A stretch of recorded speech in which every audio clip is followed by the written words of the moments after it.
Welcome back. Our next speaker is Scott Kingsley Clark, presenting work life balance while open sourcing. Scott is the product manager for Paid Memberships Pro, the lead developer of the Pods framework, and contributes to other projects as often as possible. Most of Scott's time is spent helping others in WordPress.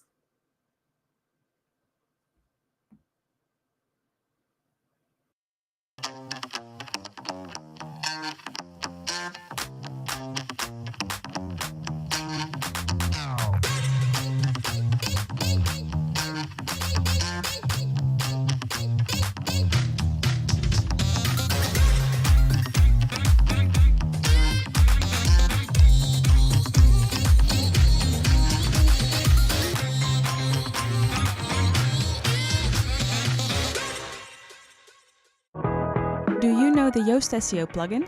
The red, orange, and green feedback bullets that help you optimize your posts for the web? It runs on millions of websites. We try to make SEO understandable and accessible to everyone. Oh great, my website crashed again. I give up. No! Don't give up on your dreams, Jordan. Who are you? It's me, you, from the future. Your professional website is not out of reach. You just need Nexus. With Nexus Managed Hosting, you get lightning-fast load times, built-in performance monitoring and updates, and always awesome support 24/7, 365 for all your projects. Whoa, yeah. Discover Weglot, the simple translation solution for your website. All you have to do is add Weglot to your website. Select the languages that you need, and that's it. Your website is now available in multiple languages. Who says building an online store has to be hard? With Bluehost Website Builder, it's more than just easy. It's tell us your thing and smart AI will take it from there easy. It's WooCommerce friendly, so you can add one of these or swap this for that easy. It's set up shop in minutes with unlimited products easy. Whether you sell boots, books, or bowls. It's create an online store with Bluehost easy. Build beyond boundaries with Bluehost.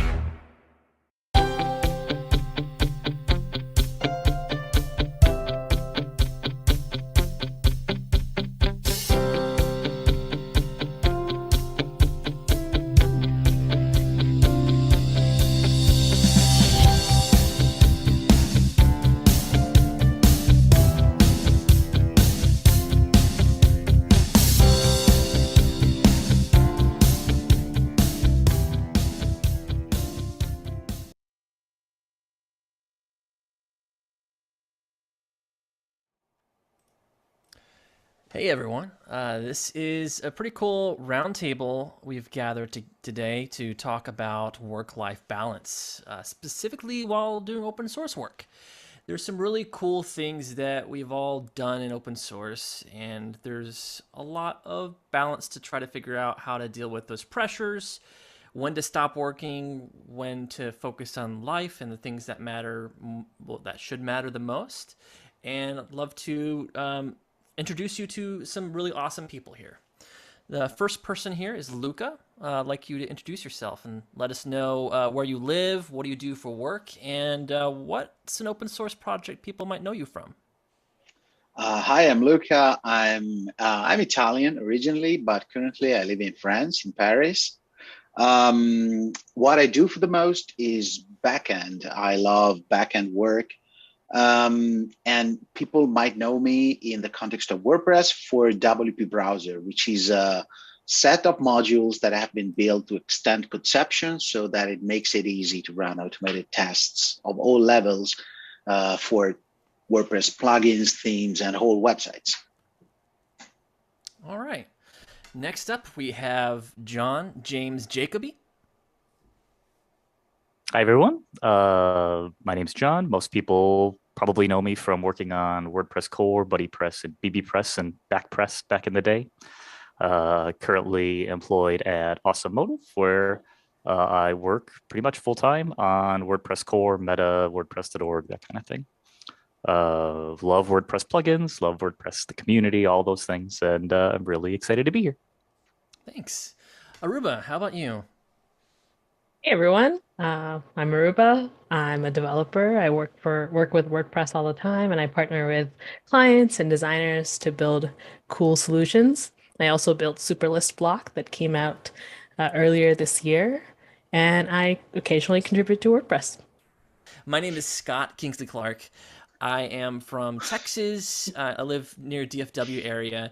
I work for Paid Memberships Pro, which is a really awesome group of people, and we release code. Everything, all the code is on GitHub, and we sell support and customization. So we help you with your site and help you build unique, interesting things for membership sites or for subscription sites, all sorts of really cool stuff there. So that's pretty fun. And then I get a bit of time, which goes into this topic here. I get a bit of time for pods. So I'm able to spend a day a week on pods, which is the pods framework I'm the lead developer for.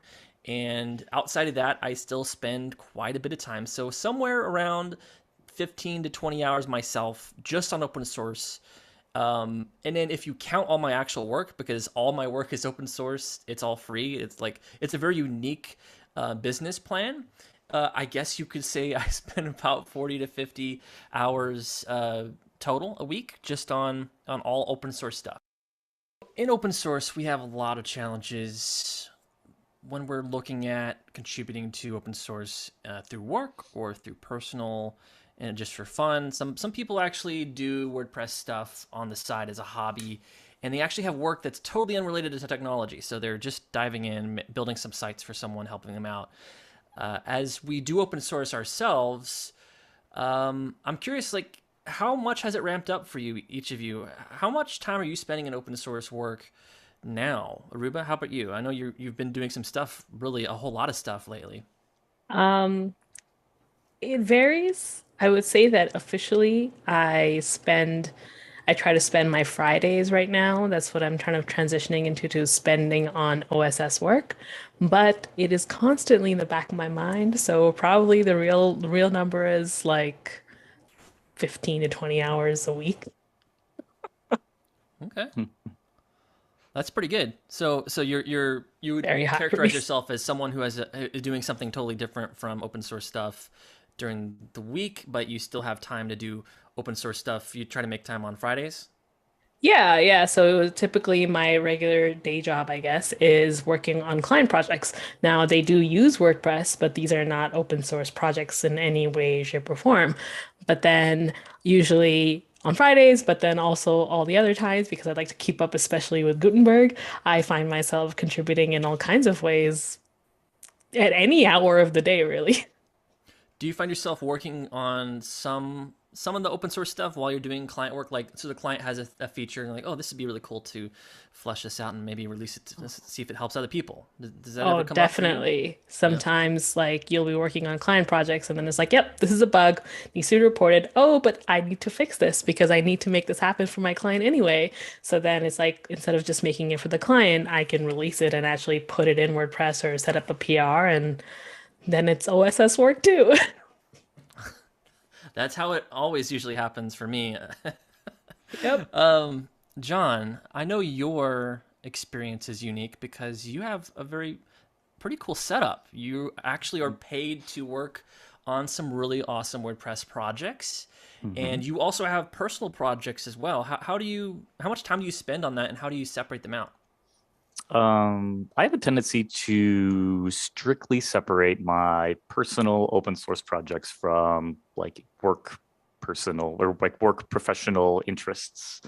Um, and yeah, I've got a few smaller WordPress plugins that are mine that I've worked on for a long time. That are just like little things that I wanted to release or little projects that happened because of some client project. Um, but otherwise, the stuff that interests either Automotive or WordPress.org or the things that or initiatives that come up that um, are sort of a focus of the business happen during the 40 hours and everything else happens, elsewhere. There's like sometimes some overlap, but and there's like a lot of thinking and like long-term thought that goes into a lot of this stuff. And so there is a little bit of like discipline, self discipline and awareness that has to go into like, well, this belongs in work time and this belongs in personal time. for the overlap kind of stuff. But for me, I think that like when someone is paying you for your time, there needs to be accountability and a ledger to show like what happens during their time and what doesn't. And especially when like companies that are established and have a lot of properties, they're you don't want to intercommingle those and ownership of those things. And so for me, I want it to always stay very clear what is what and what the boundaries are. That's really cool. Luca, how about you? I know you spend a lot of time working with the events calendar team and doing a lot of really cool stuff. That they have a premium solution that's their own thing, and then there's the free solution, which is totally open sourced and online and GitHub, and everyone can go get it on publicly. But how do you separate that out? I know you spend a lot of time doing the work, and you can categorize a lot of that as open source, but your other stuff with WP Browser and such, how do you kind of separate that time out, and how much time are you really spending each week? So I'm a freelance. I don't work for Liquid Web, which is the company owning the events calendar project, but I do about 25, 27 hours a week with them. Then I do about another 13, 15 hours a week for other clients. And then I do about 15, 20 hours a week, depending on the load, on open source projects. So the way that I do it is that I have a very tight schedule, and I keep a very verbose track of things. Yes, that is very much, it's a very useful object. And the way that I strike a balance is that I try to, I do one thing at a time. I shut off completely. Very often I put the laptop in airplane mode. So I disconnect from the web. I make sure that I remember John Blackburn. He once said the best way that you can boost your productivity is that to work on a plane and think that you should be ready to work on a plane. And I took that to heart. So I shut off. I work the hours that I have to do for one thing, and then I move on. That's cool. So just for everyone who was watching there, this is a Timelayer thing. It's a physical time tracking device, and you can place it on your desk, and whatever is on top is what is going to be actively tracking time, and it helps keep you yourself kind of on track. Yeah, I'm looking at my physical desk. I know I'm working on work stuff, but then I want to switch over to open source, and there I'm working on pods, which is my project, and whatever else I might be working on. So it's really nice to have something physical for some people. Some people like to have it where they work in a different place. Like I only do my work in my office, and then outside of my office is everything else. Open source stuff brings me a lot of good feelings. And a lot of times, though, the challenge is that sometimes there's people who kind of taint and are toxic, and they kind of mess that good feeling up a little bit. So you might be producing a plugin on WordPress.org, and you have lots and lots of active installs, perhaps, or maybe just people just starting out to try your plugin or theme, and they put out reviews and they say, you know, this is terrible. The support is terrible on this. Why is this plugin out here? It doesn't have this feature. Or they should have built this feature first. I don't know why they have these other features. None of these features matter to me, only this one. And everyone has their own opinion, and everyone has their own perspective, but also some of it can get personal. And I wonder often how other people deal with these bad reviews about your code or your docs or something that you spent a lot of time doing for free, or in your personal time doing for free, or for work, being paid for valuable work. And it just leaves you with kind of it's a terrible feeling in your gut. Aruba, have you had any experiences with these kind of bad reviews yet? And maybe talk a little bit about your big, what I think I've heard from you before, there's a big checklist thing that you had been doing that blew up, and you had a kind of interesting experience from someone who got angry. Yeah, so I mean, I do have a plugin, but it's brand new, so it doesn't have that many reviews. But I have this other project called WP Audit Site, and it's essentially a checklist to help people review, general things about their website, make sure everything's a-okay before you launch. And there was a person who used a checklist, but then something went wrong anyway on their website. And they emailed me this very, very long essay about how I'm a terrible person and I don't know what I'm doing. And even this checklist is not adequate. And, just a long list of awful things. And honestly, the thing is, when people go to those lengths to tell you something negative, it is almost 100% guaranteed that this is not about you. So the best way to deal with it is to ignore it because it's not about you. It's something that's going on in their life and they're lashing out on you at you because you're the only one they can think of that they can lash out on. So, or at. Yeah, that would be my experience. Like just ignore it. If they have something constructive to say, then take that part. But aside from that, there's no point in engaging, really. John, for you, I know that you are a very public person and dealing with a very public project. You get some of these negative things out there in public, and maybe what's your technique and process to deal with that feedback, and how do you de-escalate that sort of situation? Well, de-escalate, I think, is part of it, right? There's a spectrum of communication here and feedback here that, like, I completely agree with Aruba that if someone is sort of lashing out at you, that the only thing that you can do is sort of mute them or ignore them because it's just abuse, and there's like no reason to take that or acknowledge that because nothing good will come from it.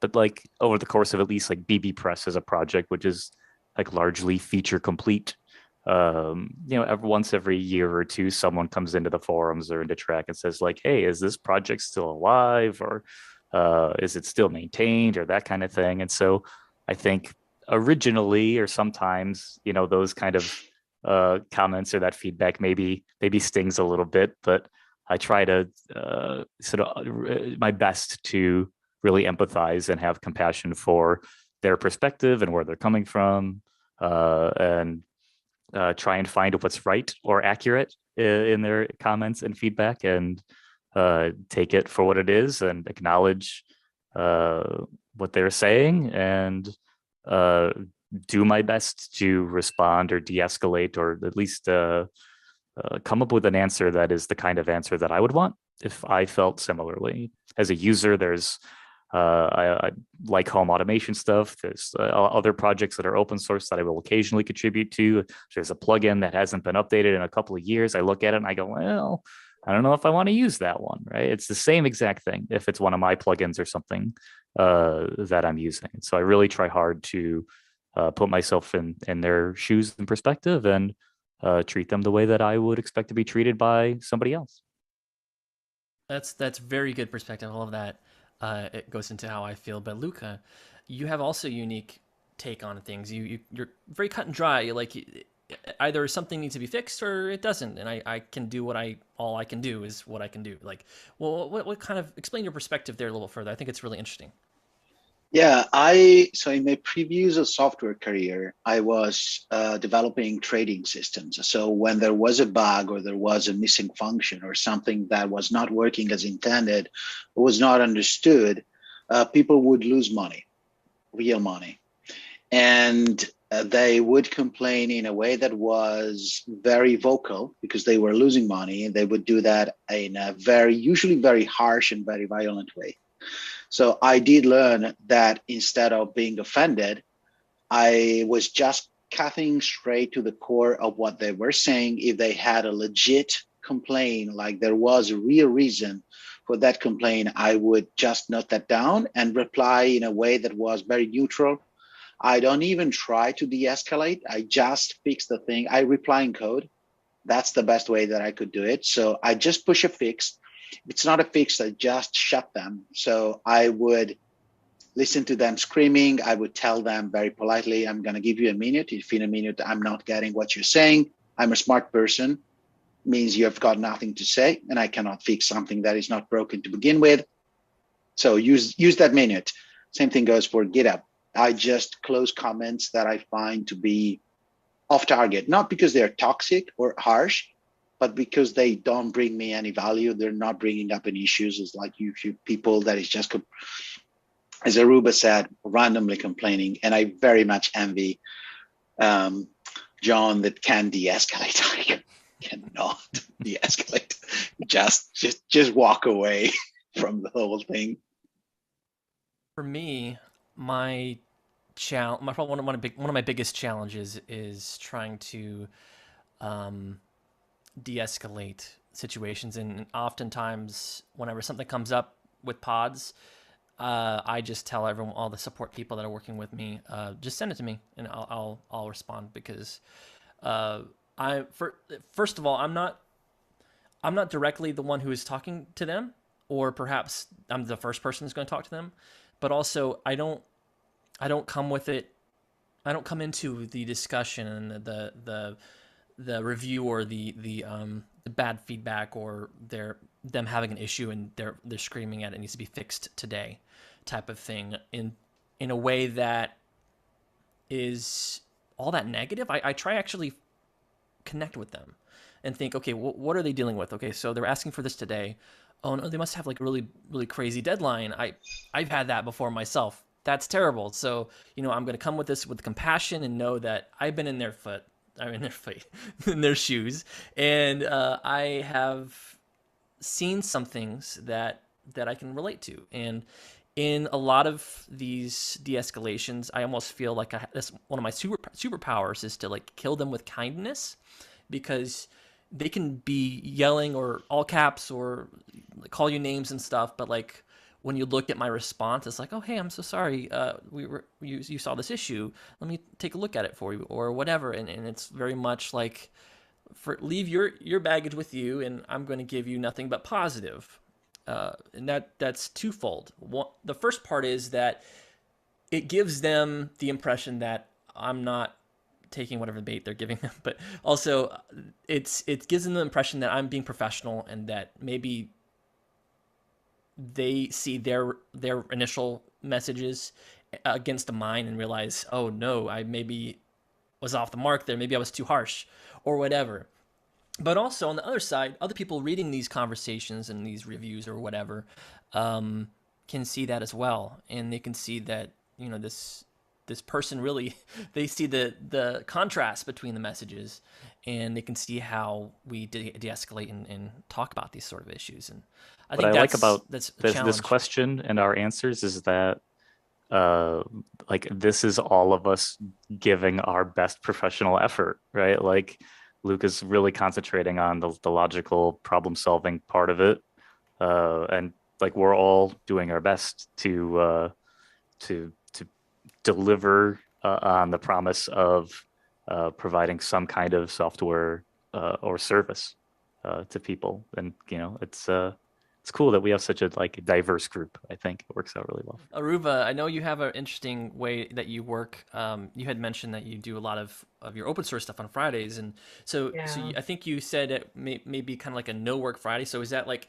you just don't do paid work, no client work? You just Fridays are just for whatever your passion open source stuff is? That's right. Like, I mean, Friday is first and foremost the day that I will not touch anything client related, right? So all my clients know Rubo works from Monday to Thursday, not available on Friday. Don't come at me. It is the day then usually I will either recharge if that is what is more needed. If I need to pay more attention to my family during this time, then I'll do that. If I have everything is in order, then I will spend some time doing open source work because I really care about it. And to me, it's fun. But it's like the fun day. It's like the non-weekend fun day in my week where I can take something in my life that requires attention that isn't client work and give it a little bit of extra attention. So open source work, myself, my family, or doing nothing and lying in bed and sleeping all day and eating popcorn if that's what I want. You deserve it. I mean, that was a pretty awesome super block. The super list block was pretty amazing. So that's really cool work there. Yeah. So now bringing this back to life stuff, when we're back to real life, we're trying to forget about work for the day, and we're trying to separate everything out. There is a technique that some people use to compartmentalize that work. And this brings me to Luca. You had that really cool language technique. Explain a little bit how you kind of separate your work and your personal life through language. Yes, it's an advantage because being Italian, my first language is Italian, so I speak English to work, to write code, to read books about code, or watch any kind of things about code. So when I switch off, when I start speaking in Italian, I kind of leave the coding version of me behind.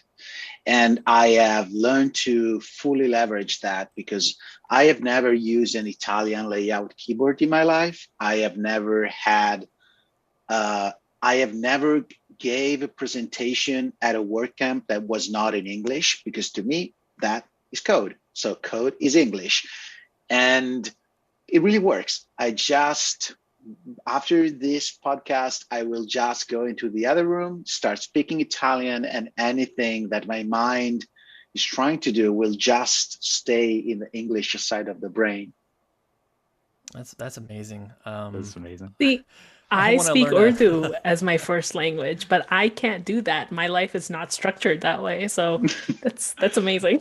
Well, I mean, that's the whole thing of like the work-life balance and how do you compartmentalize your thoughts or your job or your work, and I guess include or exclude your friends or family from how much of it. Like, do you bring your work home with you or not, right? And so, for me, again, like not really having strong, healthy habits or boundaries. For me, like software development, like when I learned how to code as a teenager, it was sort of like it changed me permanently, and it became like very much of a lifestyle. Like it was like, this is what I hope that I can spend all of my time and stuff doing. Like there are people clearly that were, when I was 13 years old, it was a long time ago. So it's like there are already people that are working at companies writing code. So that clearly is possible. And it was really what I had hoped to do. So like I don't have a ton of work-life balance. My wife, her and I worked together at Sandhills Development for almost 4 years, and so she is sort of deep into the WordPress thing now, and she works at Paid Memberships Pro now, and so we get to talk about work stuff all the time. We have hobbies, we have things that we do to separate from work, but we are lucky enough to both enjoy what we do and live it as a sort of a decision, a choice to be this deep into it. And so there really isn't a day where I don't feel extremely lucky to sort of live on the edge of it and have it be like a full-time thing that people are willing to be supportive of, because it is sort of a dream. It is kind of great, at least for me. So For me, I think that the cool part is that my work is my passion. So like, not a lot of people get to do their job and get paid for things that they enjoy. Obviously, like I don't enjoy every piece of code that I have to deal with, but that's not the challenge. The fun part is like I get to write new code and write fixes and write things that I just enjoy, like bringing order to the world of chaos. And I think that's really fun for me to be able to have that. And I feel very privileged because there's people who are doing jobs that they just do not like. I mean, I've had some jobs I didn't like too, but I've been very, very lucky. And one part about once you have a passion that you enjoy and you find yourself spending tons of time on it, is making sure you remain grounded in the things that are more important than that. Things like maybe you have a partner, or if you're a parent, you have kids, pets. I mean, if you've got a dog, the dog needs some attention too. That dog will let you know. I need a walk. Yes. And so I think also spending time alone for self-reflection, taking moments during my day to kind of give myself some time to remember who I am and remember to live in the now and to enjoy what I can in life. And so if my wife walks in the room while I'm working and she says, "Hey, can we talk about something?" I said, "Okay, let me pause this and we'll go talk." And or if the kids get home from school and it's like, "Okay, well, I'm going to be done from working now. I'll go and spend time with them." And I think if you remember to ground yourself, like I said, in the real world and not just the work, I think that helps you give yourself permission to say, I know that work-life balance is always going to be a challenge, but at least today, right now, and every time I can remember, and every time I can be cognizant and to try to do it, I need to separate. I need to not work for a little bit. I need to, end my day. And that's just for me because I need to have that freedom of remembering that I'm spending my time alive doing the thing I really enjoy the most, which is spending that time with people. Time is a valuable resource in work, but infinitely more valuable with people and connections that you have in real life. Aruba, what sort of things do you feel about all the stuff we've been talking about today? Like, do you think you've got some ideas, or maybe feel like you've got some shared misery in some areas in your work-life balance of, like, you're not the only one struggling sometimes with it, and maybe there's other things you can do to help improve your own? So, by nature, I'm a sprinter. So I get really obsessed with one thing and I think about it and I sleep on it and I'm breathing it and I'm only thinking about this one thing for a really long time or a certain amount of time. And then I switch off and it's completely something else. There are pros and cons to this way of being for sure. But I know that I am a better person when I am not just doing things that are digital in my life, but I'm doing things with my hands. So like one of the things I really like to do and want to do more of is painting. I'm currently learning the guitar. I think that when you work digitally, being able to create something that is real and you can hold in your hands or do with your hands that isn't just, bits and bytes, is really valuable. And it also means that I have another way of connecting with the really important people in my life. I live very close to my parents, and my spouse is really important to me. And if I'm just only doing software stuff, he's not in software, then I am reducing the amount of things that I can connect with him on, and I don't want to lose that. So, I don't know if I have a balance in my life, but I don't know if balance is real. It is something that is constantly going, ooh, ooh, ooh. So there's always something that's going to be a little heavier, but it's about remembering to make anything else that isn't heavy right now, like give it a chance as well. I think that's more important. Great perspective. Thank you for joining us. We're excited to talk more about this in our Q&A. See you there. Do you know the Yoast Seo Plugin? The red, orange, and green feedback bullets that help you optimize your posts for the web. It runs on millions of websites. We try to make SEO understandable and accessible to everyone.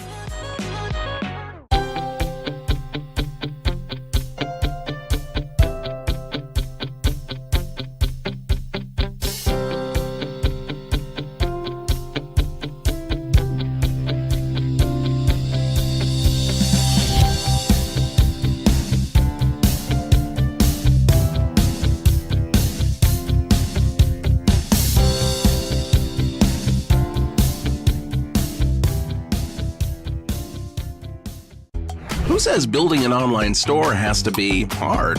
With Bluehost Website Builder, it's more than just easy. It's tell us your thing and smart AI will take it from there easy.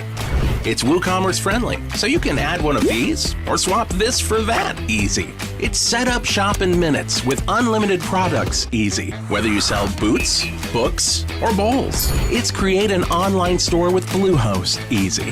Build beyond boundaries with Bluehost. Oh, great. My website crashed again. I give up. No! Don't give up on your dreams, Jordan. Who are you? It's me, you, from the future. Your professional website is not out of reach. You just need Nexus. With Nexus Managed Hosting, you get lightning-fast load times, built-in performance monitoring and updates, and always awesome support 24/7, 365 for all your projects. Whoa, yeah. Discover Weglot, the simple translation solution for your website. All you have to do is add Weglot to your website. Select the languages that you need, And that's it. Your website is now available in multiple languages.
Hello and welcome to the other side. That was a wonderful panel, and we are so honored to be joined by three of the amazing speakers that just presented. So welcome to the Q&A, which is live. If you have questions, keep them coming in the chat and we will ask them. So how's everyone doing today?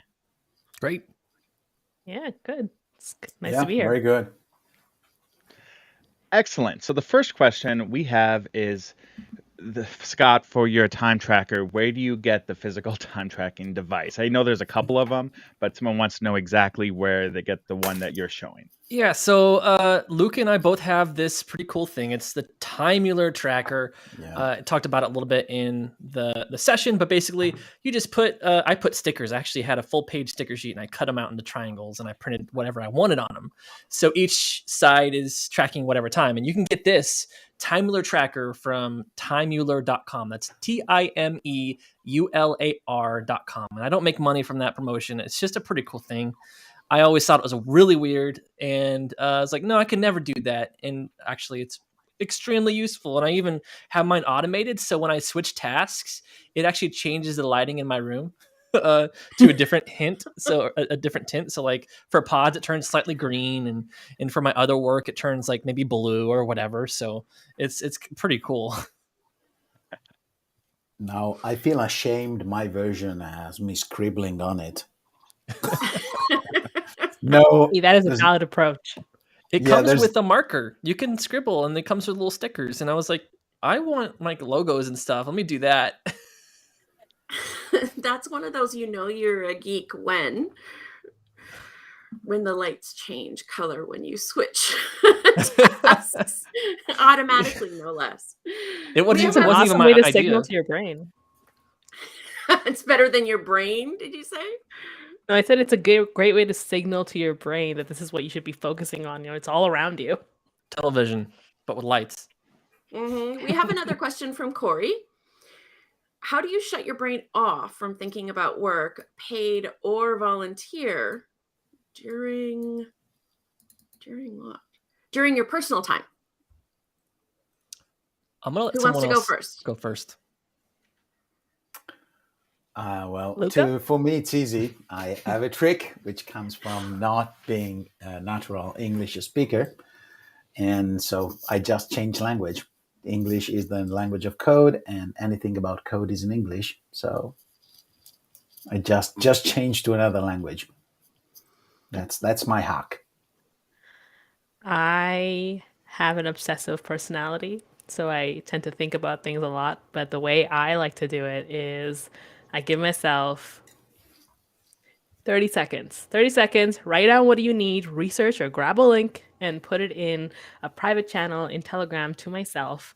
And then I can let it go in my brain. Like, okay, I thought about it. I did the thing. I set it up so I can look into it later. And now I'm going to go back to being present at whatever else I was doing. For me, I am terrible at this. That's why this session's more almost therapy for me. And John is also, and he, by the way, John wanted to make it, but he had to get his eyes checked. It's time for new glasses, and that's important. And this is our profession, and if you can't see well, you're not doing anything today. And for him especially, and we both have, a pretty high prescription. But so in terms of the actual separating of when I'm done with work, I just don't have it down perfectly. I think I've learned a lot of tips from Luca, like shutting down notifications, like taking this stuff out. Ideas from John, like how to like prioritize what you should pay attention to, and all these sort of ideas and things people have been discussing throughout WordFest. There's some really awesome sessions about this stuff, some really great tidbits there. But for me, I think it's more, I'm not there yet. I've got work to do. And I think most people have work to do. It's just a matter of finding the right ways and trying and seeing what works. Yeah, I like Aruba like has a tool, because it's when your spouse or kids are getting upset with you, it's like time. Okay, it's time I changed my focus. Yeah. But having that tool to like, because there's always something in the back of your brain going, but I can't forget this. Yes. This thing. Yeah, write that stuff down. I don't think it's worth it to fight it, I just put that in the chat too. Like, it's better to moderate it than to fight it. If you fight it, it's going to get stronger. That urge is going to get stronger. It's like the elephant in the room. But if you just find a way to channel it better, then you can have a little bit more control over what's going on in your own brain. Yeah, I just open up Notes app and then I just type in whatever I was thinking, so I don't forget about it, and I don't think, oh, am I forgetting something, or oh, I should think about this. I don't want to forget about it. Like, just I'm gonna forget about it, and it's in the Notes app now. If I come back to it, whatever, but it's out. And maybe that's also another way to help yourself, is to try to get it out and then let it be that. And tomorrow I'll look at my notes and see if there's anything that was important. I don't remember where I've read that, but it was saying that the brain is an excellent CPU. It's a average RAM, and it's a extremely bad hard disk. So the worst possible use you can make of your brain is trying to remember things, because you will keep refreshing them and it will keep worrying and constantly going back to them. Oh, there's a thing I have to remember. There's a thing I have to remember. Instead, if you just delegate that to something else, something external, you free up the real power of the brain, which is a CPU. It's computing, not remembering. So being present. Yes, and it very much works with me. I cannot remember what I did this morning, if I had one. I had a question for you, Luca.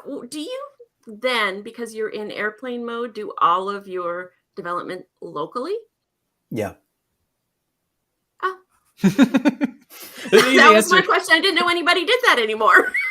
I do. I do all of it locally. Yeah.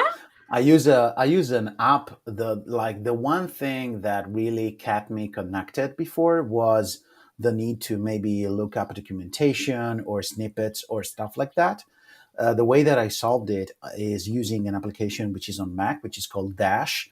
And there's another one which is, I can't remember, there's also for Linux and Windows, that allows you to pre-download, and DevDocs, for example, allows you to pre-download document sets, and you can look them up online, look them up offline. Thanks. Corey has another question. How do you prevent your passion from being work and not wanting to do it anymore? I remember once a YouTuber I watched, Matt Pat, who has a bunch of the, theory videos. He does a lot of consulting, and a lot of his clients, he advises them sometimes to not do YouTube anymore if it's no longer what is, if it's not fun anymore and it's now become a job. So how do you prevent your passion when it is your job, not having it not feel like your passion anymore?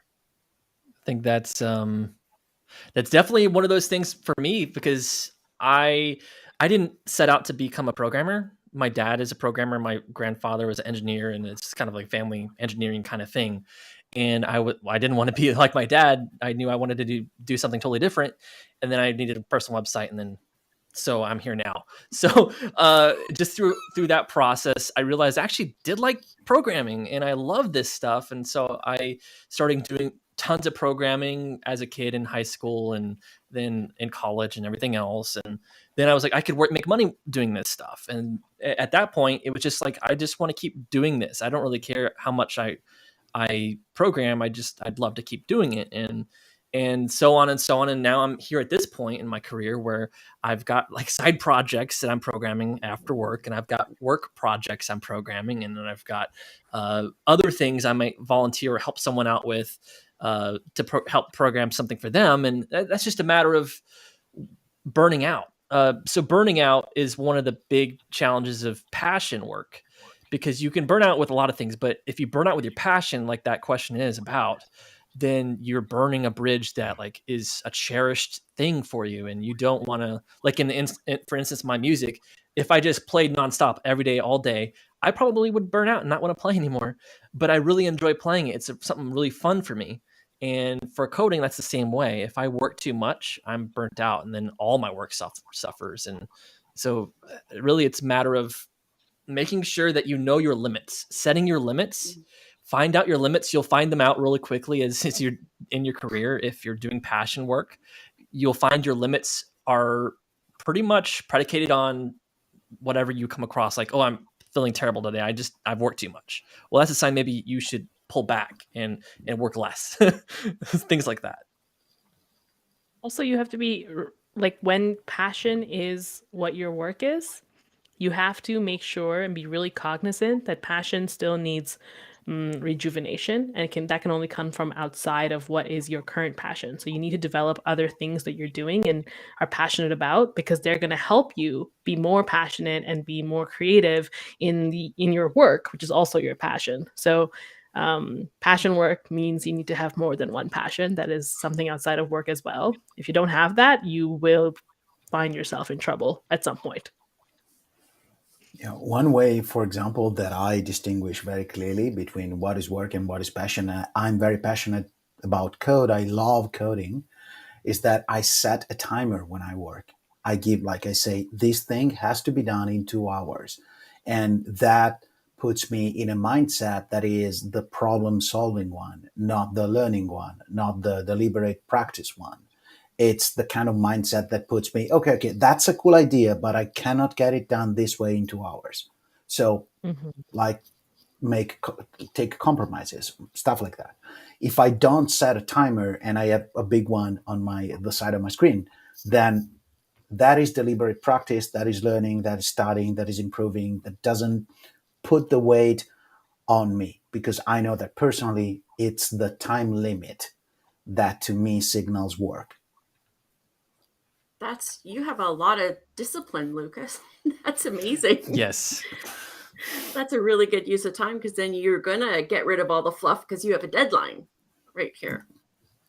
For those of us who aren't as familiar, you didn't go into what is open source and how it is paid or not. Like, you went into kind of dealing with the negative feedback and how a lot of the stuff is free that you do, and people don't realize that, I don't think. Can one or two of you speak on what is open source and why you bother doing it on top of your job? I'll let Lucas speak first. He's got a really good one. To me, open source is being able to get very good feedback about what you do, about what I do and the way that I learn. In my previous software career, I was doing the exact opposite of open source. I was trading systems for single persons, and I could not share any kind of detail between any one of my clients.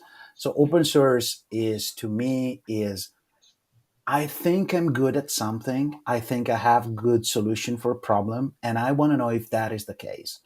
And if it is, great, it's going to boost my ego. If it's not, I'm going to learn. So I always win. So to me, that is open source. For me, it's a community. Like in school or throughout my life, until I actually encountered open source stuff, there wasn't something equivalent to it. Like, I mean, there was theater, there was band, there was things like that, but it wasn't quite the same. I can't share something of mine and have someone else build on top of that, like open source. So open source, having the ability to have things that other people have made, other ideas, other things that they've built, and then be able to share my ideas and my things and all those things put together so that someone can build a really awesome quick site because they've got all these different plugins that people have just put out because think it might be helpful. I think that's really powerful. I love having an impact on other people's lives and thanking others for their impact on mine. The whole is greater than the sum of its parts. That's what open source is. That's good. Cool. Well, I just want to thank all three of you for spending your afternoon with us for WordFest and to share your knowledge. Real quick, can you please share how people can find you online? Maybe share your Twitter handle? Sure. Scott K. Clark, mine. Aruba, Aurooba. Mine is Luca Tume, but only on GitHub. I don't have any social network. That's another one of my secrets. Life hack. Yep. Thanks to our sponsors, Bluehost, Cloudways, GoDaddy Pro, Nexus, Yoast, and Weglot. Please be sure to visit their tents and chat with them, and you still have time to win a prize. Don't forget to get your photo snapped in the photo booth, sponsored by Multicollab and DreamHost, and tweet it out using hashtag WordFestLive. And thank you to our media partners and micro-sponsors. In the community tent in the next hour, Cloudways will have their hourly giveaway with a special guest activity. We would love for your support. Consider donation via the button on the screen or go to big.ht/March 4th. That's big.ht/MARCH4TH. You make all our big orange hearts full. See you at the top of the hour.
Welcome back. Next, we welcome Karen Tompkins with Move On, dealing with anxiety and anger. When Karen's first child was born, she stopped breathing due to a rare disorder affecting her brain. It became Karen's mission to learn all things neuroscience in order to help her daughter reach her full potential. Drawing on her 30 plus years experience as a teacher, administrator, and curriculum developer, she then taught thousands of students, educators, and parents to understand the power of their neurochemistry and how it drives behaviors due to anxiety and anger. She shares simple but effective techniques to trick your brain to move on past these intrusive behaviors. My website crashed again.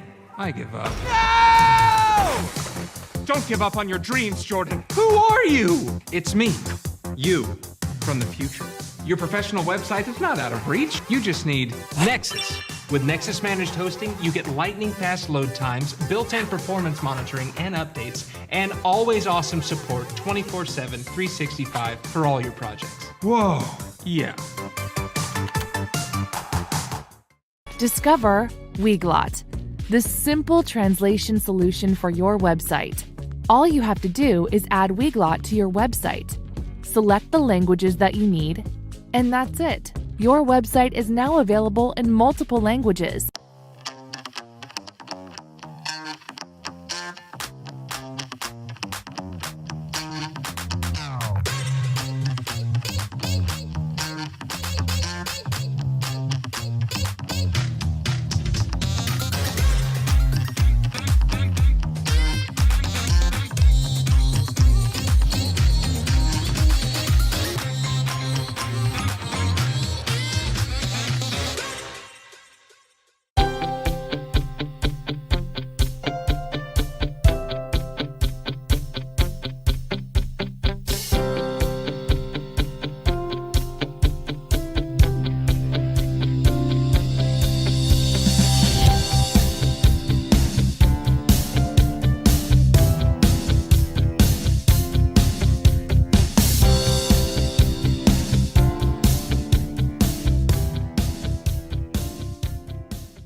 Do you know the Yoast Seo Plugin?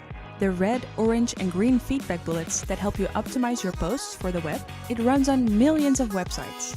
We try to make SEO understandable and accessible to everyone. Who says building an online store has to be hard? With Bluehost Website Builder, it's more than just easy. It's tell us your thing and smart AI will take it from there easy. It's WooCommerce friendly, so you can add one of these or swap this for that easy. It's set up shop in minutes with unlimited products easy. Whether you sell boots, books, or bowls, it's create an online store with Bluehost easy. Build beyond boundaries with Bluehost.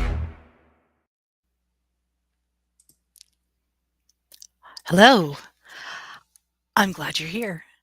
And without further ado, I am Karen Tompkins. I'm just going to get my slide deck rolling and we'll get started. And we have a good 45 minutes together.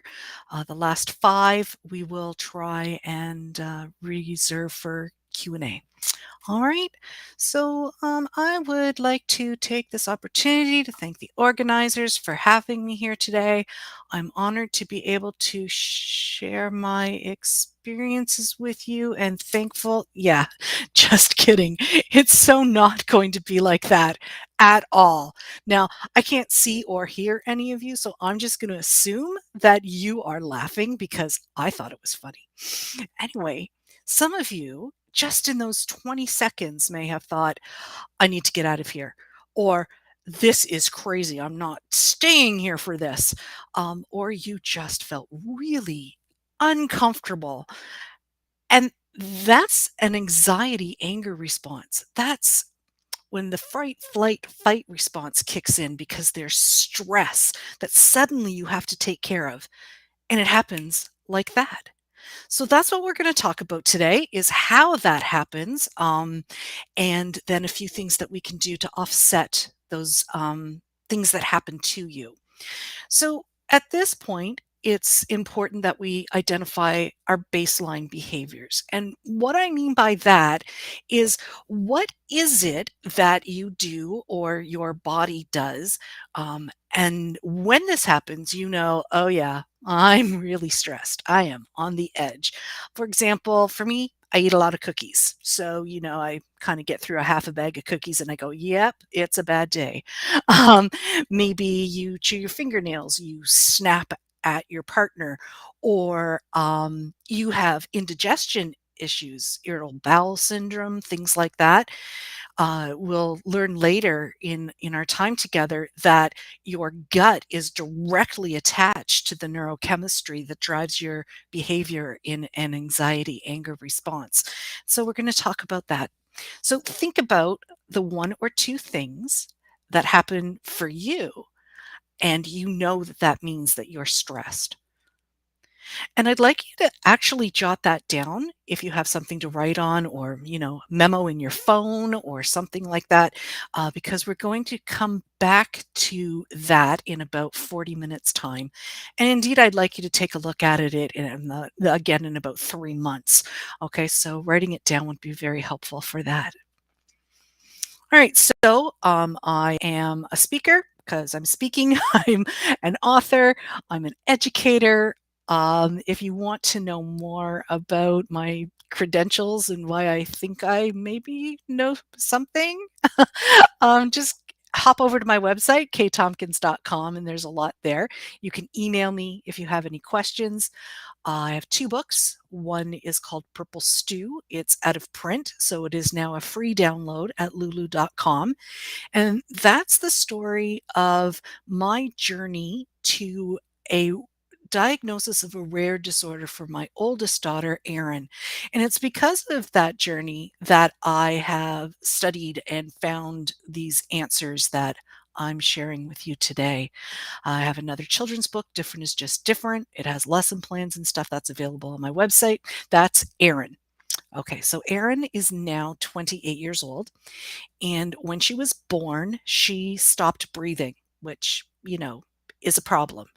And so they ran all kinds of tests and couldn't figure out why she kept stopping breathing. Now, they didn't have to open an airway. We just kind of physically stimulated her and she'd start breathing again. But the breathing was definitely not rhythmic. So this is Erin at a few years old with her little sister, Sarah. Sarah is only a year and 3 weeks younger, and that was by design. So Sarah is now 27, and she has a degree in neuroscience and biology. So we really like to talk about brains. And she's actually at the FacEd doing a master's in education right now. So we have a lot to talk about. Anyway, this is Erin a couple of years ago, and she doesn't stop breathing anymore, which is really good.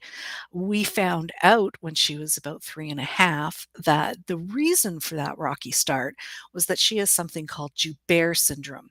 And that's a very rare disorder. We know of about 2,000 people in the world that have Joubert syndrome, and it affects the part of the brain that regulates breathing and motoric things and really anything sensory. Well, we've also discovered that for you science guys or people, it's a cilia disease. So there are actually 4 other organs that are involved, but today we're just going to talk about the brain. So it's okay to feel badly when bad things are happening to you. In fact, we are wired that way. My daughter Sarah has told me that over the years, and she's right. I mean, if bad things are happening and we're not feeling bad, I think that's a bit of an issue. But through my studies in sensory processing therapy, I can also tell you that we need to get our brain juice, our neurochemistry, back to an optimum level in order to move on. So I did a really quick Google search about stress, daily stress, and very quickly I got thousands of hits of research, and they all tell you that, yes, there's a lot of stress in our lives. But let's get our terminology together. Okay, so quite often, and I'm guilty of this, I use stress and anxiety interchangeably. And it's actually not the same thing when we're talking about it in terms of your neurochemistry. Several years ago, there was a really good article in Reader's Digest in the Canadian version, because I'm in Canada. And it talked about the differences between worry and stress and anxiety. And worry, that's a feeling. Okay, I feel worried, I feel hungry, I do something and that feeling goes away. Whereas stress are thoughts. I can't stop thinking about it. Like, last night I've got this big presentation going on, right? And so you think about it and it's hard not to think about it. But it does go away when that situation is resolved. You stop thinking about it. And there's lots of things that we can do in terms of mindfulness and meditation, regulating your breathing, things like that, that definitely help you ignore those thoughts until the stress has been resolved. But when we're talking about unresolved stress, now we're getting into a physical response, and that's anxiety. And that's completely different. You didn't think your way into anxiety, and you can't think your way out of anxiety. Let me say that again. Anxiety is your body's reaction to unresolved stress. You didn't think your way into it, and you can't think your way out of it. It's a physical response. You'll have to physically change something in order to move on from that anxiety state that you're in. So, is it worry, stress, or anxiety? Because, sometimes we think something is, maybe somebody's personality or a habit, or maybe they've just been dealing with unresolved stress for such a long time that these behaviors have just become routine, and they don't realize that that you can actually do something to move on from these things. And anger is actually just one way that anxiety expresses itself. All right. So when we're talking about anger, we're not talking about something completely different or two sides of the coin. It is the same thing in terms of your neurobiology. So when I was in Arizona learning about sensory processing, my teacher, Bonnie, she would talk about people with special needs are like a rose within an onion. You can see that beautiful, sweet person inside all these layers of things, of stuff that gets in the way. And so with different therapies, we can address different layers until we get back to the real person, that person who they truly are. So when we're talking about working with people with exceptional needs, sometimes you do a therapy and it only works for a little while and then it stops working. And that's your cue that you need to do a different kind of therapy. All right, so that layer has been addressed. Let's go on to another layer. And so what I'm talking about today is that layer of neurochemistry. And if you've been trying lots of other things like mindfulness or behavior therapy or things like that, and it's not working for you anymore, maybe you need to be addressing the layer of the onion that is neurochemistry. And so psychologists have all kinds of theories about why we behave the way we do. So behaviorism, if I reward or punish, then you can learn to stop doing that.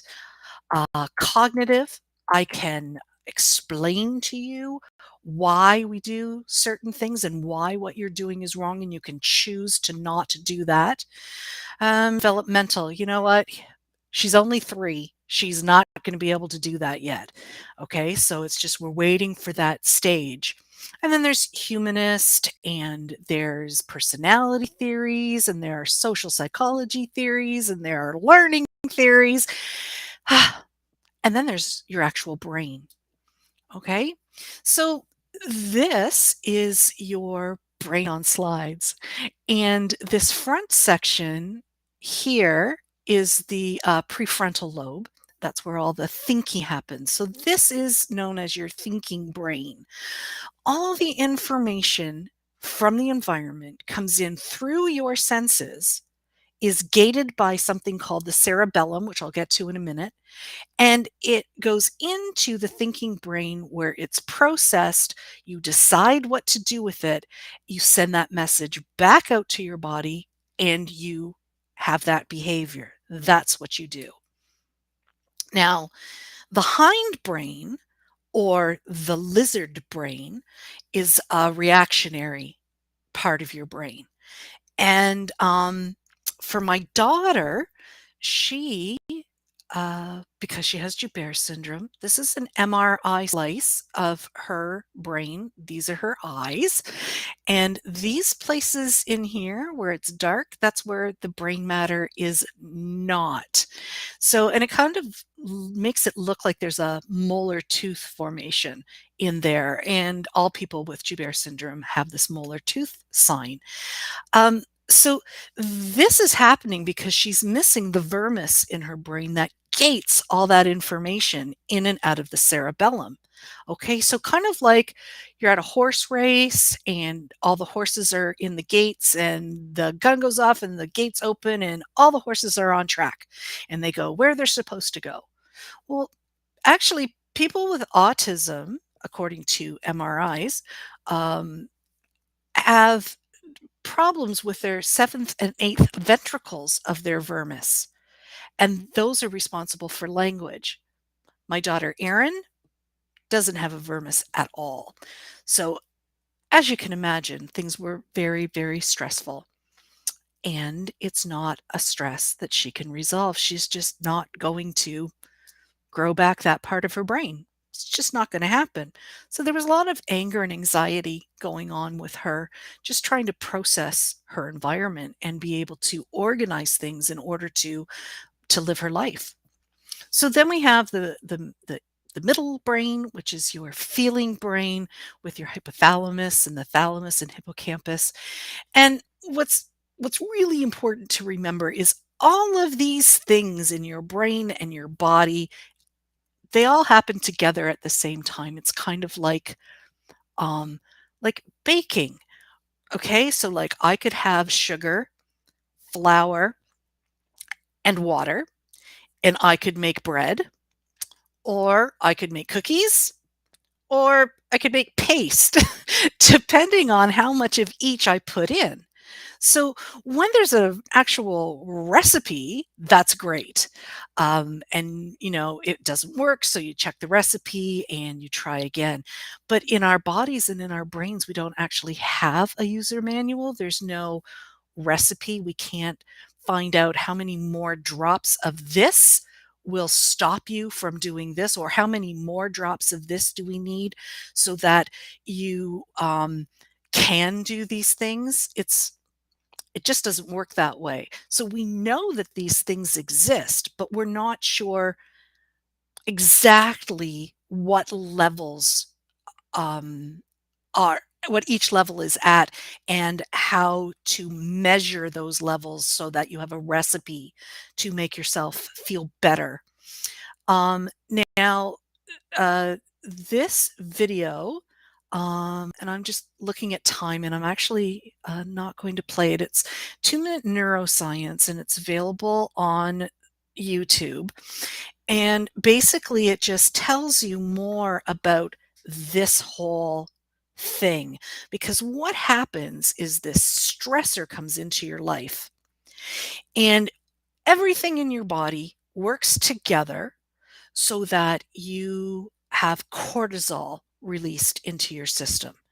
And that cortisol, which is one of many different chemicals in your body, that cortisol gets you into the fright, fight, flight response. It increases your heart rate. It gives you more energy because you use your sugars more effectively, things like that.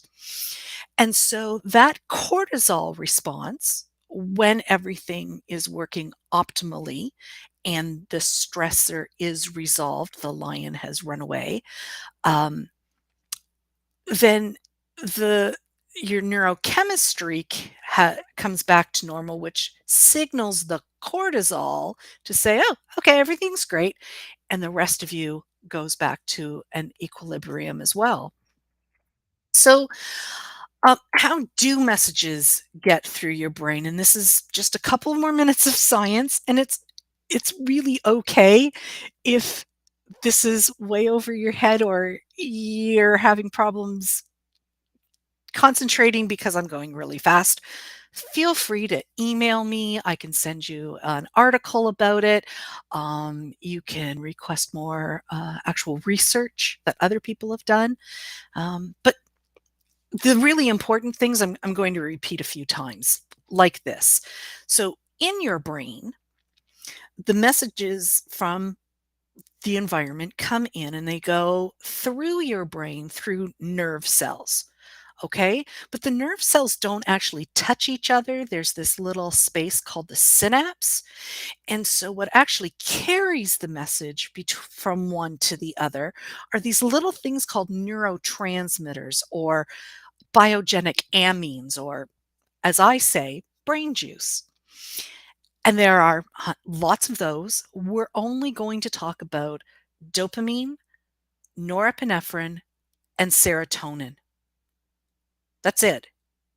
So let's go back to the beginning, where there are all these worries and thoughts, and there's mindfulness and yoga and prayer and meditation and breathing and all these things that you can do to help those thoughts and feelings subside.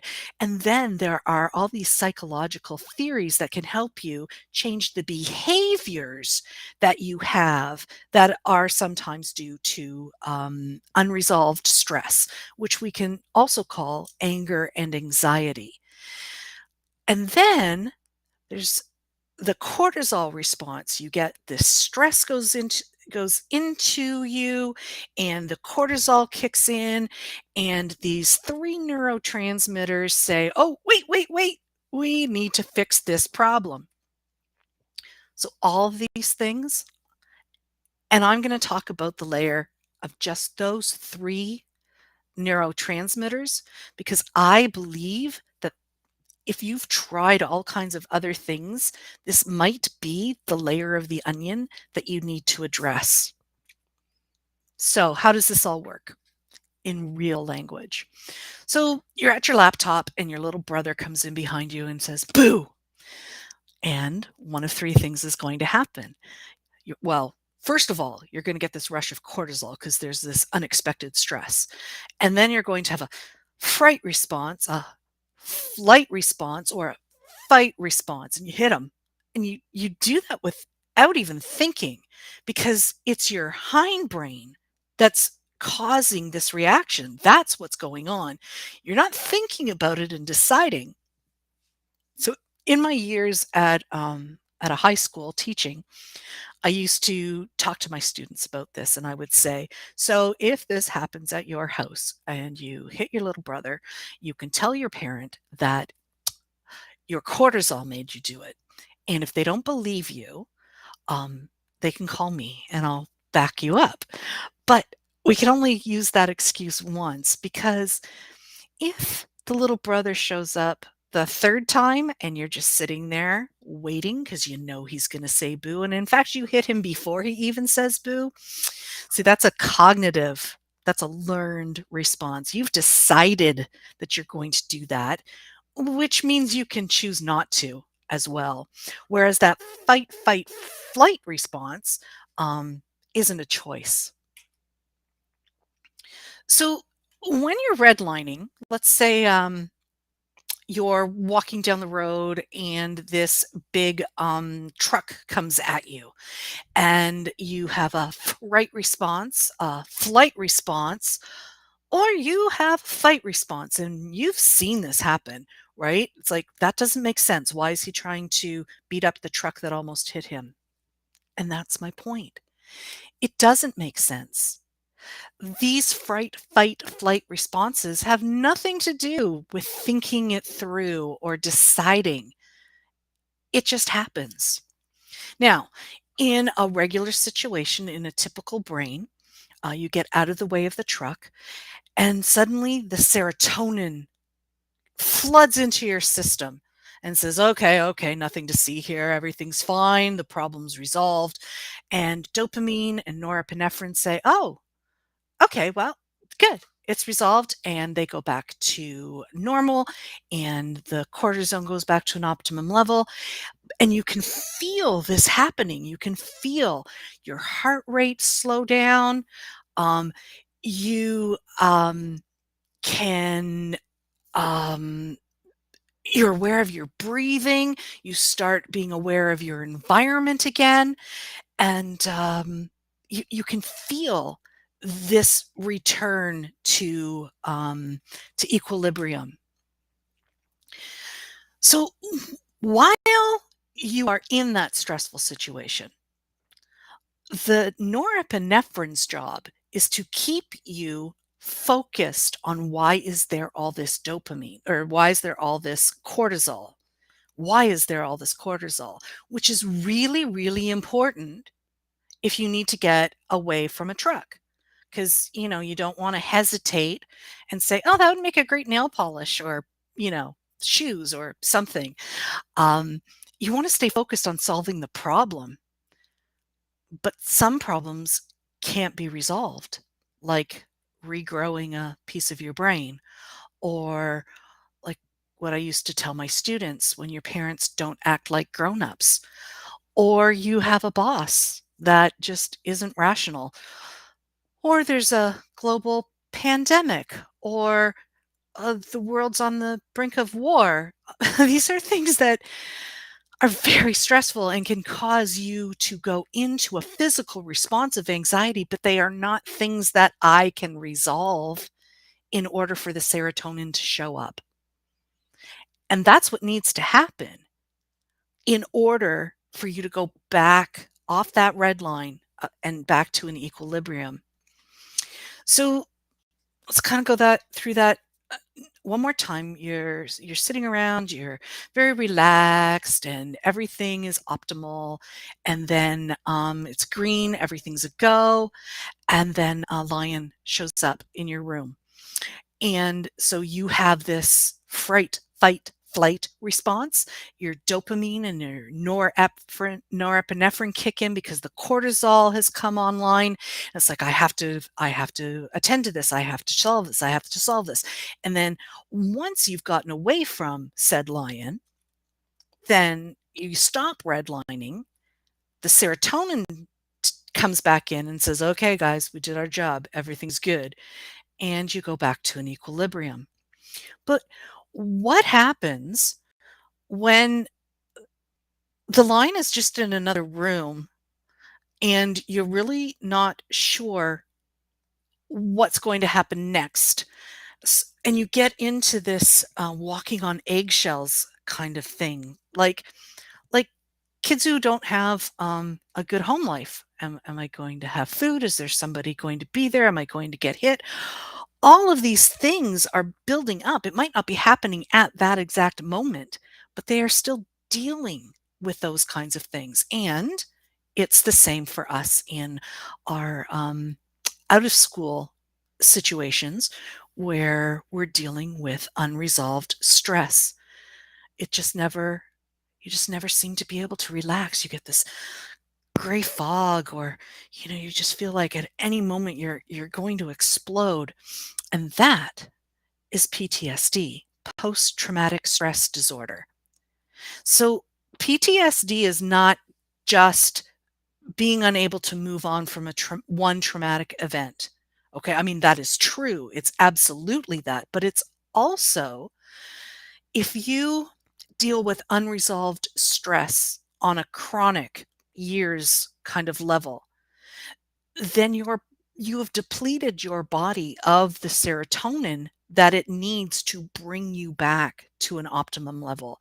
And you are on that cortisol high, and that's PTSD. That is you can't think your way out of that because you didn't think your way into it. You have to physically do something to change the neurochemistry so that you can move on past those thoughts. Because after a while, you're not sure if it's a kitten or a lion. So another really quick recap. Something stressful happens. Cortisol comes into the system. Dopamine says, hey, what's going on? I want to be rewarded. What's happening here? Norepinephrine says, focus, focus. We need to solve this problem. What's going on? Focus, focus. And when it's resolved, serotonin floods in and says, okay, no worries. We got this. It's solved. And everyone goes back to normal levels. Let's go back to that truck. So a few hours later, you're telling somebody that you almost got hit by a truck today. And you can feel your body have those same physiological responses that you did in the real situation. Just the memory of a stressful situation can put you back into a fright, flight, fight response. Now, in that truck memory, you got out of the way, and so serotonin showed up, and so it will show up again. But you will have that same visceral response that you did just with the memory of that event. In fact, David Rock talks about the SCARF model, where there are human social experiences that can also put you into a fright, flight, fight response, just like a lion in the room. So if you feel that your status is threatened, you're uncertain about outcomes, you don't feel like you have a sense of autonomy, things don't feel related or they're just unfair, it can also get the cortisol going into a fight, flight response. And I don't know about you, but I've had a couple of bosses that, have definitely created a work environment that this kind of thing is very real. And don't dismiss it. It is just as real as if a lion has shown up. Quick story. In 2018, my husband had a seizure at work, and we discovered that he had a tumor, a meningioma on the top of his brain. We had no idea that it was there until he had this seizure on a Saturday evening. They did surgery on Sunday. They got it all. It wasn't cancerous. It didn't need radiation. Tuesday, he came home. Yeah, 3 days later. Okay, so my daughter Erin was here. My daughter Sarah came home from school. She was about 8 hours away.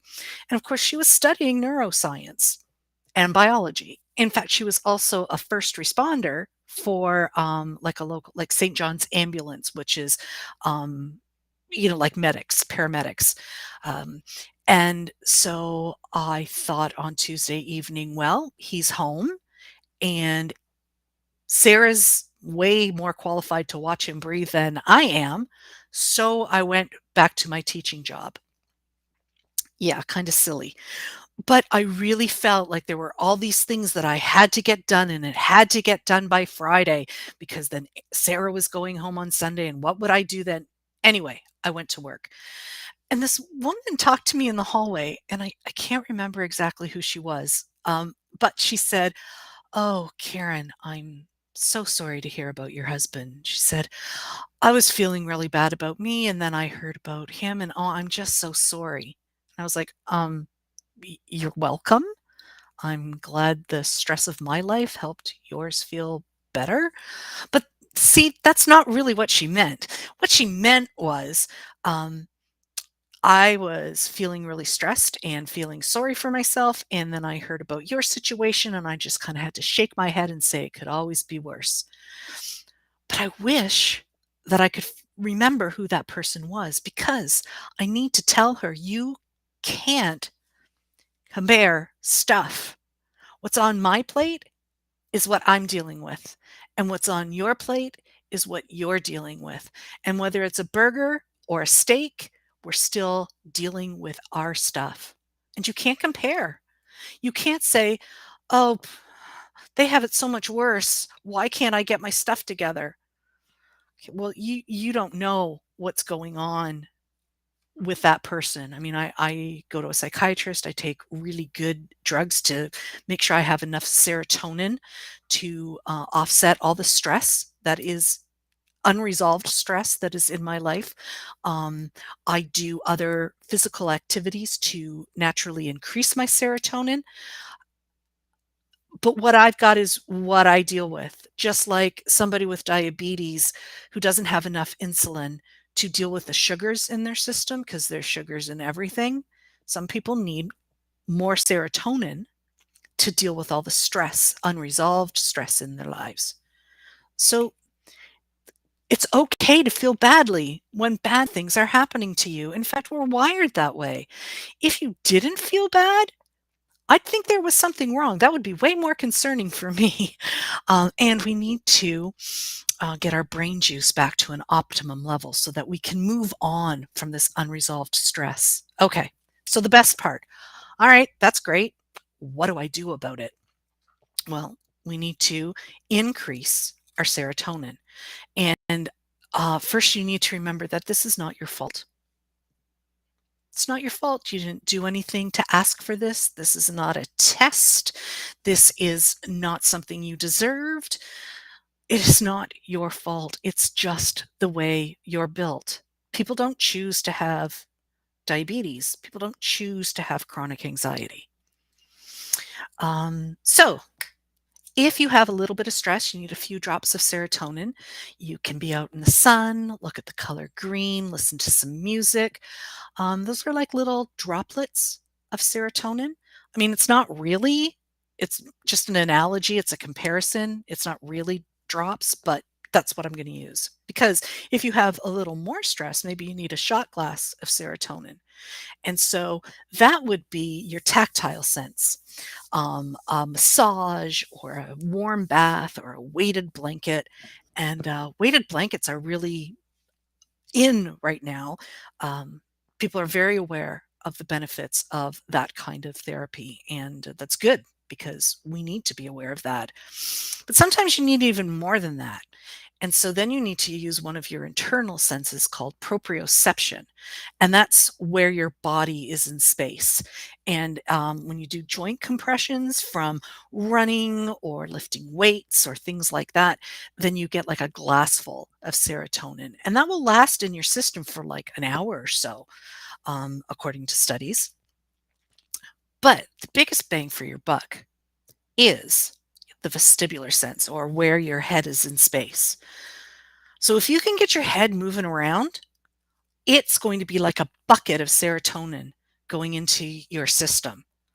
And so that's like swinging or jumping or being on a roller coaster, or I don't know if any of you know people that have a boat and they say, once I'm on the boat, 15 minutes, I don't have a care in the world. And I can tell you that it's true. And it's not because of the beer. It's because that gentle rocking motion is increasing their serotonin exponentially. And so the dopamine and norepinephrine go, oh, look, there's all this serotonin. I guess we solved the problem. And everything goes back to an optimal level. And that's what we need in order to move on from those behaviors caused by chronic anxiety and anger.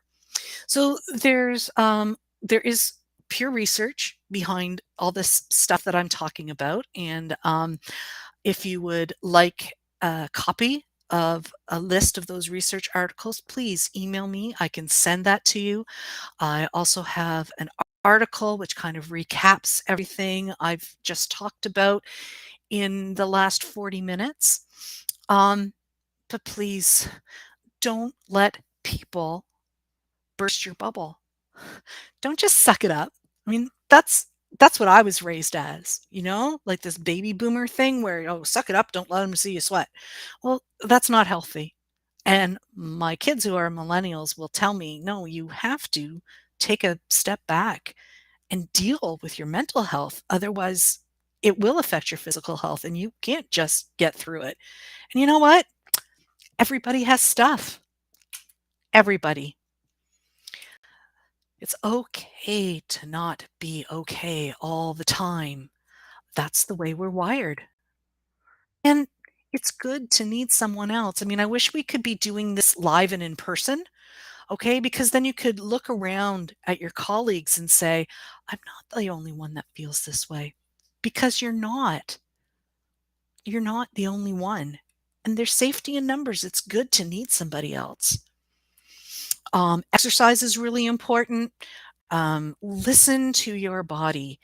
If you have like irritable bowel syndrome, if you had indigestion, those kind of digestion issues, that's because there's a whole lot of serotonin in your gut that keeps things running optimally. So if you're low on serotonin in your brain, you're probably going to be low in serotonin in your gut, and you're going to you're going to be off. Things aren't going to be working. But more importantly, play.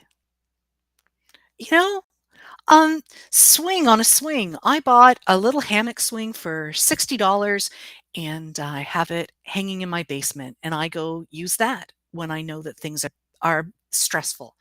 I'll go on a roller coaster, dance, things like that. But what will you do? Pick one of these things that increases your serotonin and try it. Make room for it. Put it somewhere on your plate, or take something off your plate so that you have that time. And then in 3 months, go back to that baseline behavior that we identified at the beginning of our time together. And theoretically, it shouldn't be happening as often. And I'd love to know how that works for you. Email me and let me know. Because that's really what it's all about, is being with other people and knowing how your system works and what you can do to help it. We have about 3 minutes for questions, but we can absolutely go into the community tent and have a longer discussion if people would like that. But I'm good.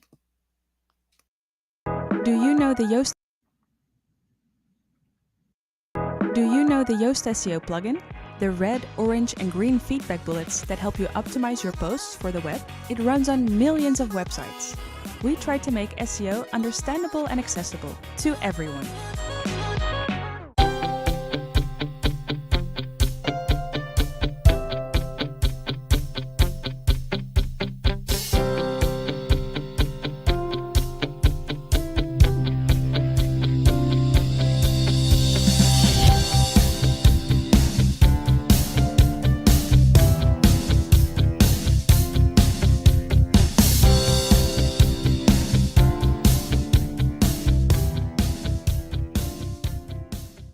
Who says building an online store has to be hard?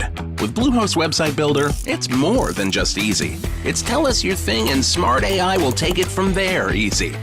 It's WooCommerce friendly, so you can add one of these or swap this for that easy. It's set up shop in minutes with unlimited products easy. Whether you sell boots, books, or bowls, it's create an online store with Bluehost easy. Build beyond boundaries with Bluehost. Oh great, my website crashed again. I give up. No! Don't give up on your dreams, Jordan. Who are you? It's me, you, from the future. Your professional website is not out of reach. You just need Nexus. With Nexus Managed Hosting, you get lightning-fast load times, built-in performance monitoring and updates, and always awesome support 24/7, 365 for all your projects. Whoa, yeah.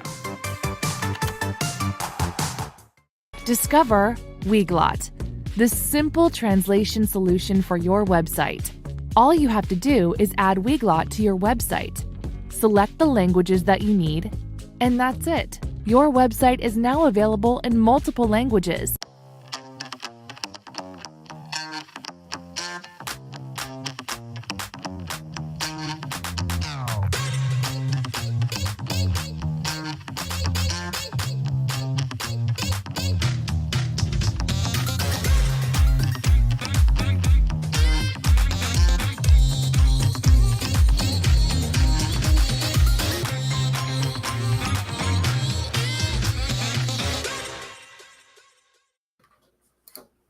Hello and welcome back. So that was an amazing talk, Karen. And we actually don't have time for questions, but you'll Yeah. be in the community tent where you'll be hosting an intimate Q&A where people can learn more. And it's funny you talk about breathing. I have on my desk, it's a little inhaler type device which counts my breaths and tries to slow down your breathing. So you breathe into it, vibrates, then you breathe in. And Mhm. so this is an FDA device that I use with my therapist.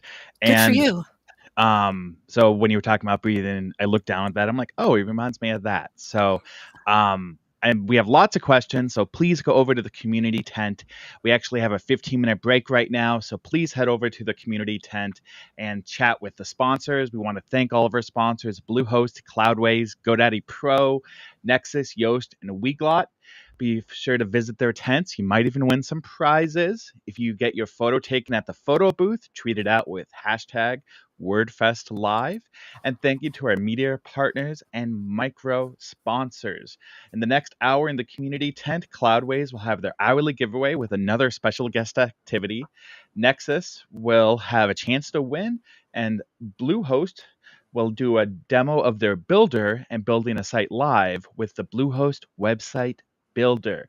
Of course, if you want to donate, click the donate button and give to Big Orange Heart to support this wonderful organization.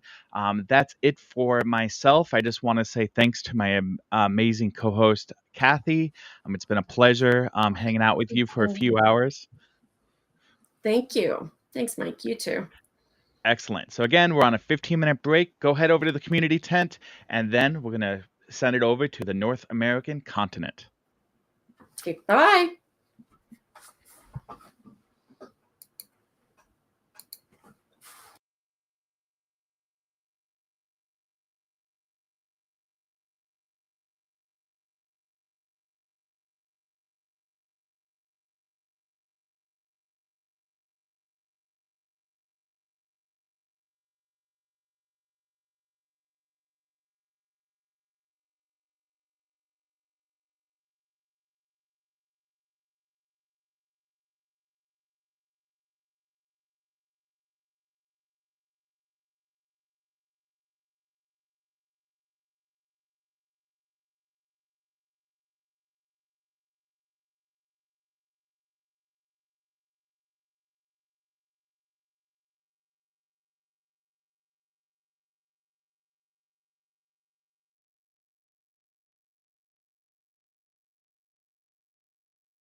Michelle. Well, hello.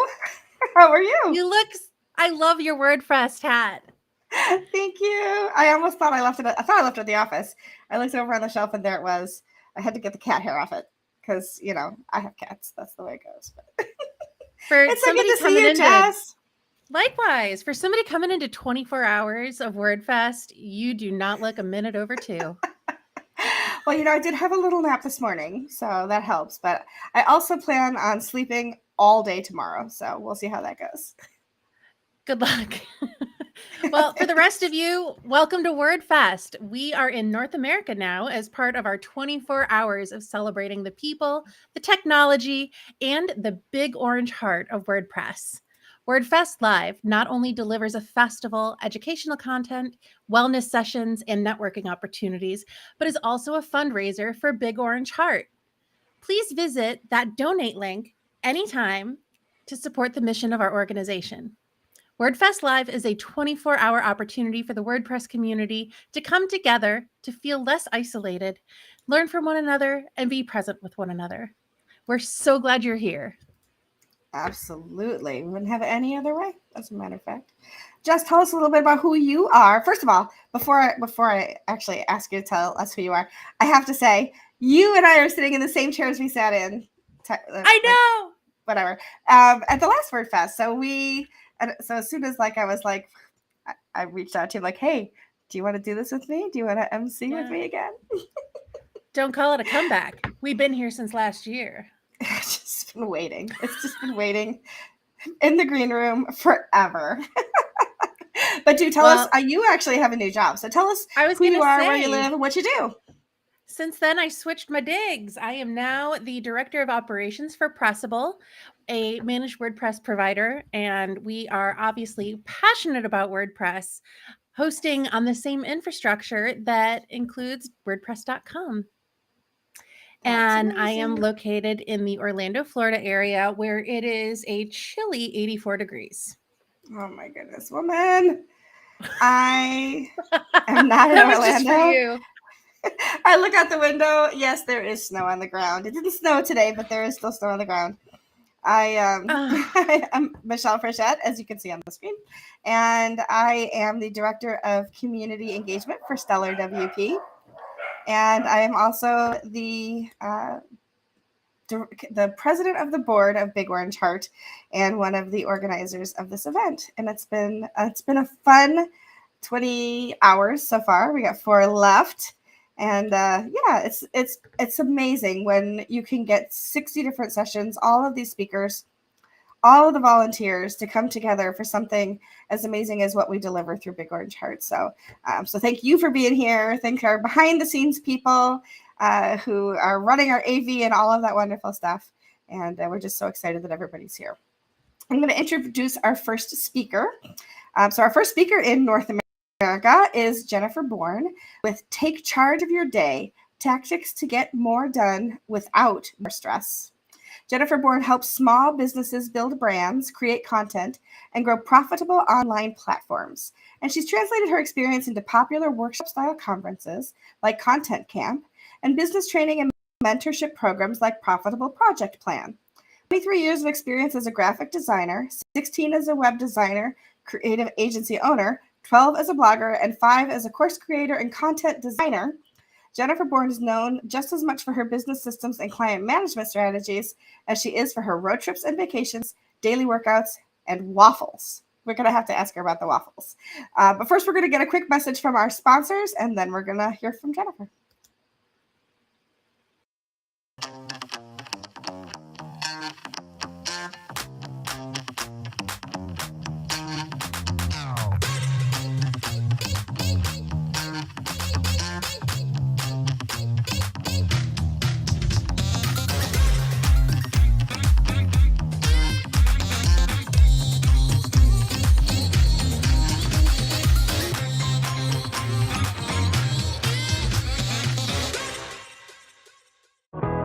Do you know the Yoast Seo Plugin? The red, orange, and green feedback bullets that help you optimize your posts for the web?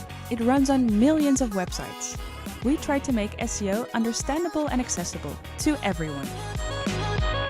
Oh great, my website crashed again. I give up. No! Don't give up on your dreams, Jordan. Who are you? It's me, you, from the future. Your professional website is not out of reach. You just need Nexus. With Nexus Managed Hosting, you get lightning-fast load times, built-in performance monitoring and updates, and always awesome support 24/7, 365 for all your projects. Whoa, yeah.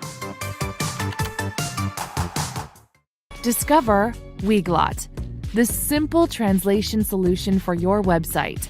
All you have to do is add Weglot to your website.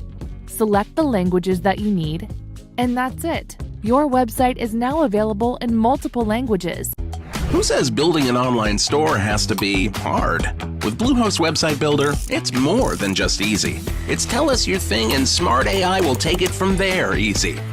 It's WooCommerce friendly, so you can add one of these or swap this for that easy. It's set up shop in minutes with unlimited products easy. Whether you sell boots, books, or bowls, it's create an online store with Bluehost easy. Build beyond boundaries with Bluehost.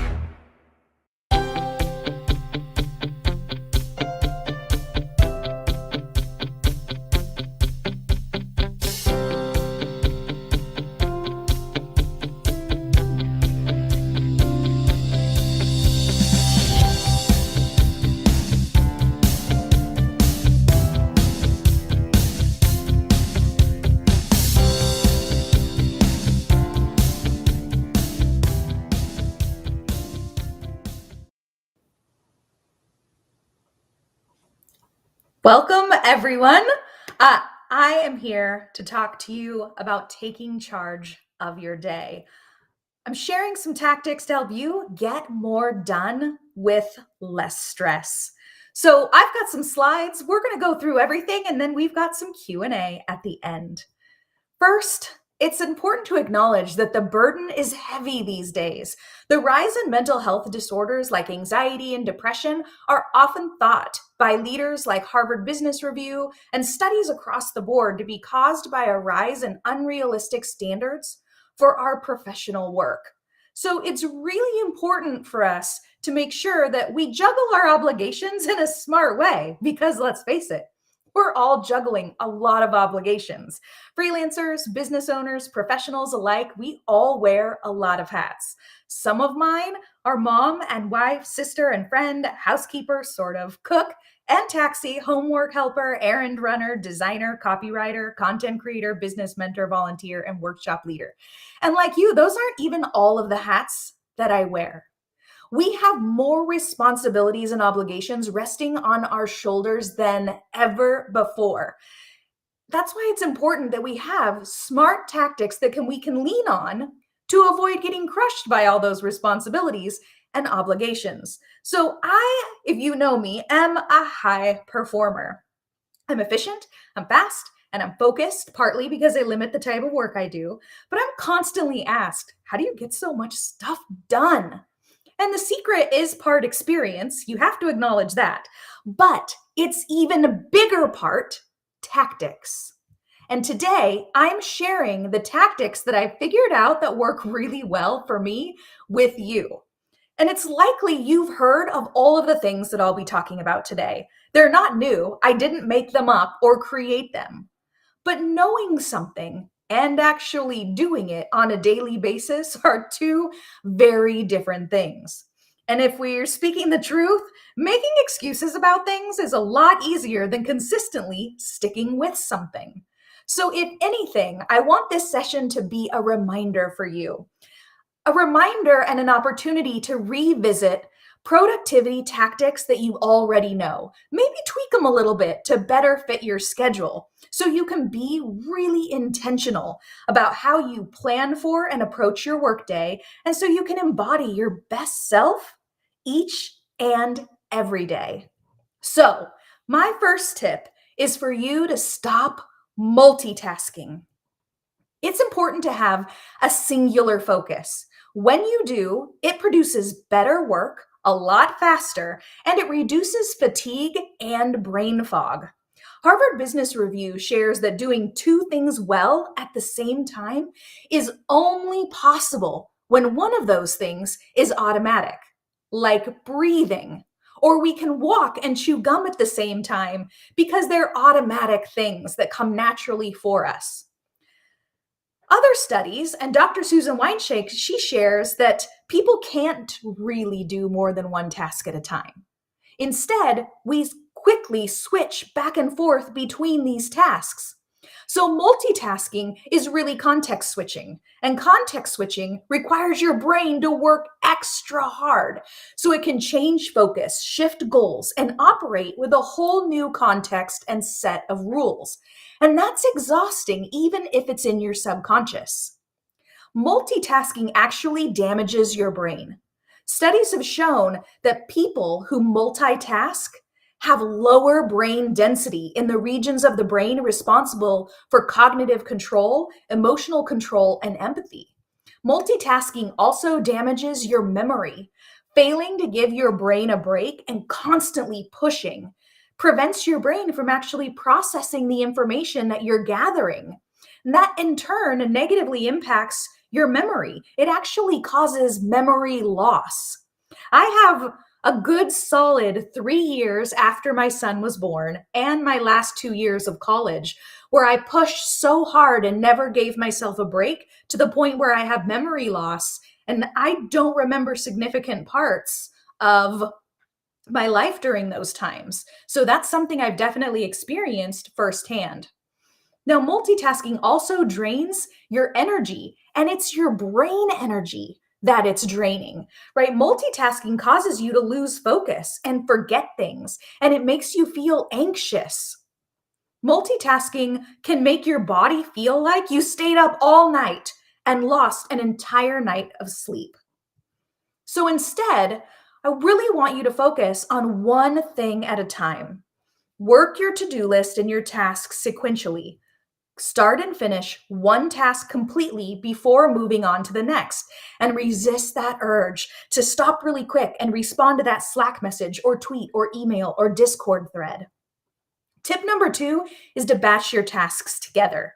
Grouping similar tasks speeds up your workflow and it reduces cognitive load and stress. Your brain likes focus and flow. So your brain is the most happy when you focus on one type of work during one block of time. It requires less context switching. It saves you up to 40% of your productive time, and it keeps you in that groove, in that zone, right, until you're done, so you can work faster and get more out of your work time. So you want to group similar tasks together so you can work faster and reduce the demand on your brain. So group your administrative tasks and paperwork together. Group development tasks or design tasks together. And maybe think about grouping things like copywriting or critical thinking together. Tip number 3 is to close everything.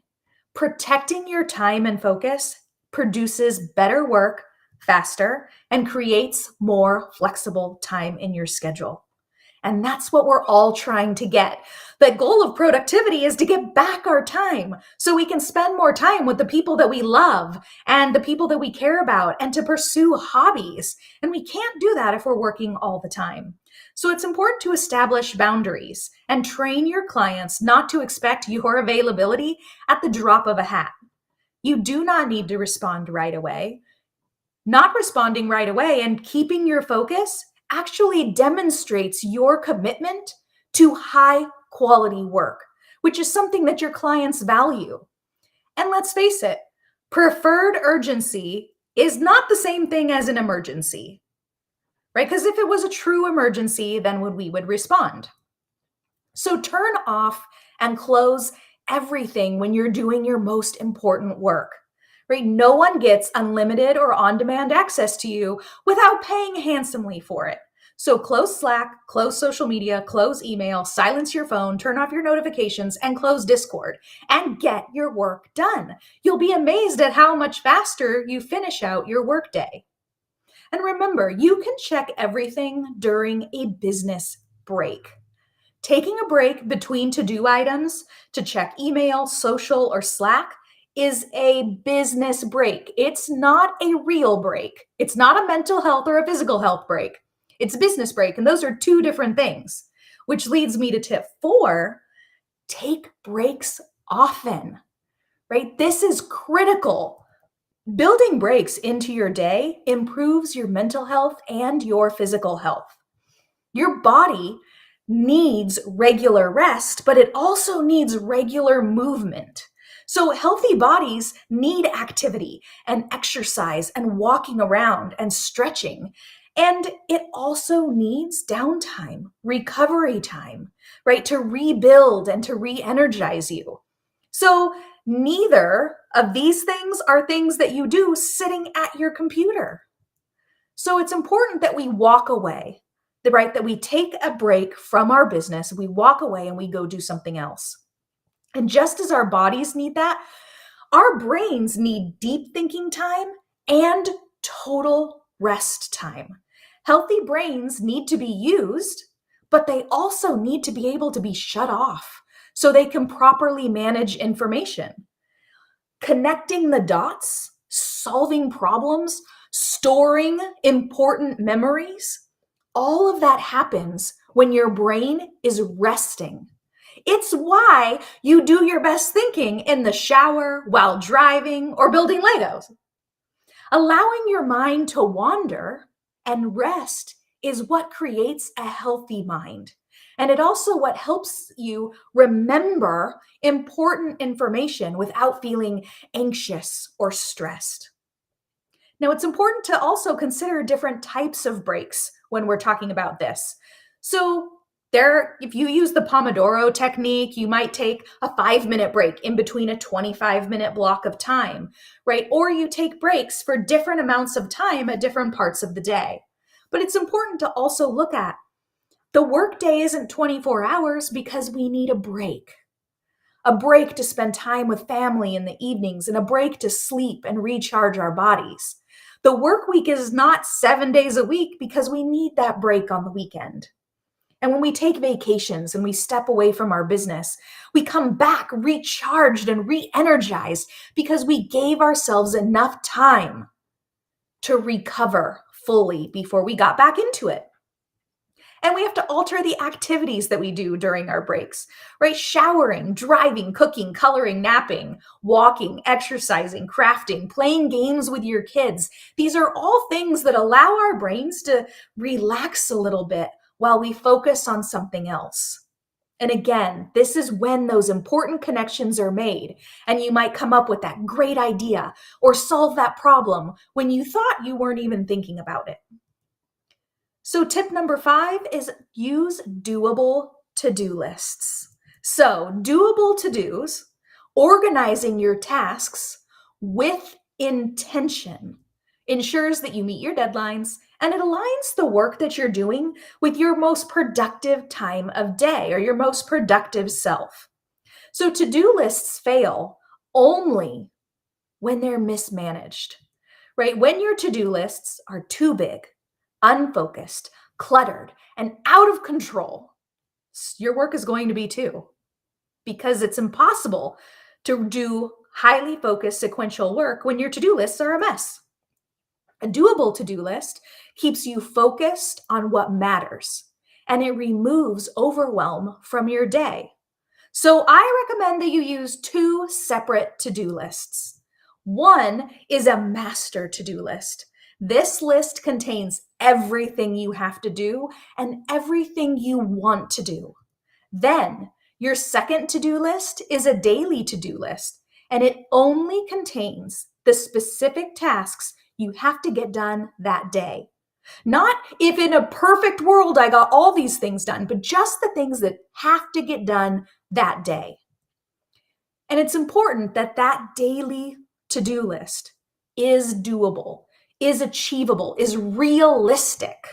So we plan for 4 to 6 hours of good work that you can be proud of and feel really great about. Because you're not a robot. You can't work 8 straight hours in a day and walk away with good mental and physical health. It's also important to understand that unexpected things pop up every single day. Client fires are going to show up. Things are going to go wrong. Something is going to happen. And if you have a full 8 hours planned in your day, that's going to derail everything. But if you plan for 4 to 6 solid hours, there's wiggle room in there to just take those unexpected things in stride and keep on going.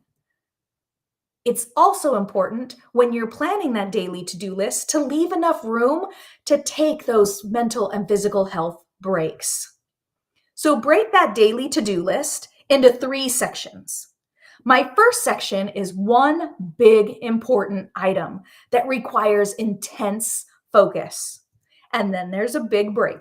And then I do 3 medium-sized items that are a priority, things that have to get done that day. And I take a break. And then I tackle 5 small items. So I'm only putting 9 items on my list for the day, 1 big, 3 medium, and 5 small. So an example of that, if we took a look at an example for my day, my big item might be mocking up a website design or writing an article or case study. That's intense work. It requires a lot of focus, so I need a break after that. I don't take a break until it's done. And then I have 3 medium-sized things. This might be revisions to a design or copy edits to an article or a case study. I might take little breaks in between each of those tasks, but then I take a nice significant break after that. And then come my 5 small things. These are quick little admin things, project management things, little projects, tasks, right? The last little revision to get design sign off, sending over that quick proposal or change order to a client, right? Little things that don't require deep work, because by that point in the day, all my creative juice is most likely fairly tapped. Now, sometimes I finish all of this at 3 o'clock in the afternoon. Sometimes I finish it at 4. Sometimes it lasts all the way till 5. But when I get to the end of these 5 small tasks, I know that I finished everything that had to get done that day. And then after that, anything else is a bonus. So here's the thing. I go through that to-do list, a doable, realistic to-do list, and then I wrap up my day with an official daily wrap-up. Closing out your day properly helps you leave your work behind, and it sets up a productive next day. So you want to finish every day strong. When you finish your day strong and spend the last 30 minutes buttoning up the details and planning for the following day, you leave nothing hanging to nag at the back of your mind in the evening and keep you thinking about work. You know exactly what your next day is going to look like, and you can relax and sleep more peacefully, so you're more energized and refreshed the next day. So if we talk about closing out today, in that 30 minutes, you save, close, and shut it all down. So the first 15 minutes is closing out today. The second 15 minutes is focusing on tomorrow. In those first 30 minutes, respond to unanswered messages or emails so you can close that out. Save and close all your open project files. Close social media, Slack, and software. Log out, turn off those notifications, tidy up your desk, and clean up your digital files so everything is nice and neat. Then turn your attention to planning for tomorrow, for the next day. You want to set yourself up for success and a great night's sleep. So review that master to-do list, that one list of everything you have to do. Identify the priority tasks that need to get done the next day. Then create that 3-part doable to-do list, ideally with 1 big intense thing that you're going to do first, 3 medium things, and 5 smaller, low effort, low brain power things. And do the prep work. Gather whatever you've got to gather, do whatever you've got to do to be ready to hit the ground running with that big task first in the morning. Tip 7 is to train your brain. Harnessing focus and creativity is a challenge, but if you can do it, it gets you in the zone faster, right? It gets you in that magical creative zone where everything just flows and feels easy and time flies by. And it helps you tune out distractions. So create a focus ritual. This has been absolutely game-changing for me. A ritual helps me get in the zone, and it can do the same thing for you. So a ritual is nothing more than a series of actions performed in a specific order. Repeating that ritual consistently over and over and over a long period of time trains your brain to focus and tune out distraction. You're starting to make that action of getting ready to do focused work something that becomes innate, and you're training your body, your mind, your focus, and everything to say, okay, now's the time, right? Now we need to focus. I have used the exact same focus ritual since 2015. And we're what, in 2022? That's 7 years. I have been using the exact same ritual. I follow the same simple steps every time. And it's nothing complicated. You can do the same thing. I gather everything I need to do my focused work. If I'm doing copywriting, right, I'm gathering my notes and testimonials and feedback and everything that I need, transcripts. If I'm doing design, I'm pulling together the photos, the copy, all of the things that I need to pull that design together, style guides, right? So I gather what I need, and then I get a drink and some snacks. Because unfortunately, I've trained myself to be really productive when I'm eating candy. Sweet Tart Hearts, right? Hershey Kisses, peanut M&Ms, all things that I shouldn't be eating. But when I'm eating them, I'm super productive. So I gather everything I need. I get a drink. I pull together my snacks. And then I put on my noise-canceling headphones and I start my productivity music. And it's not just any music. I listen to the exact same instrumental album every single time since 2015. Every time that I have needed to do any kind of focus work, I use the exact same album. And because it's instrumental, it's not an instrumental version of songs that have words. It's purely instrumental. So my brain never tries to sing along. Right? My brain isn't fighting to hum or sing or listen to the words because there were never words to begin with. But because I've done this so many times over and over and over for now 7 years, I get into the groove almost immediately. My go-to is from a band called Circles Around the Sun, and the album is called Interludes for the Dead. Now, within the first few minutes of that song on the album playing, I'm in the zone. I don't even really register the music. I don't even realize when a song changes. Because let's face it, in the middle of a workday, when we're putting on music, the goal is to increase productivity, and the goal is production. It's to produce work. It's not necessarily to rock out to your favorite song and enjoy music, right? That's not the time of day for that.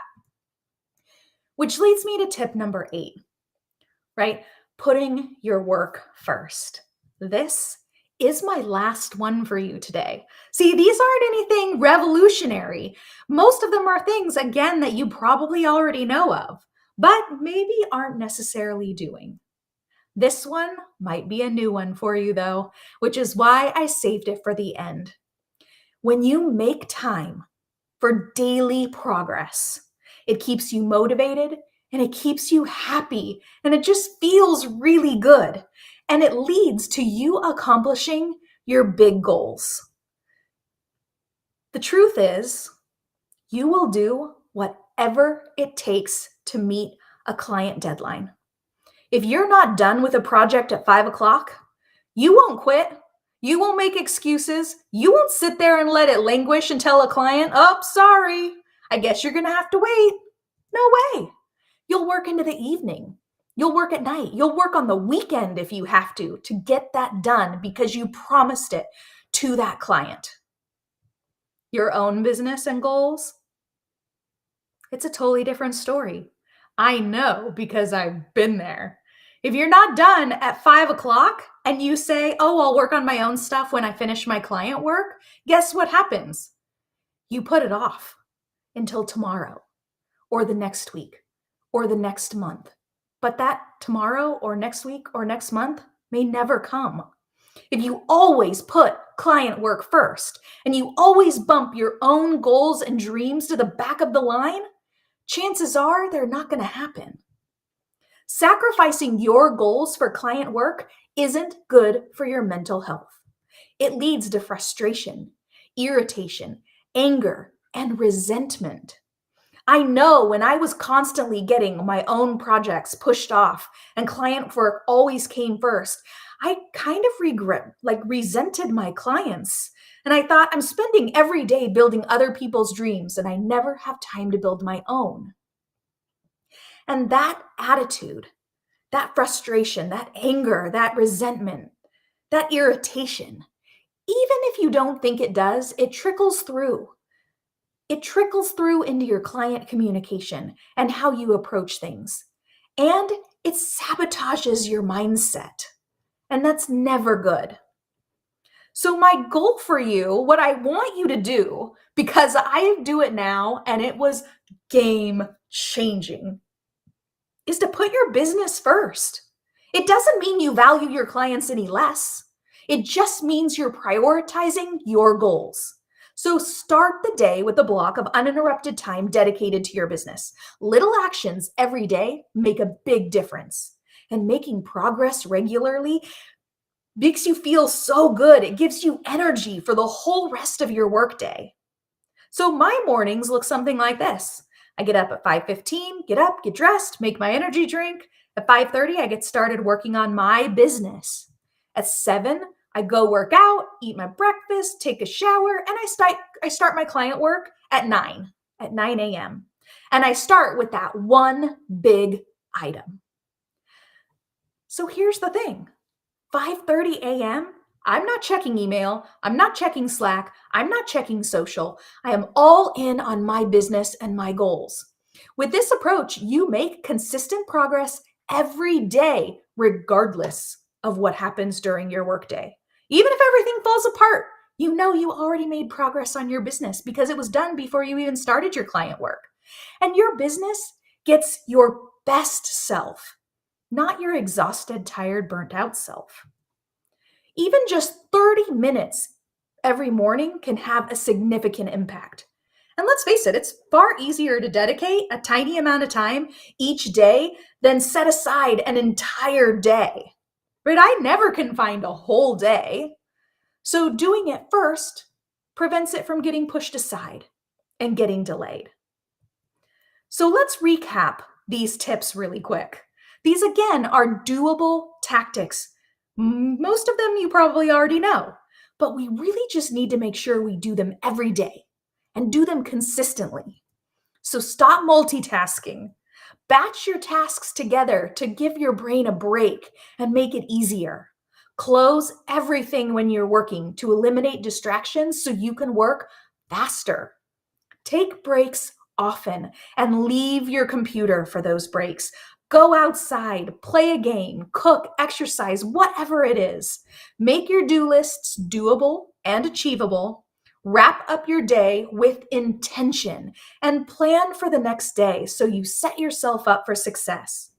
Train your brain to be focused and to be productive and put your work first, even if it's just a little bit every day.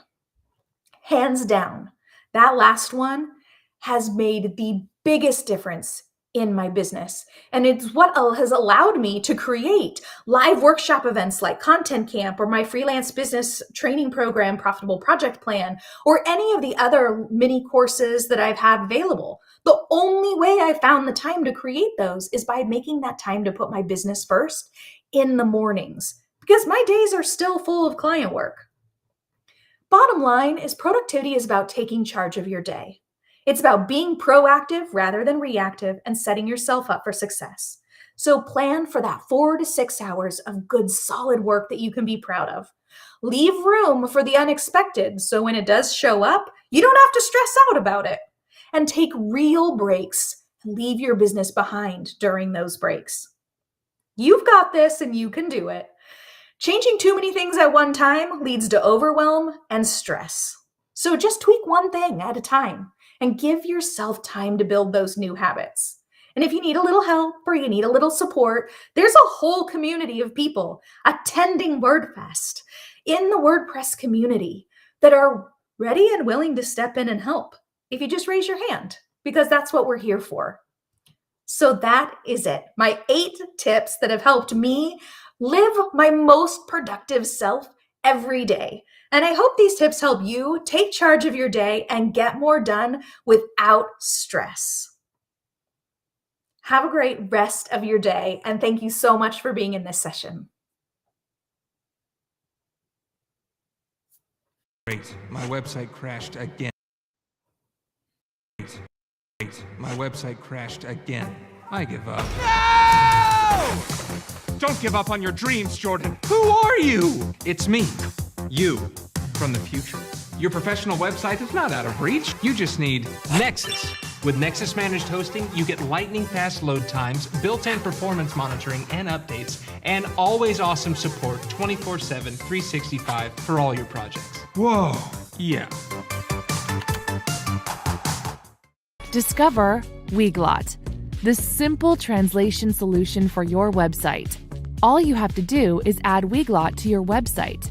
Select the languages that you need, and that's it. Your website is now available in multiple languages.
Do you know the Yoast Seo Plugin?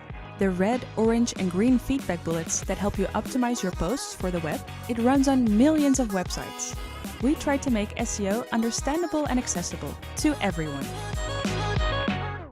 Who says building an online store has to be hard? With Bluehost Website Builder, it's more than just easy. It's tell us your thing and smart AI will take it from there easy. It's WooCommerce friendly, so you can add one of these or swap this for that easy. It's set up shop in minutes with unlimited products easy. Whether you sell boots, books, or bowls, it's create an online store with Bluehost easy. Build beyond boundaries with Bluehost. Wow. So I was thinking I could feel called out or I could feel inspired. I'm choosing inspiration, Jennifer. That was phenomenal.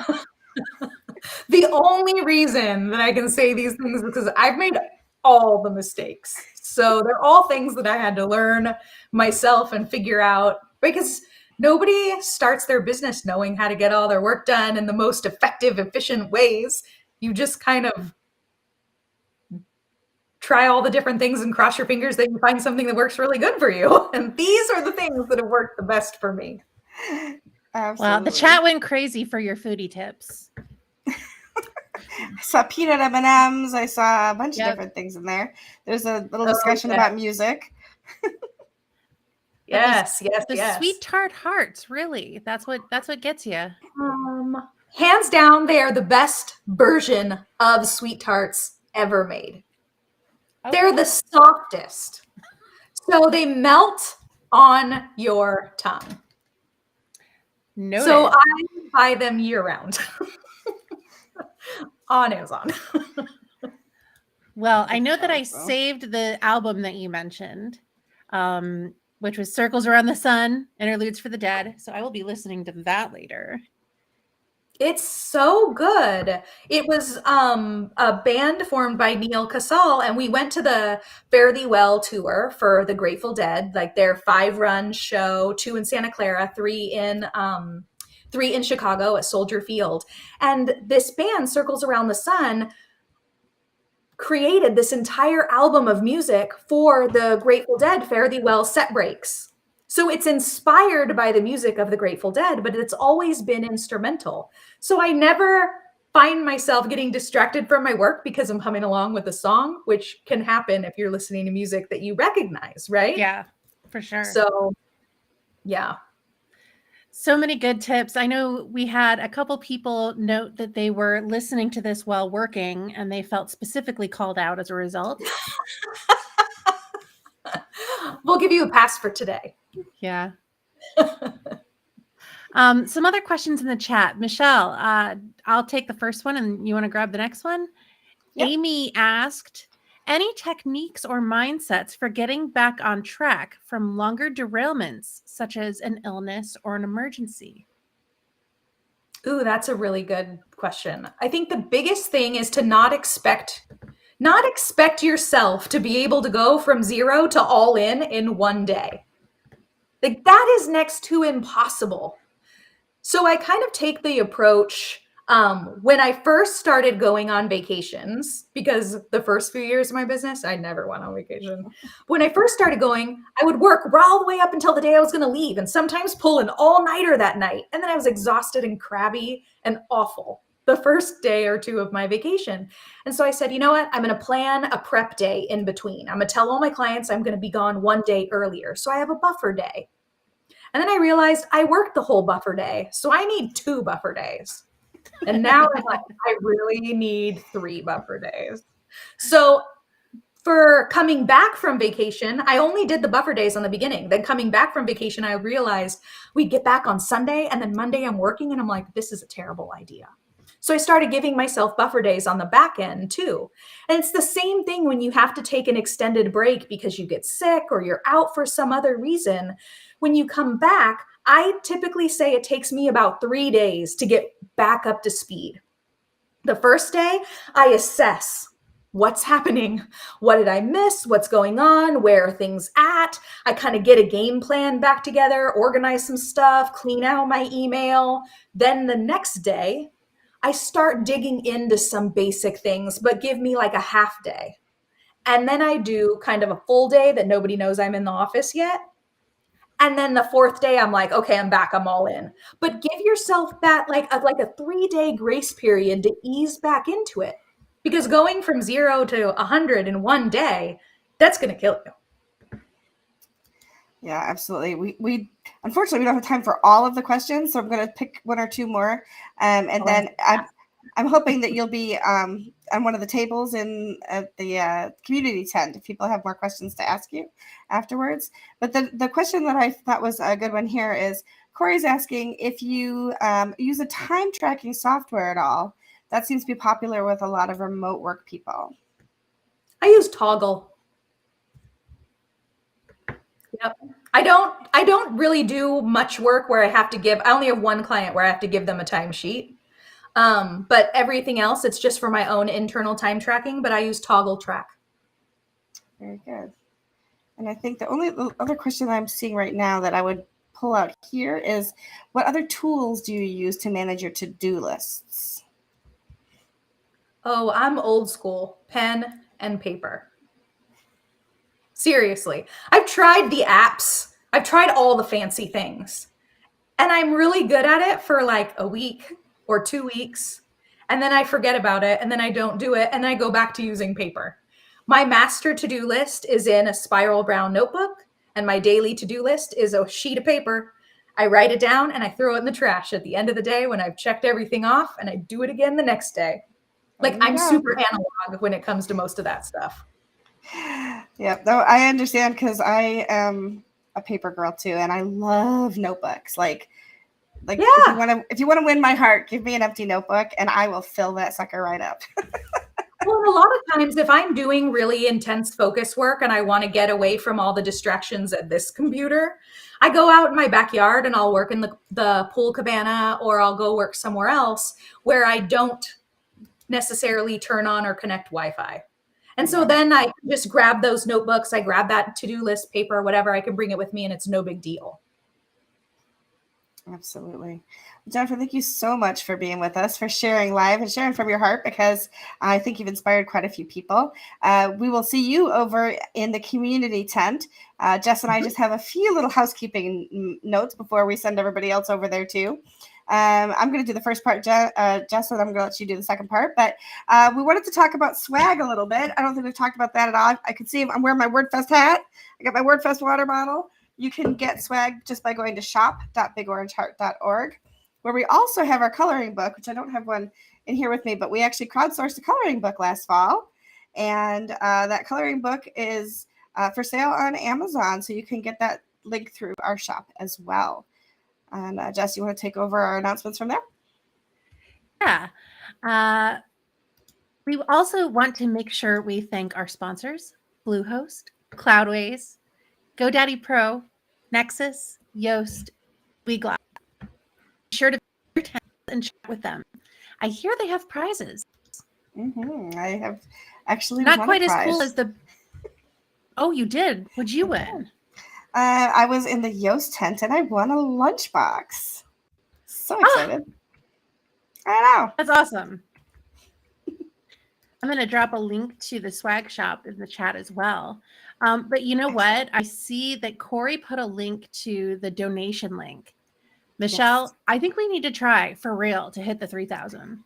I think so too. We're about a third of the way there, and we have less than 4 hours left in this event. But if everybody who could gave anywhere from $1 to whatever their heart was moved to do, we could actually hit that $3,000 mark today.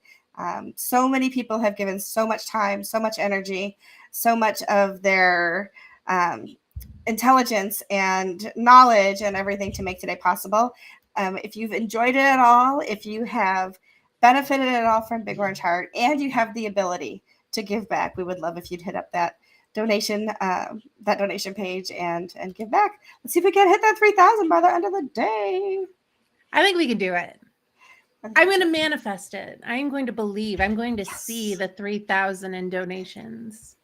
I love it. I forgot to mention something. So I did this earlier and it was so bad, but it was really fun to do. Have you gone to the photo booth and done a boomerang shot yet? Not a boomerang one, but I have done the photo. The photos are fun, but I did a boomerang and I was trying to be like all cute. Yeah. And it looked like I was having a medical issue. Like it was so Did you tweet bad. It? I did not. I immediately did a retry. But if you guys haven't had fun playing over there, don't forget to get your photo snapped in the photo booth and tweet it out with #WordFestLive. And I need to thank our media and micro sponsors. In the next hour, what else is going on in the tents? Yeah, so Cloudways has their Lifter LMS tent takeover with Chris Badgett, and you can join Nexus in their tent for a chance to win prizes. And then we already talked about some of the other things going on. Up on the next hour itself, coming up in about 12 minutes, we're going to be talking to Kathy Zant. She is one of our organizers. We're going to do a live interview with her, followed by a recorded interview between Adam Warner of GoDaddy Pro and Emily Hunkler, who interviewed him. So make sure you head over to the tent, but come back for the great things that are coming on the rest of our stage. And we'll see you real soon.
Hello again. Guess who's back? It's back us. again. I don't Looking dance for as your good as you. donations. We need $3,000. Smash that button. Isn't that what they always say? Like, smash that button. They do, except instead of subscribe, just smash the donate. Smash it. We're over $1,200. We're getting closer. Woo! Anyway. I don't know. I think we just start like selling off some of Jennifer's candy. Like, who wants some Maybe. sweethearts? It could happen. Sure. It could. If they want to buy an autographed coloring book, I will sign one and send it out. I mean, for an not extra really worth 20, anything maybe more. include an original. Oh, I could do that. Yeah, for sure. You are an incredible artist. Well, thank you. I'm not sure if incredible is the right word, but I do enjoy it very much, which is important. So we have the pleasure of being joined now by Kathy Zant, who is one of our WordFest organizers. This WordFest, we are taking some time in our community interviews to get to know our organizers, why they've volunteered for this huge job, because believe it or not, it is a very big job, what they do when they're not WordFesting, and to learn a little bit more about the people who are contributing to Big Orange Heart. So let's bring Kathy in. Red Rover, Red Rover. Do you know the Yoast Seo Plugin? The red, orange, and green feedback bullets that help you optimize your posts for the web? It runs on millions of websites. We try to make SEO understandable and accessible to everyone.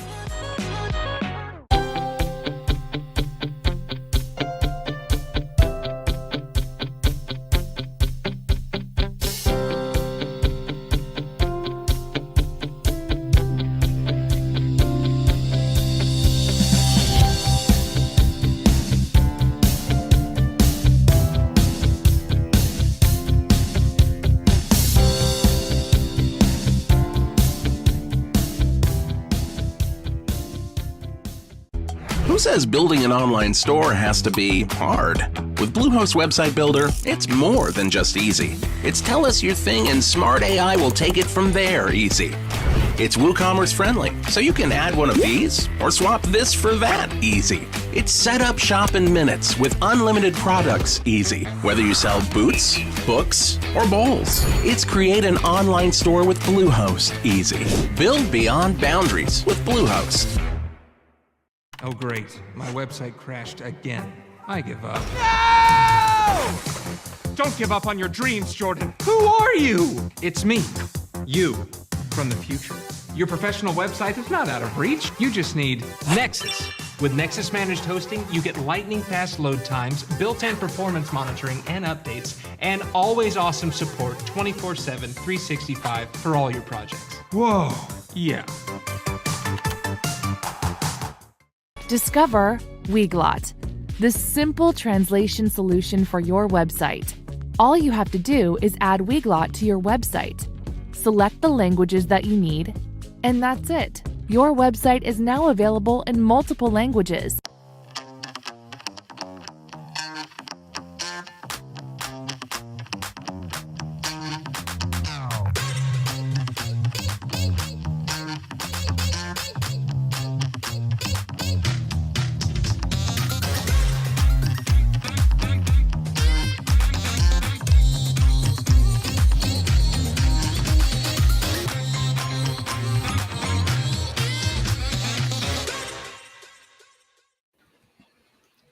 So as I was saying before the ads, let's bring Kathy in. I was busy dancing to that GoDaddy music. I know, it's so good, isn't it? It really is. And in headphones, it's like coming from everywhere. So yeah, they scored. Well, like do like the Rocky run. What's really funny is like in between I like start like looking at something or reading an email, and then the music comes on and I just about jump out of my chair like, oh my God, what was that? But it's also 21 hours into an event, so that could have something to do with it too. Anyway, Kathy, hi. Hi. Good to see you. It's so good to see you too. Like I don't see you all the time. I love it. We get to work together. We get to work together. It's so much fun. I mean, not all the time, but at least together. Yeah, collaborating. You're in my Slack and in my heart, Kathy. That's what I'll say. Oh, your big orange same. heart? My big orange heart. That's right. Exactly. But we want to get to know our organizer. So I'm going to ask you the first question, and then I'm going to let Jess kind of chime in, and we're going to tag team. I said we're going to grill you, but all we're really going to do is get to know you. But tell us, what has your role been in WordFest? WordFest, I have been on the marketing side of things. Not as much as I wanted to. I was really gung-ho at the start of it, and then life took a little bit of a detour. So Michelle has basically, I don't know, you've just been on top of it. And I'm like, okay, just give me a chunk of things that I can do in the corner. So I've contributed where I could. I wish I could have done much more, but it's been perfect. You have contributed exactly what we needed. So good. Yeah. All of those tweets that went out today saying, hey, in 5 minutes, join us for this person and that person. You took all of that off my plate and so much more. And so I appreciate all the work that you've done. Thanks. Yeah, no, that was, you explained things so well, just I would have thought of that after I had it all done. So you're just a great leader. You scope out everything so that it's really easy to run with it. So, you made my contribution so much easier. Well, that's cool. By the third time, I would hope I'd have some of it down by now. Yeah. For sure. So, Kathy, you do a lot for the community, not just WordFest, but also WordCamps, local and WordCamp US. Why is WordFest specifically so important to you? Well, mental health is mental health, well-being of people is core. Without health, there is no wealth. You can have bank accounts full of money, but without health, you don't get to enjoy it. Without mental health, without the capability of being able to really take care of yourself mentally, spiritually, emotionally, all that money doesn't matter. It doesn't matter how much success you have with your clients, how much success you have with your boss. If you're not taking care of yourself, you can't enjoy it. So what's the point? So it's cornerstone. It's really, I don't know. I've learned, my husband, my WordFest talk is coming up pretty soon. My husband had a stroke in November, and I talked a little bit about some of the lessons I had there, and it really drove it home. So all of the experiences I've had over the past 3.5 months have really just shown me in a very, very fundamental way how important health, mental health, emotional health, spiritual health, physical health is to being able to enjoy life. And that's what WordFest is all about. And it needs to be a cornerstone of this community. So it's been important to me all the way around. Now, not only have you had all that kind of upheaval going on in your life, you also started a new job in the last, 5 or 6 months. So tell us what you're doing full time now. Yeah, so this was I love WordPress. I've been working with WordPress since, I used to in the very early days when you had to have FTP up in order to get a plugin into your WordPress. I used to tear apart core and put things different ways, and then oh God, I can't live with this site anymore. Tear it down. So I've been using WordPress forever, and even before there was a community, but I really think that the success of WordPress is about community. And so I've been very committed to anything WordPress. And I really wanted to love Gutenberg, having been around, a lot of us old schoolers were just okay, I see what you're doing here. I see it. It's not working for me. And then I someone told me go play with Cadence. And then I was like, oh yeah, okay. Oh my gosh. And so I fell in love with the Cadence suite of products, especially Cadence blocks and the Cadence theme, which just amps up the speed and the functionality of Cadence blocks. And I have the gift of being able to tell that story and to market Cadence and Cadence blocks and work with everybody at the Stellar WP team, everybody at Liquid Web. It's been just an amazing experience. I actually started November 1st, and my husband had a stroke on November 14th. And I was just I want to. But the team at Stellar has been amazing in supporting me and just kind of like letting me go at my own pace and so supportive. Michelle has been extremely supportive. I'll start crying if I talk too much about it, but don't make me cry. Everybody's been so supportive with everything I've been going through. Now that everything is kind of calming down, husband is home, he's doing therapy at home, which is like so much better. I get to really focus on Cadence and telling that story and doing all of the marketing there. And there's other fun things happening at Stellar that I can't really talk about yet. So it's just been an exciting, expansive experience for me to be able to really supercharge what people can do with WordPress with Cadence and Cadence blocks. Yeah, so much fun. And it's so much fun to watch you leading courses on things, online classes. And I think your dog wrote a blog post, right? Well, he was inspired by your innovation. And I was like, well, I could do this myself, but it's so much more fun. My dog has this website, so he does some stuff with Cadence. He's a golden retriever, awesome. and he's, all about people. So he wants to do cool things on the web with people. I'd do more with his site. It's just my playground right now, but it makes for a fun kind of story because sometimes web development can be kind of boring, so we need to be able to like laugh and have some fun with this too.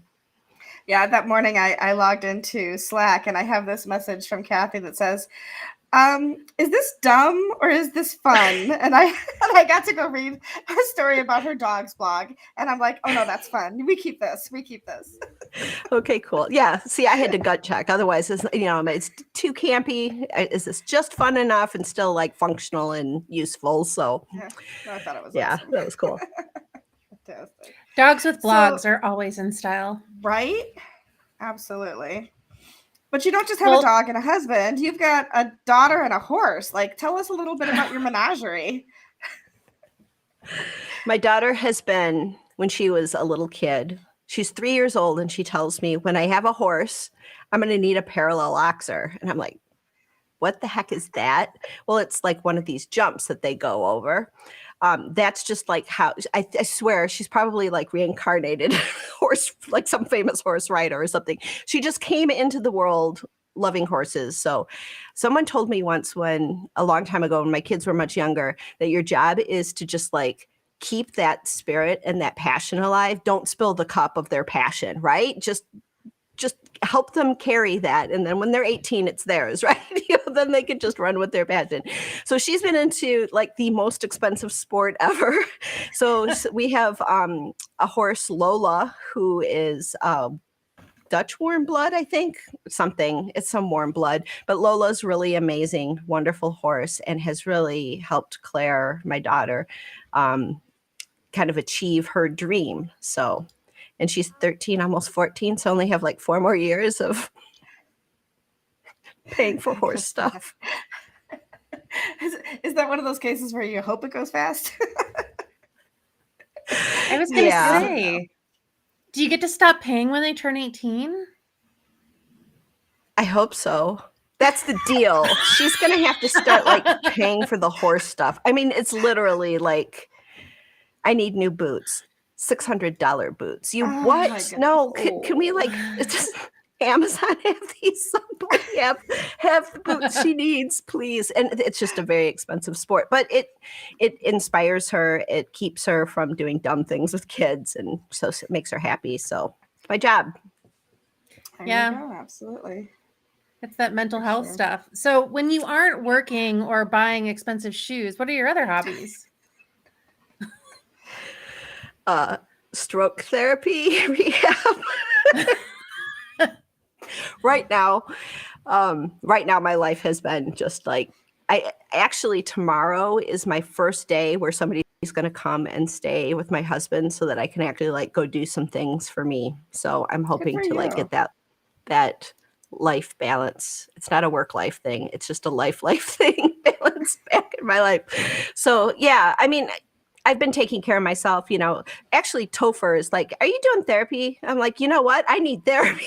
So I went and started doing therapy. Topher actually encouraged me to do that.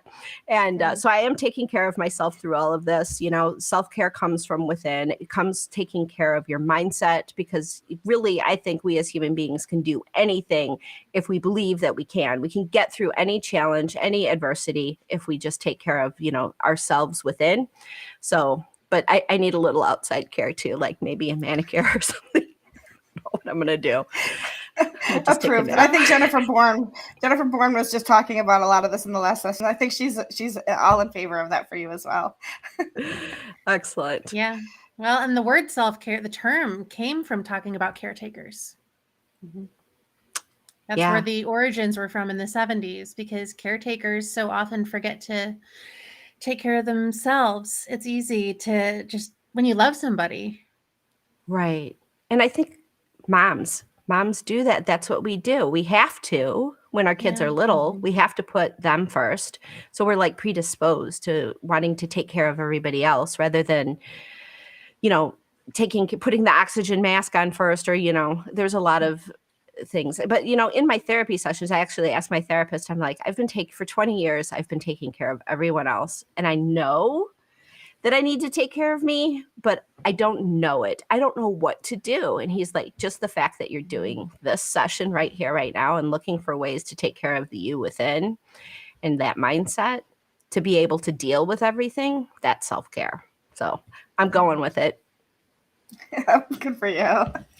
Well, it's important because when a crisis happens, people rally around you for a while, but then they forget that you're still dealing with things and you still have a lot on your plate. So if you can remember to prioritize yourself, it helps a whole lot.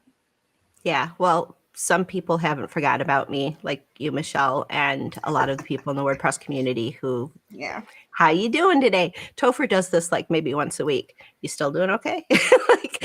There's so many people who just really watch out for me. And that's one of the benefits of WordFest, of Big Orange Heart. It's one of the benefits of the WordPress community. When you're a part of this community, you're really a part of it. And that's why I give back. Absolutely. And one of the things, Jessica and I are determined to try to help us get that $3,000 mark today. And so I'm just going to say, if you value the work that people like Kathy are doing at Big Orange Heart, with everything else that's going on in her life, that she's giving of herself timelessly and giving us her energy and her brilliance, and you have the ability to value that, please make a donation today. Help us get over that $3,000 mark in donations for today, just to show those of us who have been here for a lot longer than we should, within 24 hours, I mean, help us get that mark, help us get there. So Kathy, thank you so much and for Michelle, taking time out. Real quick, before we go, what does that money go to? We're talking all about the things that are so important. Yeah. But if people donate, what exactly is that buying? Yeah, so that's buying so many things. First of all, there's just infrastructure, right? It's always hard to go, we want people to give money because we have to pay a director, right? Because like Dan doesn't do this he does it out of the goodness of his heart, but he still has a mortgage, right? And this is his full-time job. We have a paid Slack. A paid Slack is so that we have the ability to have those private conversations, to have those things that go on.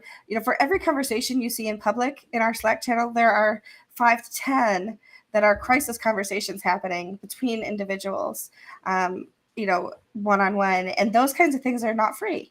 And the infrastructure to put together WordFest, to do all the things that we do, unfortunately, it does cost money. And so one of the things we're going to be using our dollars for this coming year is really working forward into those life groups that allows people to, come together in groups that are private groups, that are monitored only by the people within the group, and one person who is there to make sure that things move in the right direction and help things move forward in that group.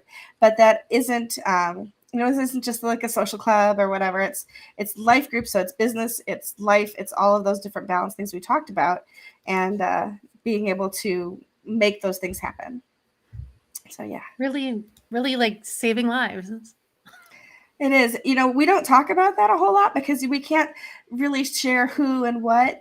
But I know for fact, for conversations, obviously I don't know who, but conversations with Dan and other people, that lives have been saved because of Big Orange Heart.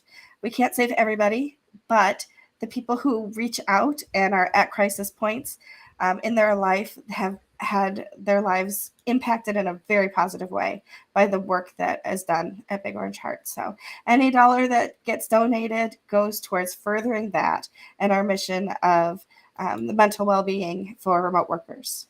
So, well, Kathy, it's not lost on me that even in your hard time, your servant heart is still giving back. That's as much as amazing. I can. Yeah. Wouldn't have been able to do it without the team that's there, made it easy for me to give back, where it's just like, okay, I'm just sitting here taking care.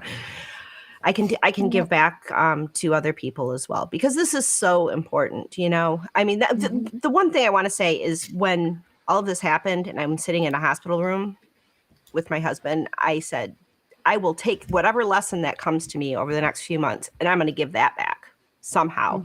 I'm not going to have this experience defeat me.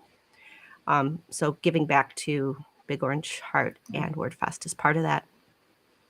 And you have a talk coming up on stage 2, I think in the next hour or 2, where people can actually hear more about your story.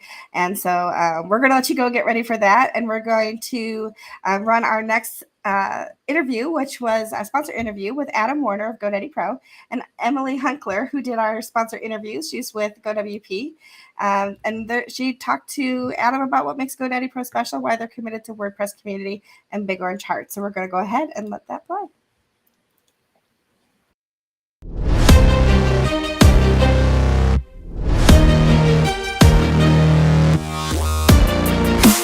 Hi, Adam. How are you doing this morning? It's great to see you. Good, Emily. Great to see you too. And thank you. Awesome. I'm so happy to have you here representing GoDaddy Pro, and so grateful to have GoDaddy Pro as a sponsor of WordFest this year, and getting to talk to you about these great topics of community and wellness. And I can't wait to dig in. So if you're ready, let's do it. Let's do it. Let's have a chat. Awesome. Let's talk about it. All right. So the first thing, as you know, community is huge, right? And it's a big word. A lot of meanings, can apply to a lot of different things. How would you say, what would you say the term community means to GoDaddy Pro? Well, it means a couple of different things. And we differentiate community first and foremost between external community efforts and engagement and participation with internal community engagement and participation. So what community means to GoDaddy Pro and GoDaddy All Up is it's the opportunity to learn from our customers, our current customers, to learn from our potential customers, to understand what web designers and developers want and need in any product that they might use, whether that's domains or hosting or managed WordPress, whatever that is. So our community work is really a way for us to learn more about what our customers use and want. But more than that, GoDaddy Pro and GoDaddy All Up is comprised of people who are web designers and developers at their core. So many of us joined GoDaddy, are part of the web designer and developer community and WordPress community ourselves. Now, that's the external part, right? So we sponsor events. We're there talking to people. We're learning. We're sharing what we're doing. We have a very strong focus on being very transparent about performance of our products that may have been less than stellar in the past, and the things that we have done and are doing to make sure that we're offering the best products and services in the space. And I went a little bit off the rails there. I was going to talk about internal. So that's, So we are, we're at events, we're talking to people, we're learning, but we are also dead set on supporting this community because, at the end of the day, if there are no web designers and developers, the web isn't being built. If there's no open source software, the web isn't being built, in my opinion, as it should be. So we're all part of this ecosystem. And so anything that we can do to support that is what we will do and are doing. Now, when we talk about community internally, so our team specifically, and this has been going on for many years, but more robustly since last year, we have gathered people within the organization. So we have 7,000 plus employees. So it's a big organization to surface the benefits and the knowledge of WordPress and the ecosystem to our internal people. And not only for them to learn more, to be able to perform their jobs better for our customers, to inform our customers of the best solutions for whatever business they're starting, growing, maintaining, but also to get more internal people involved in community work and in the WordPress community specifically. We have created a centralized location internally that we are posting regular updates to and having conversations there, prompting conversations, supporting many different people across the organization, from care to platform to program to merchandising to marketing. If you want to know anything about WordPress and the web designer and developer community, there's now one central location for you to ask those questions and get that feedback. Very cool. I love to hear all of that. And I think it's so interesting. Also, the approach that GoDaddy Pro has taken with investing in the community, essentially by bringing the community, the external community, internal, right? Like you said, the people who are working there are part of this community. So you have this natural outreach and connection that exists because of the people that are the GoDaddy Pro internal community, right? And I think that's so great. Yeah, and that's been very intentional over the span of many years. Is how can we possibly deliver products to the people that need them if the people that need them aren't the ones creating the products, right? So I'm very, very pleased to know that this was happening before I joined GoDaddy and GoDaddy on the GoDaddy Pro team. And I'm very pleased to have been a part of amplifying all those efforts. Awesome. That's great to hear. Thank you so much for sharing all of that so candidly, Adam. You spoke a little bit about this already, but the ways that GoDaddy Pro contributes to the WordPress community, you talked about creating that centralized location to support and kind of nurture the access to helping and contributing to WordPress and educating yourself about it for folks inside GoDaddy Pro. Are there other things there? And also in terms of contributing to the remote community, so folks who work remote, you work remote, correct? And I imagine I do. Yeah, many folks at GoDaddy Pro do. So what kind of support exists there? Yeah, so again, for many years, we've been participating. So we're talking about the WordPress community specifically. We've been participating in the Five for the Future program, which is, for those who don't know, it's Matt Mullenweg's call to companies to donate or dedicate 5% of their time into giving back to the project, whether that's through core software contributions or any of the other now 20 make.wordpress.org teams. And I'm happy to report that across the company, we have 37 contributors that participate in the Five for the Future program. We have core contributors on staff to be core contributors. And then on my team specifically, and what we're trying to promote to other teams, we have people that are on the training team, helping to lead the learn.wordpress.org initiative, on the marketing team, on the community team, on the WordPress photo team. So that's one way in which we give back to WordPress, the community, and the software. Another way is through our education, our educational content. So I've been working remote since 2012.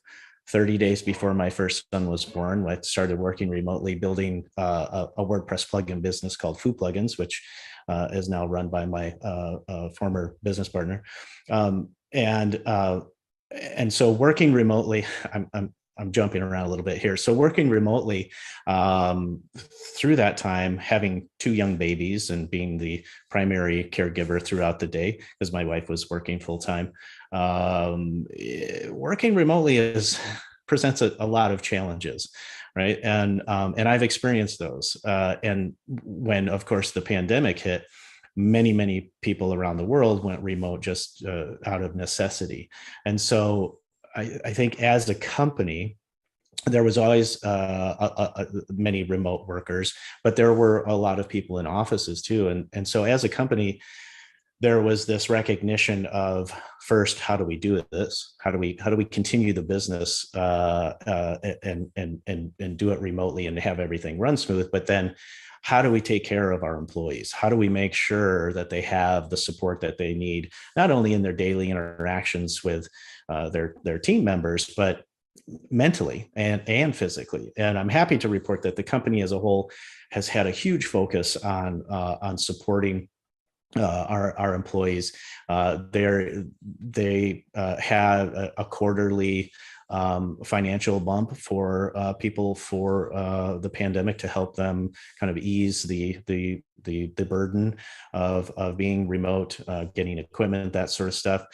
We have instituted official 2 days per year called wellness days, where we are not just encouraged to take the day off, but it's pretty much mandatory to take some time to be with your family or for mental health. In my case, I ended up working that day because that was part of my mental wellness, was making sure I could catch up on the things. So does that answer your question? Absolutely, it does. And I'm Okay. smiling because I can relate so well to this, having 2 young children as well. I think wellness day for me is not necessarily spending more time with the kids, right? I mean, I love doing that, but when you live in that experience and you're used to always working from home and in a home office, it's like, no, I think I prefer to do this for a wellness day that looks a little bit different to folks who work in an office all the time.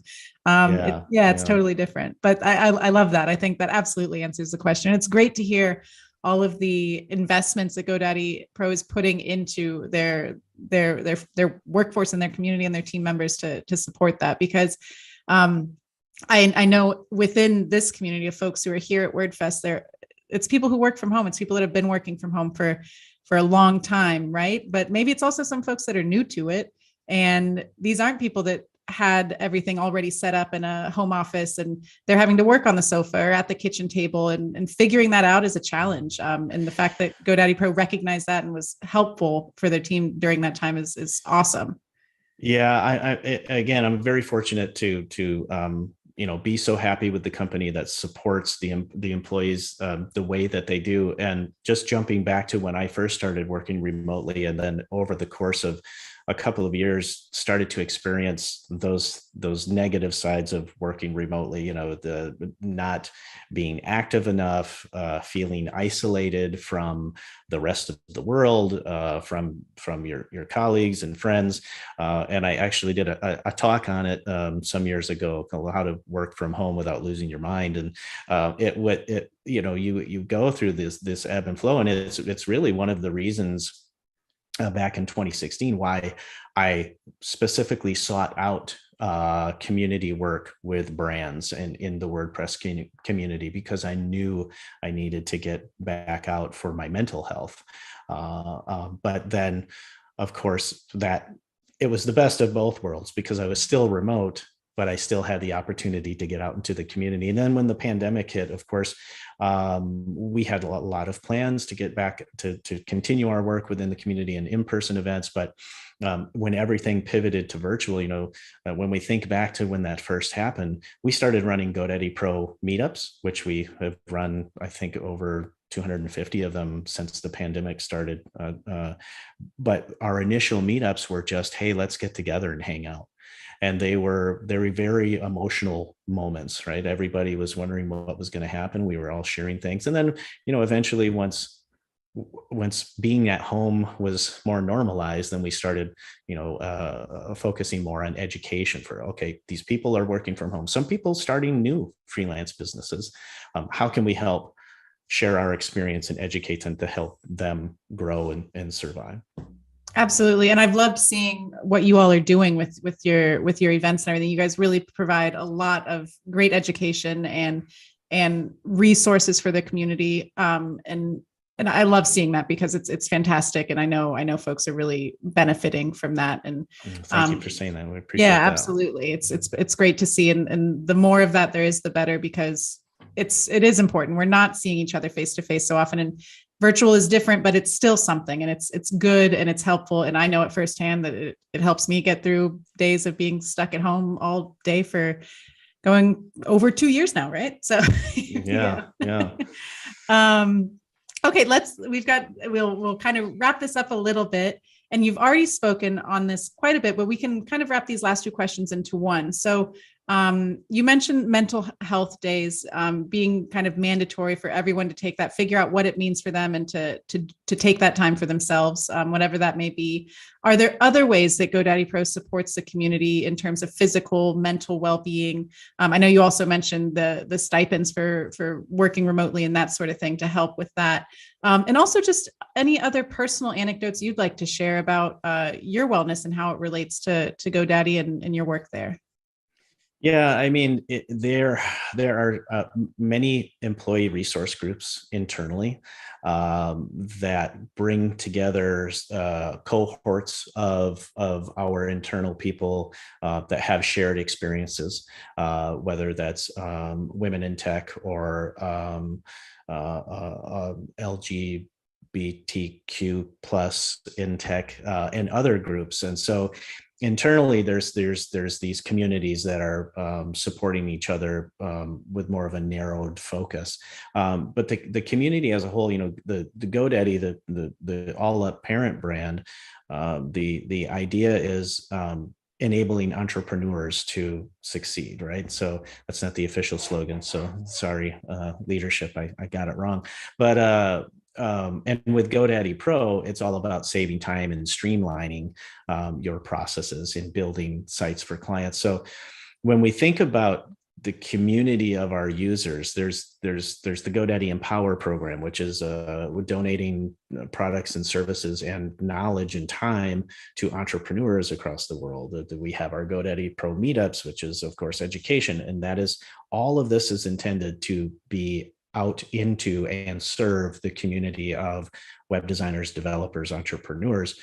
So I think in that sense, those are a few ways in which we support the wider community. Obviously, we're sponsoring events, and that's a two-way street, right? Obviously, we sponsor because we want brand awareness. We want people to know the people behind the brand and know what we're doing. But at the same time, we're supporting the good work that Big Orange Heart does with their community and the wider community. And so all of the things that we do really all up company wide centers around the user. And so the user equals community, right? So and personal anecdotes on what? How I'm staying healthy?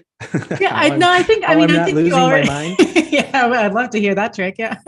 I think you've already answered quite a bit, talking about how GoDaddy has enabled you to work from home, to feel confident and healthy mentally, right? To perform your job and be happy and be there for your family. And you have a partner who works full time, you said, and it's been helpful. Your professional situation has helped enable your family dynamic to be more successful. So I mean, I think you've answered it, unless there's anything else you want to add there.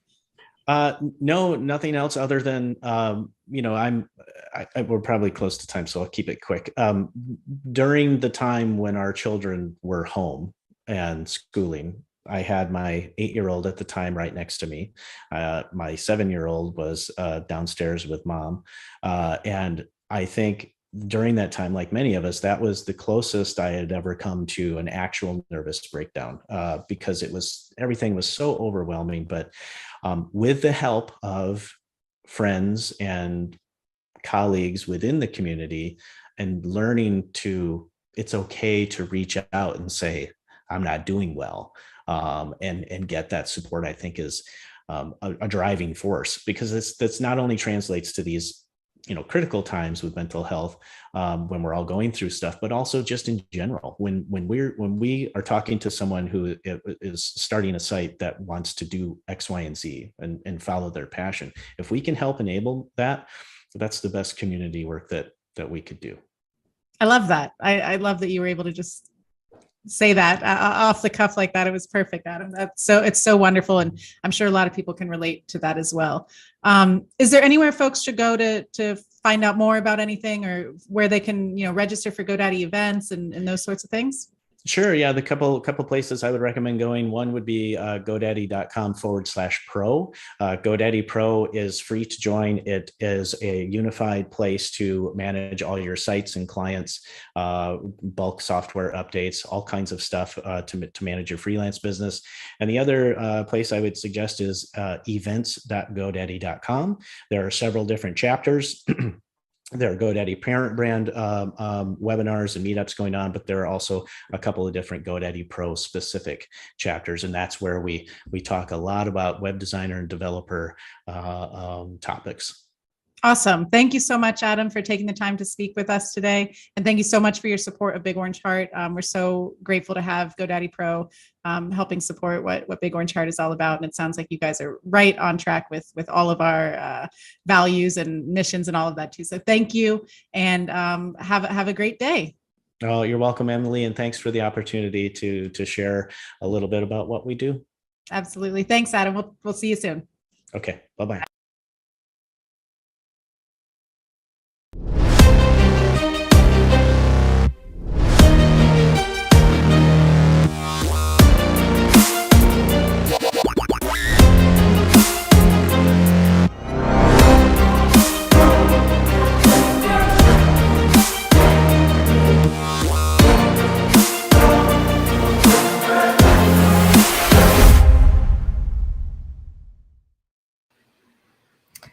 Well, I don't know about you, but I think Emily is knocking these out of the park. She's doing such a I was great gonna job interviewing say, people. like, she could join a news station for sure. Absolutely. She absolutely knows what she's doing for sure. But We then really Adam appreciate- is like one of the nicest guys in the entire industry. And I don't know that I've been to an event in the last 3 years where I didn't see him. This is also true. He's pretty awesome for sure. He's dedicated. It was just like a lot of awesomeness and video. Yes, absolutely. We want to thank them both for that wonderful interview. Hopefully everybody else got a little bit something out of that too. And of course, GoDaddy Pro is one of our sponsors. We thank them immensely also. And along with our other sponsors, Bluehost, Cloudways, Nexus, Yoast, and Weglot. The tent is still going on. Go over to the sponsor tent, the community tent, and chat with some of our different sponsors over there. You might even win some prizes. I won a prize. I'm so excited because I love Legos and I'm getting a Lego thing. I'm so super excited. Anyway, also the photo booth. Did you take your new photo in the photo booth, Jess? I did. I took a photo of myself earlier and I tried to do the boomerang thing, and it did not come out cute like I expected. You know, the people on Instagram, they're like, like, yeah, that's not. I'm not an Instagram model either, so I understand. But I might have to go take one now with my hat. I know, and they've got like the super cute frames from sponsors. They did a great job with that. Well, you did a great job, but also the sponsors did a great job with that. Yeah, Multicollab and DreamHost are the sponsors for the photo booth, and you're right. But what we want people to do is take those pictures, post them on Twitter using our hashtag WordFestLive. Also, thank you to all our micro sponsors who donated at least $250 each to be our micro sponsor for the event, and our media partners who really helped us get the word out, interviewing our organizers and our speakers to be able to help people know more about WordFest and get people to register to be here today and learn as much as they did. So what's coming up for the next hour, Jess? Well, not to turn it into a telethon or anything, but I just want you guys to know. So I'm like laser focused now. You tell me $3,000, we're going. We're gonna get there. Michelle, tell him what we did in the last hour. We are up to $1,280. So we've been raising money. Thanks to everybody who's been donating. If you are inspired to do so, please hit up that donation button and help us help the community for sure. Yes. So hit the community tent. We're going to be back soon. There's a 15-minute break. So go have some fun, win some prizes, spin a wheel. I hear there are lunch boxes. Do you know who the next presentation is? It's Jason Cosper. You know, I do. And I gotta be honest with you guys, like this is like totally behind the wall. But like we have these things to read for people, and the fact that he's referred to as Jason is so weird to me because his name's Cosper. Oh, I see what you're saying. But He's I was Casper. going to say, like, but his talk title is My Decade in Pajamas. Like, I couldn't even do 24 hours in pajamas here because I'm on camera the whole time. Well, at I least was going to say, if he's the not in waist up. pajamas for this talk, I'm going to be so disappointed. Hey, Jason, if you're waiting to come on live with us later, we expect to see, ducky pajamas or something. Pajamas. Anyway, take the next 15 minutes, go visit somebody in the tent, get something to drink, take a walk around your room. We will see you very soon. Do you know the Yoast Seo Plugin? The red, orange, and green feedback bullets that help you optimize your posts for the web? It runs on millions of websites. We try to make SEO understandable and accessible to everyone.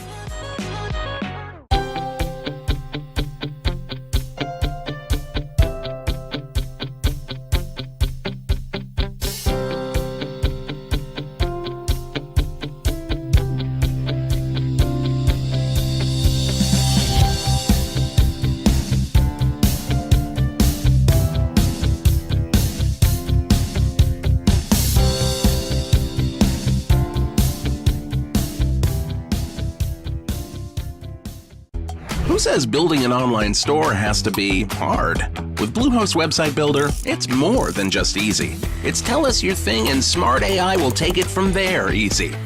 It's WooCommerce friendly, so you can add one of these or swap this for that easy. It's set up shop in minutes with unlimited products easy. Whether you sell boots, books, or bowls. It's create an online store with Bluehost easy. Build beyond boundaries with Bluehost. Oh great, my website crashed again. I give up. No! Don't give up on your dreams, Jordan. Who are you? It's me, you, from the future. Your professional website is not out of reach. You just need Nexus. With Nexus Managed Hosting, you get lightning fast load times, built-in performance monitoring and updates, and always awesome support 24/7, 365 for all your projects. Whoa, yeah. Discover Weglot, the simple translation solution for your website. All you have to do is add Weglot to your website. Select the languages that you need, and that's it. Your website is now available in multiple languages.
We're back.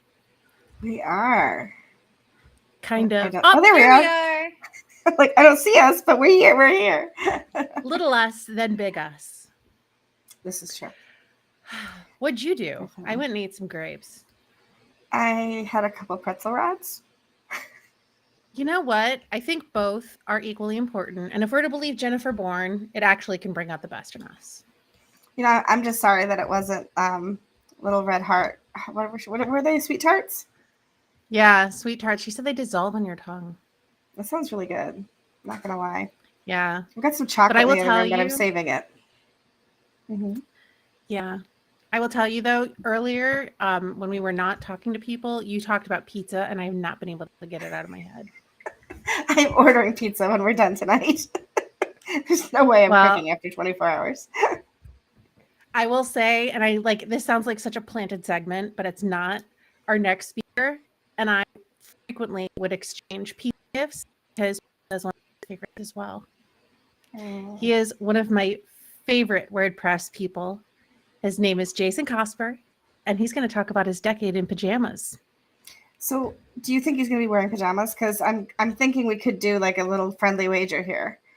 I'm going to say he's not wearing pajamas, and if I'm right, you put another $10 into Big Orange Heart. And if I'm going to say he is, then you've got to do it. Exactly. So we'll see how it works. I like this. I like this a lot. Okay. Right? Come on, Okay, cool. Jason. You better not be letting me down. He is the WordPress product advocate at DreamHost. He says, but let's not get too hung up on job titles, though, because one should not let themselves be defined entirely by their capitalist contributions, or apparently what they wear to work. When Jason grows up, he wishes to become either a filmmaker or an astronaut. That fits. It does, right? That fits. Without further ado, let's see what he's wearing. No, after these ads. Do you know the Yoast Seo plugin? The red, orange, and green feedback bullets that help you optimize your posts for the web? It runs on millions of websites. We try to make SEO understandable and accessible to everyone.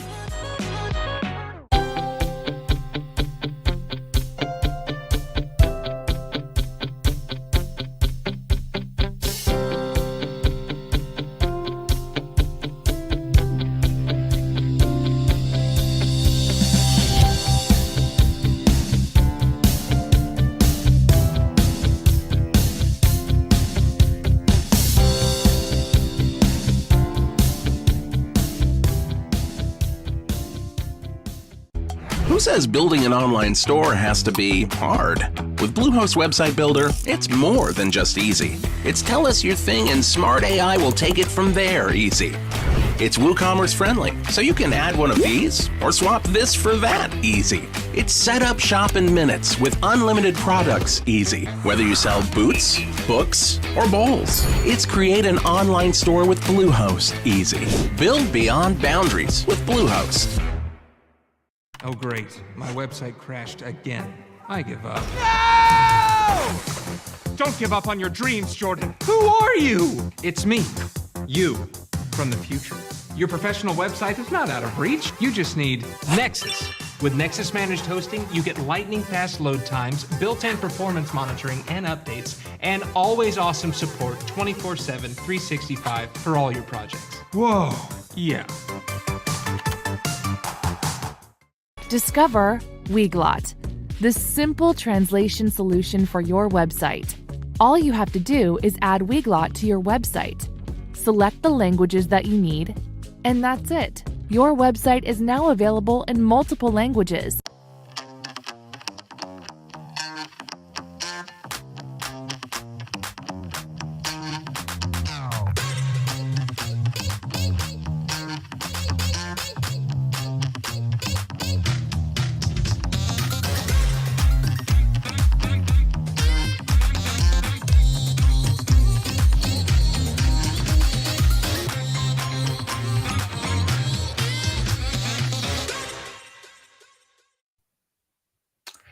Well, howdy.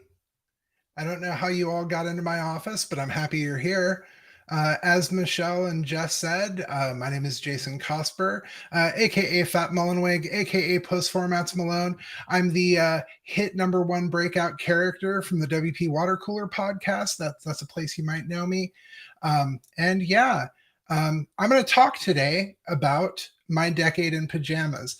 I want to settle Michelle and Jess's bet, but I'm going to go ahead and stretch it out a little bit for dramatic tension. How's about that? So our story today starts at DreamHost. About 10 years ago, 11 years ago at this point, I was working at DreamHost as their resident WordPress nerd. Basically, I got to work on a bunch of very difficult WordPress problems, the things that other people didn't want to touch.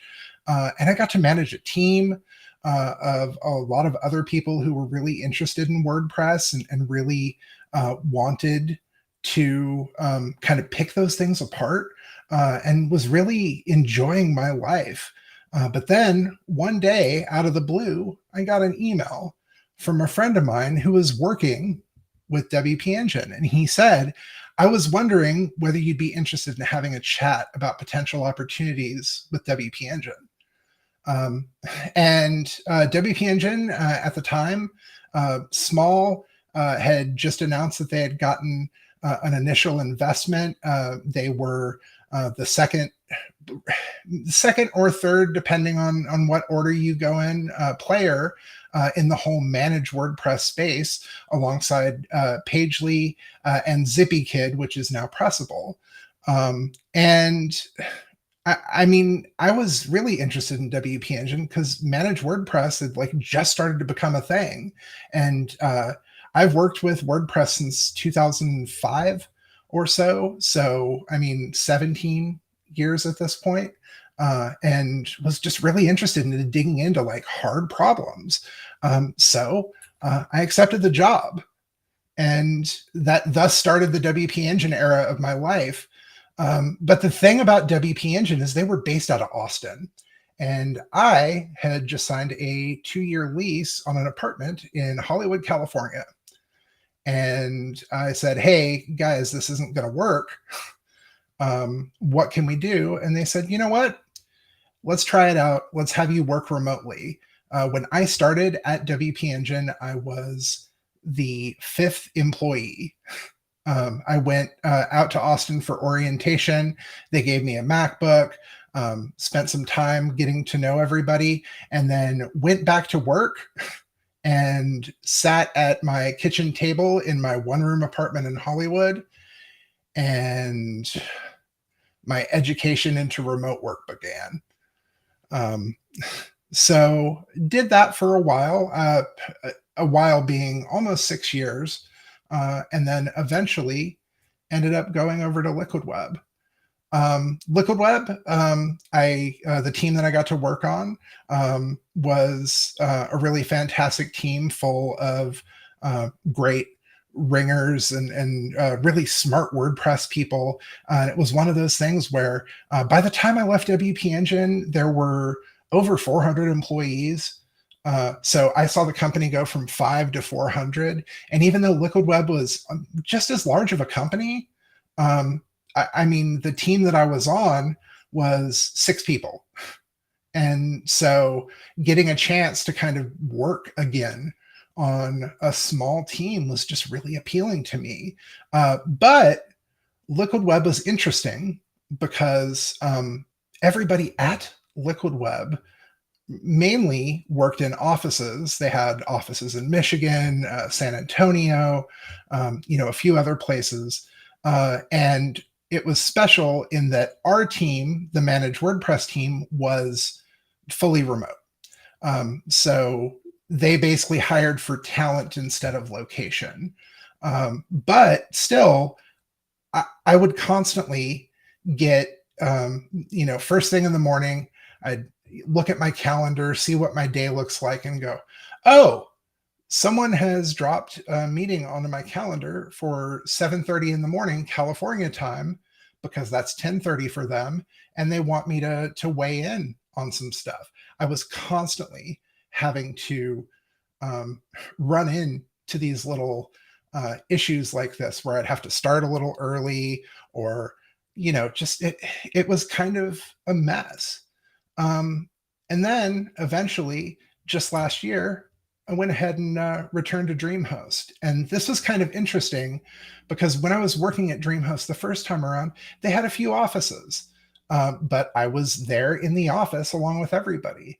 At this point, we were almost 2 years into the global COVID-19 pandemic, and really nobody worked in the office anymore. And I don't think that people were expected to return anytime soon. There had been conversations about it, but it seemed like really nobody was in a rush. So a lot of the team was doing remote work and had been doing remote work for almost 2 years. So I actually, even though I'd been working remotely for 10 years, any previous time up until just 6 months ago was for a company that was not fully remote. So yeah, I've been doing this for over a decade now. And if I can be perfectly honest with y'all, mistakes were made during this time. I mean, of course there were. When I started doing this, there weren't really very many resources in 2011 for navigating the complexities of working remotely, especially working remotely for a tech startup. Like, it just, these things didn't exist. I mean, until I basically moved into a house, not the apartment that I leased in Hollywood, but an actual house that I could, that had a spare room that I could turn into an office. I mean, I could have moved into an apartment with a spare room, but either way, just something that I could turn into an office.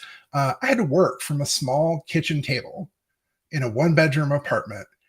And my wife, Sarah, and I were just kind of on top of each other all day long. She would put something on the TV and I would hear it. If I had a call, she would have to get up and go into the other room so I could continue having this phone call with a customer or, with my team. It was just a real hassle. There's this quote from a recent book, Out of Office, by Anne Helen Peterson and Charlie Warzel. They say that once work takes up a residency in a part of your life, it takes real concerted effort to evict it. Boundaries are no longer up to the task. We need guardrails. Now, when you work from home, your job literally takes up residency in your life. Like I said, I was working from the kitchen table, sometimes working from the couch, just trying to get my job done, trying to not annoy my wife and my dog with staying up late or any of that stuff. So we've now entered the little portion of this presentation where I tell you how to install some guardrails into this whole work from home process. If you've been working at a gig for a while, I really wouldn't suggest doing everything I'm about to suggest all at once. But it is a good idea to introduce these things kind of bit by bit over a few weeks, a few months, whatever you're comfortable with. So let me get a drink of water and let's get into it, shall we? Now, you cannot change. We're going to talk about this. You cannot change when someone sends you an email, a text, or a Slack message. This is one of the most important things that I have to share with you today. Because when you work from home, when work takes up residency in your life, you, especially if you have work Slack installed on your device or your personal phone or even your personal computer, you have email installed, things like that, you get these little notifications all day long. And then when things shut down for the night, if you are fortunate enough to be on a fully distributed team where people might work in completely different time zones, completely different continents than you do, you're going to get notifications at just random times. So when I first started working from home, one of the things that constantly filled me with the most dread was getting pinged by like my boss or a coworker long after the workday was over. So like I said before, you can't change when someone sends you an email, a text, or a Slack message. However, you can change when you can reply to it. When you're working from home, the whole tenor of your job can be set by when you choose to respond. Now, I know what you're saying. My boss emailed me. And to that I say, so? You say, how do I get them to stop? Well, here's the thing. You don't. You don't get them to stop. However, you can stop jumping when they whistle. You can choose to respond at a time that is more appropriate for you. So you get an email from your boss, you get a text from a coworker about something at work at 10 o'clock at night, and your shift ended, 5-6 hours ago. You don't have to jump and get on that. I know that the temptation is there to be a good coworker, to be a mensch, but that work is still going to be there when you show up the next morning. So, whatever it takes, set a reminder for yourself to respond if you have to, but just don't jump when people tell you or try to get a hold of you and say, hey, I need your help with this. You can still be helpful, just on your schedule. So the thing is, you have to set expectations with your coworkers and bosses. Almost everyone at one point or another in their career has had a coworker who has to dip out a little early to, go pick up their kid from school, take care of a family member, manage a child's sports team, scouts, something like that. These people have gotten the ability to do this because they have set expectations with the people that they work with, right? So you, in the same way, with how you choose to respond and the other things I'm going to tell you about, all you have to do is set expectations. My friend, author Austin Kleon, has sent out this tweet not too long ago and said that his act of love on a Friday afternoon is scheduling every email that he answers to send on Monday morning. So basically, any point after, post noon or a little later in the day, he knows, hey, people have got a weekend coming up. They don't need me to drop a task, a request, or whatever on their table, like right before their weekend starts. I have had this bad habit.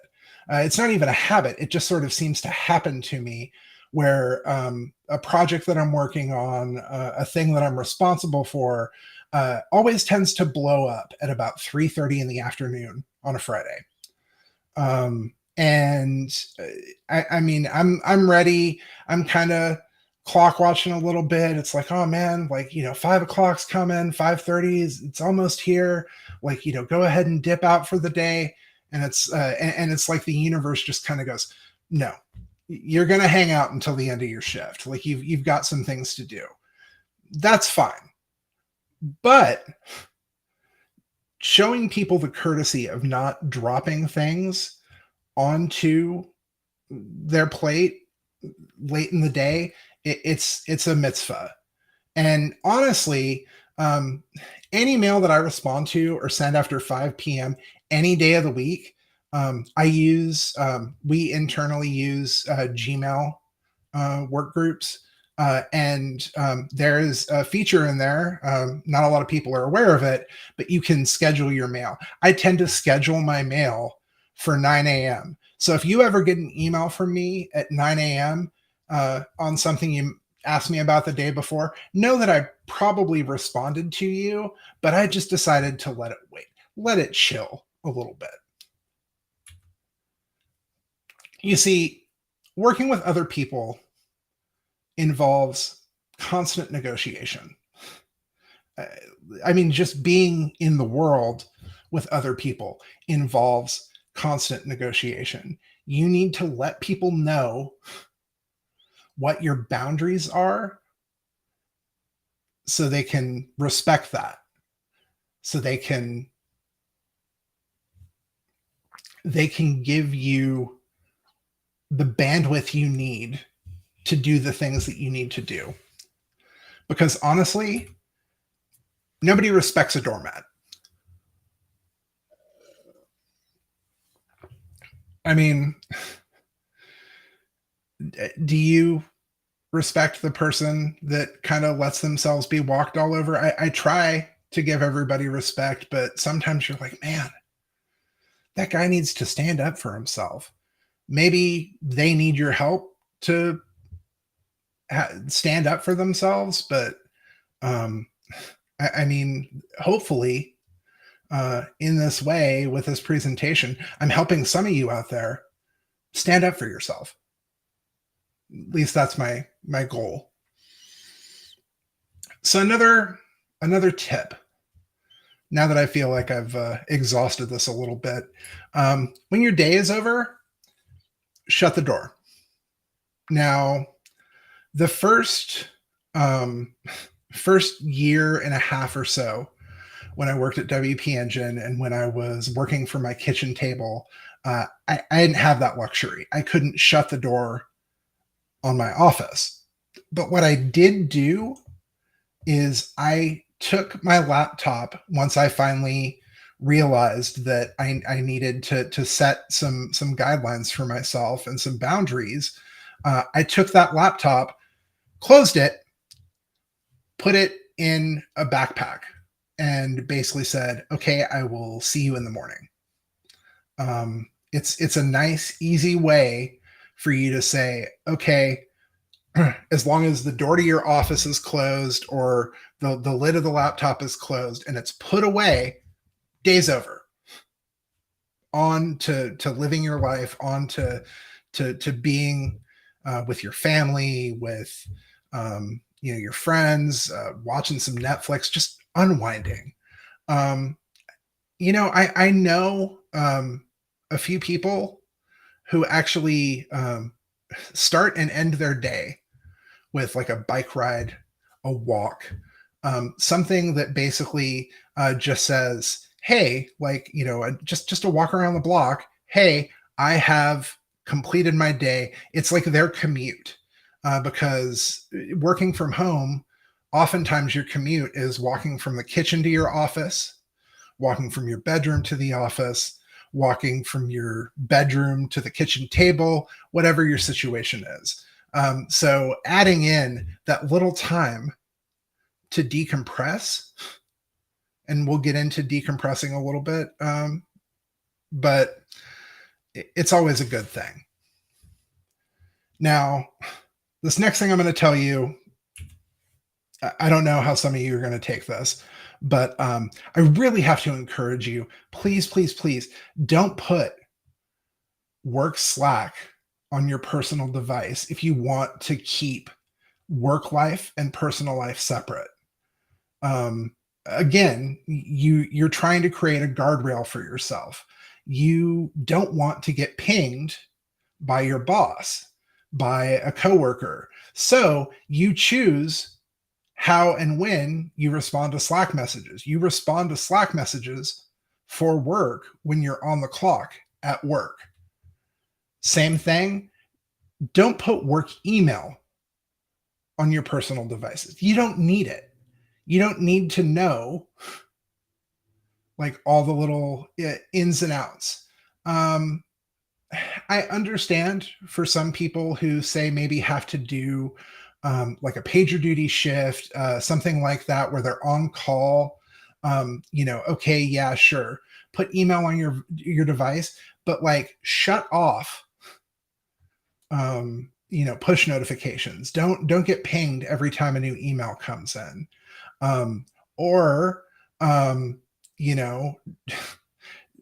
Don't integrate, don't mix up your work email account and your personal email accounts. Like I actually have installed, and we'll get into this in a second, Outlook on my phone for work. And it has my work email account and it has my work calendar. I know what some of you are saying. You're a hypocrite. You said don't put email on your phone. Okay, fine. I rarely, if ever, check it. I use another feature that I'm about to get into.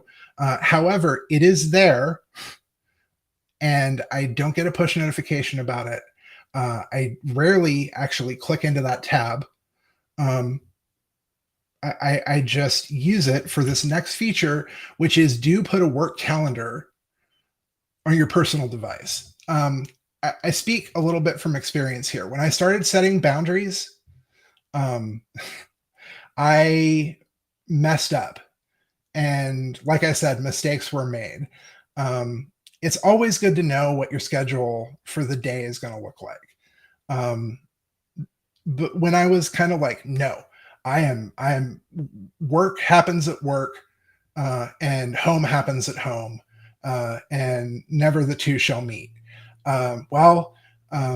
Working at a company like Liquid Web, where the main offices were in Michigan, which is the Eastern time zone, and being in California, which is Pacific, 3 hours earlier, and finding these meetings that have happened at 7:30 that I got invited to and completely missed because I started the morning at 9, it's not a good look. So if you are going to put any work things on your phone, put your work calendar on your phone. Like I said, you can install Google Calendar all by itself. Like you don't actually need to put Gmail on your phone, just the standalone Google Calendar app. If you want to subscribe to your work calendars on your calendar, that's fine. I don't believe in it. I think that, again, work should be work, home should be home. And like I said, Outlook's mobile app is nice too. I really like it. It's really handy. I tend to open up Outlook first thing in the morning, finishing my cold brew, and I head over to the calendar and look at the day and just kind of, and I tend to actually send screenshots of my calendar over to my wife, Sarah, and say, hey, here's what my day looks like. Here's the meetings that have been thrown on my calendar today, just so you know what's up. So yeah, speaking of calendars and knowing what you're walking into, if you really want to avoid that first thing in the morning meeting, I've got a little trick for you. If you're able, if your job allows for it, take the first 10 to 15 minutes of your morning and create a repeating event. So say you come on to work at 9, from 9 to 9:15 every day on your calendar, make something on your calendar just called busy, or administrative time, or whatever it is that makes it sound just a little bit official. But here's the thing: when you have coworkers who are looking at your schedule, they go, hey, wait a minute. Okay, everybody else can do this meeting. Jason can't do this meeting because he has got something going on from 9 to 9:15. And if they're like, man, but we really need you in the meeting, okay, that's fine. Talk to me about how much you need me in the meeting, but you have set up, again, this guardrail that keeps people away from that part of your calendar. You can wait into your morning, you can see what's up for your day without immediately having to feel like, oh crap, I've got to be on camera. Especially if you are working from home and you've got like some bedhead and you're in your pajamas and stuff like that. It's always nice to be able to be like, because I don't know about anyone else, but I have often promised my wife, oh, let me go check in at work, and after like 15 or 20 minutes, I'll pop back out and trim up my beard real quick, or shave my cheeks, or brush my teeth, and get the crud out of there. And walking into a meeting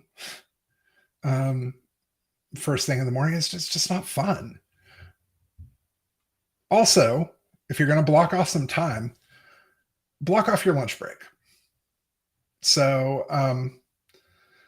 just like these no meeting times, there's something that if you have your calendar nearby, I'd love for you to try.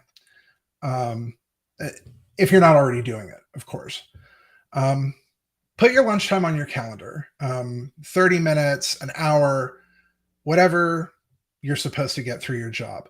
But put that down on your calendar and make sure that you actually take that lunch break.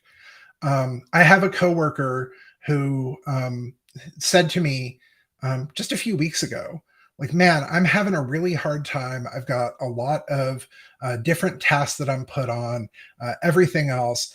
I don't even have time to take lunch. I said, well, why don't you put 30 minutes on your calendar that says lunchtime?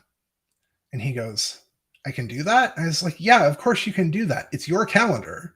Like, all you have to do, again, in this negotiation in your job, is tell people what's up. Let them know what's going on.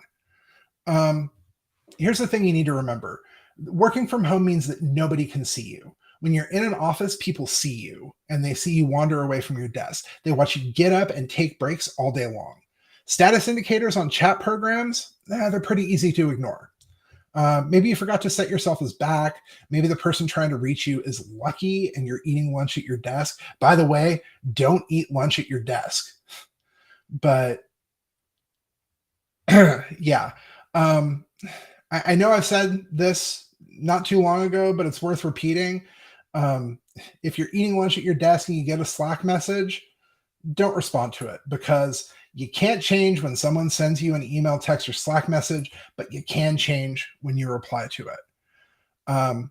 Besides, desks are for working, not for eating. And honestly, you need to give yourself time to disengage. Eat some lunch.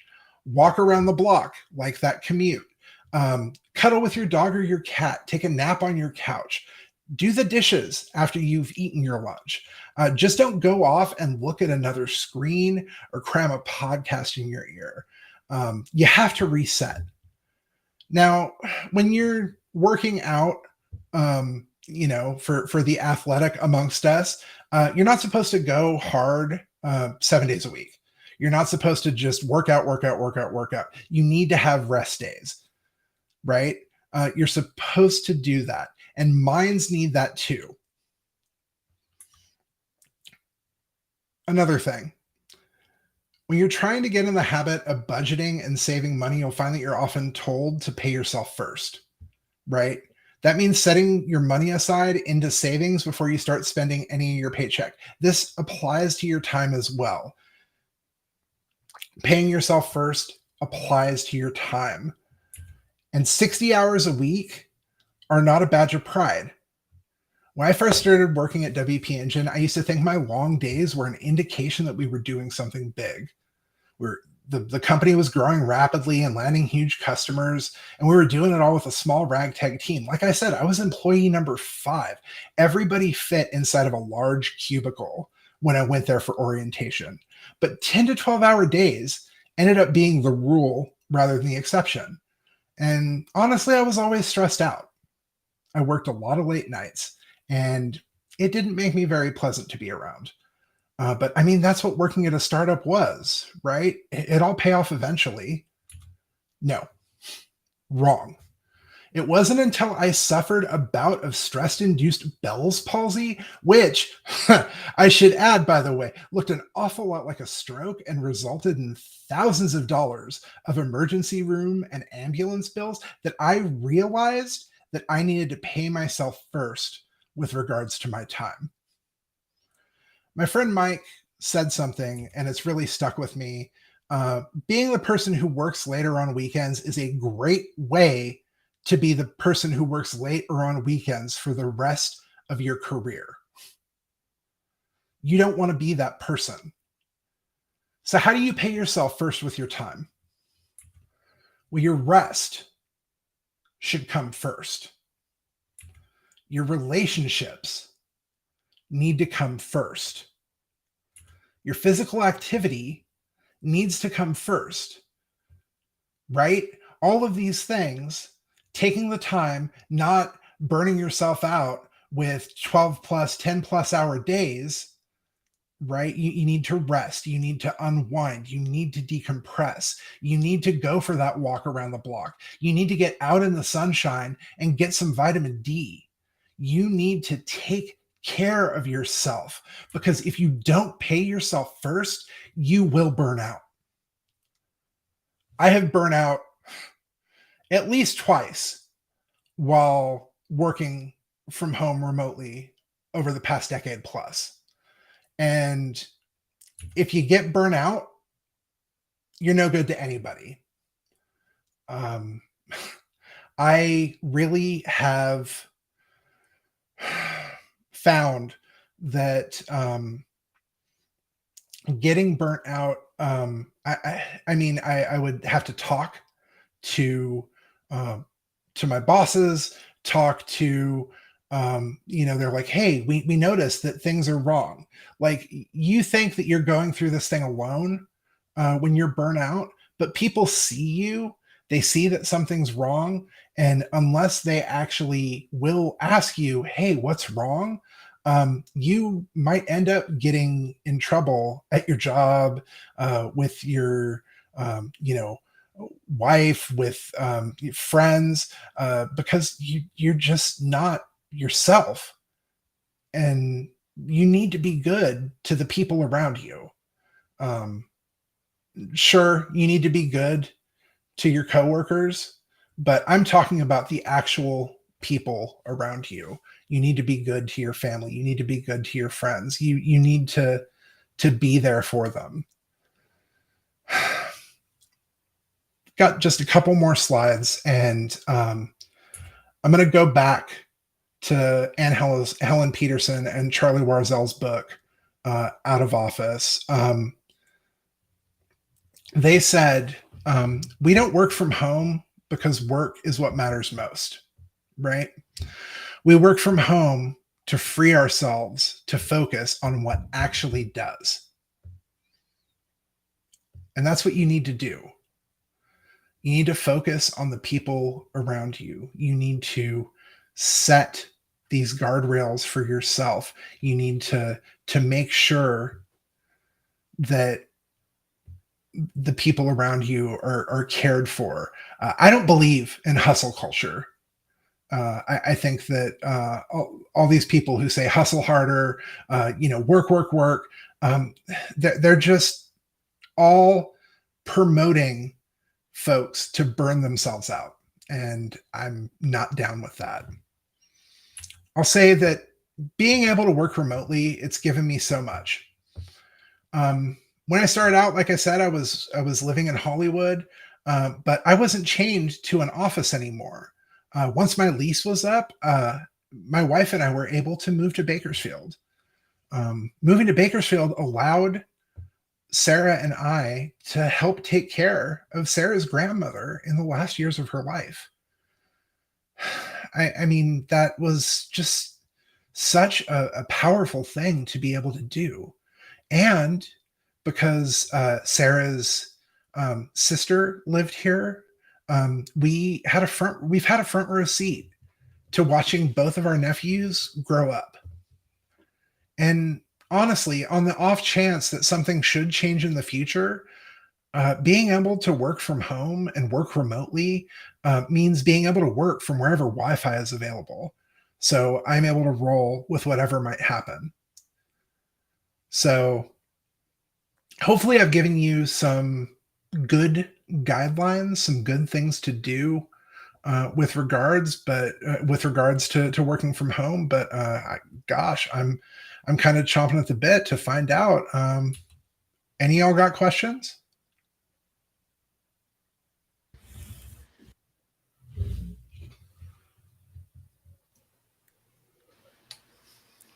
Hello. Let's see. Howdy. Thank you, Cosper. That was awesome. Yeah. Now, thanks.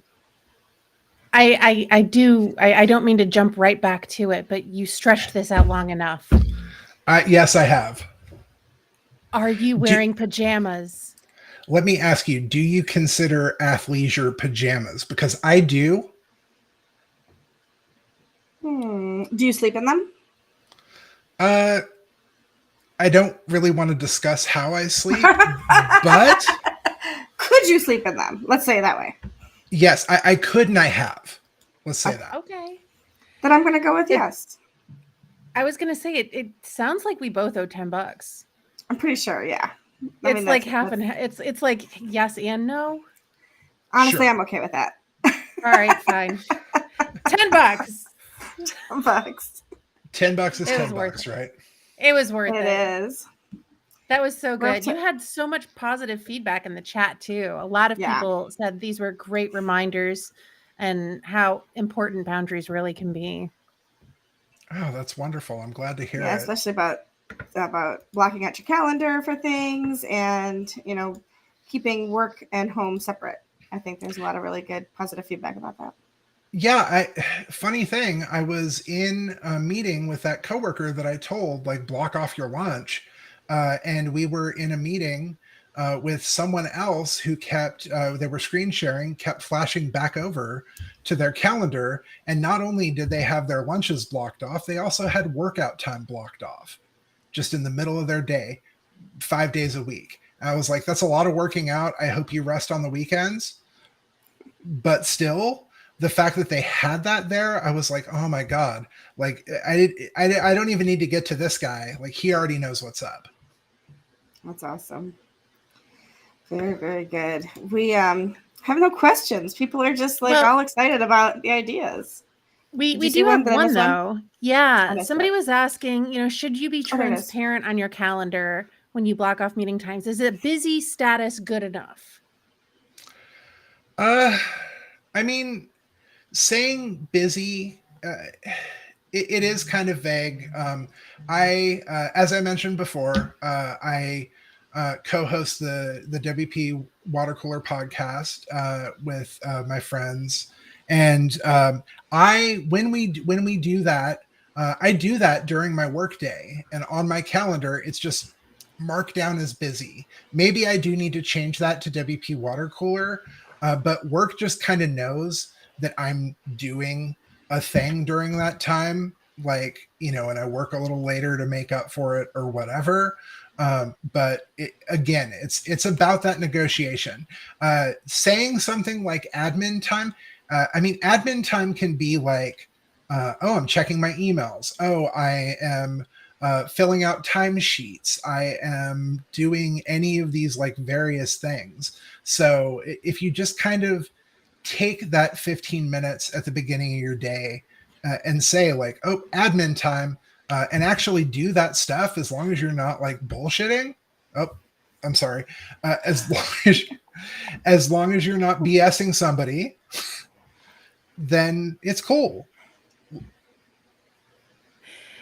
Looks like we got one more question. We've got time for one more, which is awesome. Any particular advice for freelancers who tend to push hard to wear lots of hats and keep business flowing strongly? I would honestly, I have not been in the freelancer seat very much. However, I will say that when it comes to freelancing, you absolutely do have to pay yourself in time. If you can afford it, hire somebody to do part-time, a virtual assistant or what have you, to pick up some of these things that you have to hustle so hard on.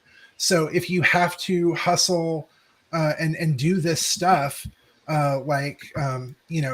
just filling out, timesheets, filling out invoicing for customers. Like if you need to hire a part-time accountant to handle invoicing for customers, do that to free up your time. I know there are a lot of people out there who don't want to go, if they own a house or rent a house, they don't want to go out and mow the yard, so they hire a gardener. When it comes to that, being a freelancer, same thing. Hire a gardener metaphoric gardener for the things that you need to kind of free up your time for, to give you the time to take. Mm-hmm. I dig it. I think that's great advice. Will you be heading over to the community tents in case people want to ask a few more questions? Absolutely, I will. Fantastic. So we will send people over your way over there. We're running out close on time here. We want to make sure people get a chance to get up, walk away from however they're consuming our time here together, get a drink, whatever they need to do. But we want to thank our sponsors first: Bluehost, Cloudways, GoDaddy Pro, Nexus, Yoast, and Weglot. Follow Jason over to their tents and make sure that you have an opportunity to talk to all the different sponsors there. You still have an hour and 15 minutes to go get your photo snapped in the photo booth, whether it looks silly or not. Put it on Twitter with the hashtag WordFest Live. That's specifically to you, Jess. I was going to say that felt like an attack. That was personal. No, it was encouragement. It was encouragement, not an okay. attack. Go back and do it again, because I was adorkable. Yeah. There you go. In the community tent the next hour, Cloudways has their Krayler made tent takeover with Christian Taylor, and Nexus has opportunities to win prizes. We would love your support. We are a little over $1,300 raised on our forum today. So thank you, everybody who's been contributing. Please consider a donation via the button on the screen or go to big.ht/March 4th. You all make our big orange hearts full. And what's coming up at the top of the next hour? Ooh, I'm so excited. Our girl Michelle, other Michelle is coming. It's going to be Michelle on, double the Michelle, double the fun. There you go. And funny enough, she's actually, as it would blend so well with Jason's talk, hustle and health. There you go. Perfect. We will see you all at the top of the hour as we introduce Michelle.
We're back.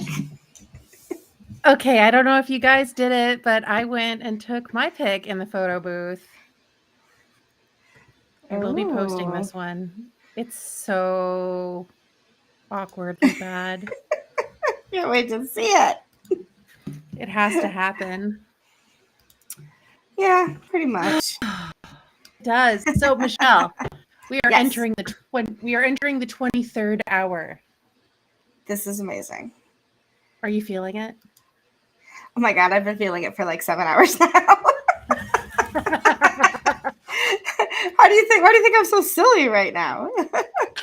You know what? I just adore you anyway. So, like, silly, bring it all on. But Right back my at goodness. you. I know it's going to come after all this, but I just want to like high five you for all the awesome stuff you've done in the last 24 hours because you rock. It's been fun. Whew. It's been so much fun. And this, I'll tell you, the crew that puts this on, from about the 18 of us that are in the planning, from the very first day of planning up until today, plus all of the volunteers, all of the speakers, the sponsors, the sponsor tables, like all of it. It sounds so cliche to say it takes a village, but it takes a city to do what we do with WordFest and with Big Orange Heart. And so I'm just so grateful to you and to all of our volunteers, MCs, speakers, just, the whole works. It's amazing. It's a labor of love for sure. It's so cool to see. Yeah. Thanks. You want to introduce our Save the Best for Last Sure. speaker? I would be happy to. So next, we welcome Michelle Schulp with Hustle and Health, creating a culture of wellness when working from home. Michelle is an independent graphic designer and front-end developer in Minneapolis. She collaborates on projects with clients ranging from solopreneurs to enterprises. She loves the open source community, and when she's not working on projects, she speaks, volunteers, organizes events and organizations around the country. Her passions are communication and empowerment, and she believes in the power of why. So we're going to hear from our sponsors, and then we're going to bring Michelle. And hear None of that talked about her hair.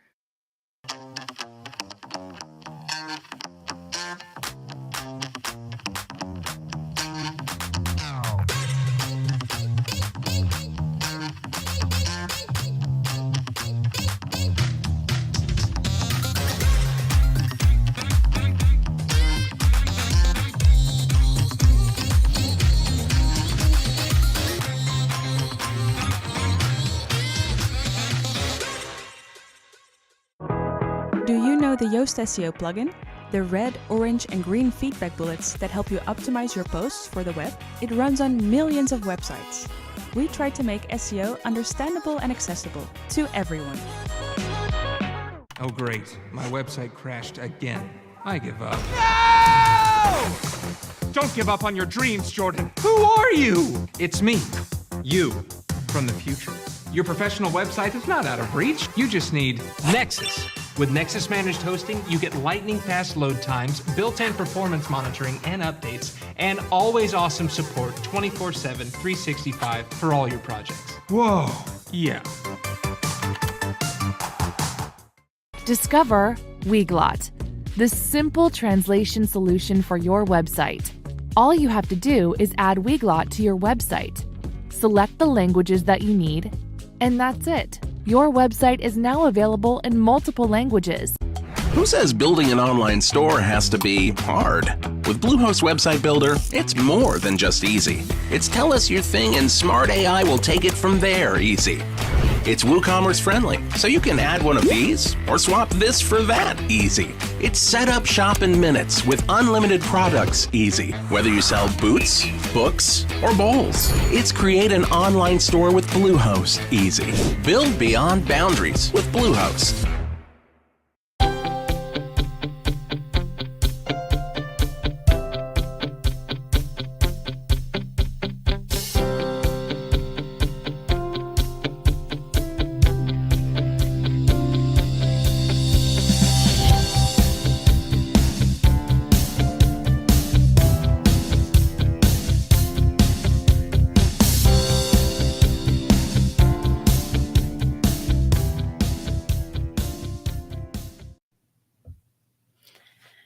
Hi, everyone. Thank you for sticking around until the end of the day to hang out with me, or the middle of your day, or the beginning of your day, or whichever time zone you're in. This is great. I feel really honored to be here, and I'm really excited to talk to all of you about creating a culture of wellness while working from home, since I know this applies to a whole lot of us. I've already been introduced, but I figured I'd show you a picture of my face while you were looking at my face. My name is Michelle. I am a UX strategist and front-end developer. I do like to talk a lot. I love doing stuff like this. But the real reason why I'm here is I've been working at home for myself exclusively since 2009, and during that entire time, I've made pretty much every mistake that I could when it comes to health and wellness, and I've also learned a lot of things along the way. I do want to acknowledge before I get into the presentation that I know I have a lot of privilege when it comes to my own time, my health, and my resources. I mean, I'm white, I'm fairly young, I'm urban, I don't have any kids yet, but I still want to share what I've learned. So, while you're watching this, take what works for you and leave the rest. I want this to be something to share and collaborate on. Before we talk, I want us to be able to answer this really simple question. What exactly is work? We think we know when we think of work, but specifically, I want to talk about two ways work shows up in our day-to-day lives. And these two ways are our deliverables and our mental load. Now, deliverables, those are usually the things that we of when we think of work, right? This is the time we're working on the actual project. It's your billable hours, right? Your butts in seats, getting stuff done, producing output, being a good capitalist, right? These are your deliverables. But actually, work is also all of the time spent thinking about the project. This is what's known as your mental load. And this is often where you actually add value. If you think about your aha moments while you're in the shower or walking the dog or thinking about something else, these are your hidden unbillable or off the clock hours, but these still contribute to the amount that you are working. So I want you to keep that in mind when you think about work during this presentation and the rest of your life. Work is more than just the time that you're sitting in your chair. I also want us to be able to think about this question. Why do we really work? Now, obviously, getting paid is important. I mean, we do some things for free, but a lot of us are doing this because we want to earn a living. But something else that we want is we want our work to be fulfilling. So really, if we're doing fulfilling work, what does that mean? Now, a lot of the reasons that we work, we want to be able to support the lives we want, right? And a lot of that does include how much we get paid. But it also includes how we spend our time and what we get to prioritize. We also want to keep getting better. We want to keep pushing towards a specific goal, whether that's something professional or something personal. And we also want to feel like we actually want to wake up and keep doing what we're doing, right? If our job is fulfilling, we don't hate showing up. Not every day is easy, but generally we feel like we want to keep doing that thing.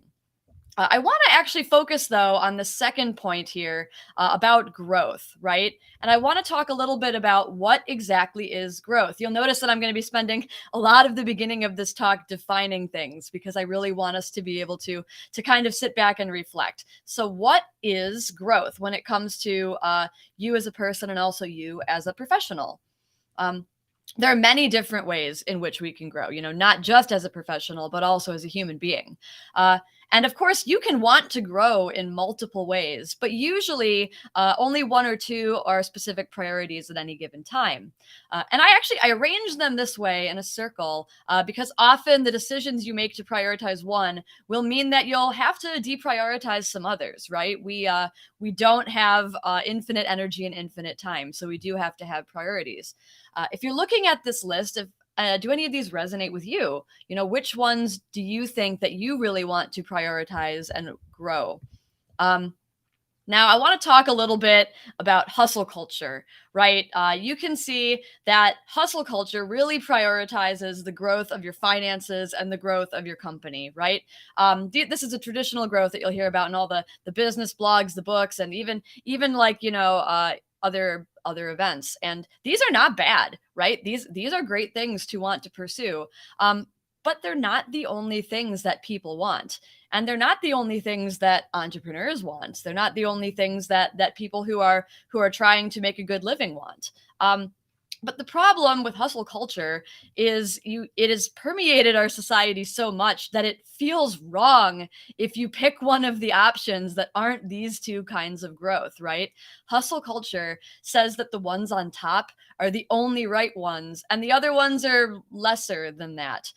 So we keep feeling this pressure to push for the top ones, even if it's in the opposite direction of what we ultimately want to prioritize. So hustle culture, hustling by itself is not bad, but hustle culture becomes toxic when we kind of start to worship the grind for the sake of itself, right? And forget about our greater why. Like, what are the things that we actually want to prioritize? What do we actually care about? And this can look like this concept of hustle for hustle's sake, like you have to be working hard all the time or else you're not really working, right? We've all kind of felt some of that pressure where if we're not constantly grinding, are we even trying, right? Another one is tying your work to your worth, where you believe that your output or your productivity, the hours, the quality of your work, the quantity of your work, you believe that those things are actually a reflection of who you are. This is something that I've struggled with as kind of a type A productive person. Like, if I am not productive, who am I, right? And this is a problem with hustle culture. There's also this always on mentality, right? I mean, we talked a little bit about the mental load, even if you're not at your desk, whether you're not taking breaks or even if you are, you're always thinking about the next thing. You're placing this really high stress on your mental load. Also, this idea of prioritizing productivity over play. This looks a lot like, if you have a hobby, well, why don't you monetize it? You like to knit, you like to make glass, you like to, make crafts. Like, well, why don't you sell them on Etsy? Why don't you turn it into a store? Why don't you find a way to make money on the side? This turns into this concept of like, well, why would you even do a thing if you're not going to be great at it or make money at it or make it accomplish a goal in some way? Like, why would you do a thing just for the sake of doing a thing? Hustle culture also really encourages us to ignore problematic work behavior. It actually glorifies problematic work behavior. One typical one is, the overwork, the burning the midnight oil, constantly working nights and weekends. But another one is, starting to use work as a coping mechanism or using it to kind of avoid other issues or feelings and just diving into productivity. So I wanted to talk a little bit about some red flags that you can be aware of in your own life, not just as a worker, but, kind of holistically as a human. How has your movement been? Do you spend the majority of your time sitting, especially in front of a screen? Now, I know that we all have different levels of energy and ability for movement, but like, are you getting an amount of movement that feels good? Or are you finding yourself moving less and less and sitting, staring at screens more and more? Not taking breaks is another red flag. Are you spending long daytime hours or weekends or nights on work or other intense obligations, right? It's not just work. I mean, obviously, there might be really intense hobbies. I mean, families are a huge time commitment. I mean, are you basically spending all of your time like really intensely concentrating on things? Do you ever give your mind and body a break? Blurred work-life boundaries are another big red flag. And we've seen a lot of this when working from home became kind of a global phenomenon over the last couple of years. Do you have any kind of physical space separating your work and life in some way, or any kind of mental space? Do you feel like you always have to be thinking about work when you're doing other things? Another red flag to look at is a poor diet and mindless eating. Are you turning to food as a coping mechanism for other things? Are you eating to fuel your mind and body, or are you eating for maybe reasons that are less healthy? Are you getting a variety of foods and nutrients? Are you eating mindfully? Or are you eating without thinking about it? Are you munching and snacking and you're not really aware of what you're doing? Another red flag is to look at, how many meaningful connections you have. How is your social support network doing? Do you have family, friends, partners, professionals, colleagues, mentors that you can reach out to when you need help in different areas? Another red flag is the use of numbing and recreational vices, right? I mean, during COVID and kind of in general, like, have you noticed an increased use of recreational vices like drinking, smoking, food, games, social media, tech? Like, are you using things to escape or to avoid things? And that includes work. Do you use work itself as a coping mechanism? This is actually one that I personally struggled with very hard during the pandemic. And, the downside of this one, some of the other coping mechanisms you see, they're looked at as kind of vices because they're just things that you do for fun. But if you turn to work, if you turn to productivity as your coping mechanism, other people might think like, hey, good job, you're getting a lot done. But that can also be a red flag. All right. So I don't want to just stick on negative stuff of what's, what could be bad. I hope that you're all kind of thinking a little bit about what is going on in your life, maybe some areas that you want to work on. This section now is about, things that we can do and think about in all these different areas to address many of these issues. The first topic that I want to touch on is eating and nutrition. And before I get into this, I do want to say that there are a variety of ways to eat food. There are a variety of beliefs and structures and diets and stuff that people want to or need to follow for various reasons. I'm not here to tell you any of that. I am not a professional. What I can tell you is what I've learned from kind of a mental and physical health perspective as a layperson. The first thing is in eating, in nutrition, be mindful, not mindless. Don't just eat because you're bored or just eat because it's there. Don't just grab food out of the container and start eating it, right? Again, this isn't about good or bad foods. There aren't any bad foods or good foods, right? This is more just about whatever you do choose to do, make sure that it is a conscious choice. Stay hydrated though, mostly with water, right?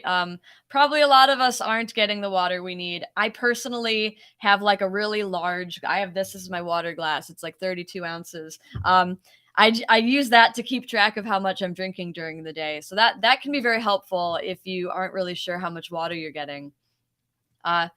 A couple things about trying to introduce more more healthy diets into your life. Like if you want to try to eat more vegetables or try to eat more fruits or whatever it is, or eat less meat, create a house meal. A house meal is like the black turtleneck of food, right? It's something where it's if you can't decide what you want to eat, you'll always go to this thing. It might even be that it's a meal where you eat the same thing every day. I feel like I'm constantly making decisions about a lot of things. So when I'm home and it's a weekday, I literally eat the exact same thing for breakfast and pretty close to the exact same thing for lunch every single day. And then my dinners are different because, that's fun. But why I do this is it reduces decision fatigue. And it's also really easy to shop for because I always know what's going to go on the grocery list. So if this resonates with you, this can be a really kind of fun way to kind of reduce some of the anxiety of what should I be eating.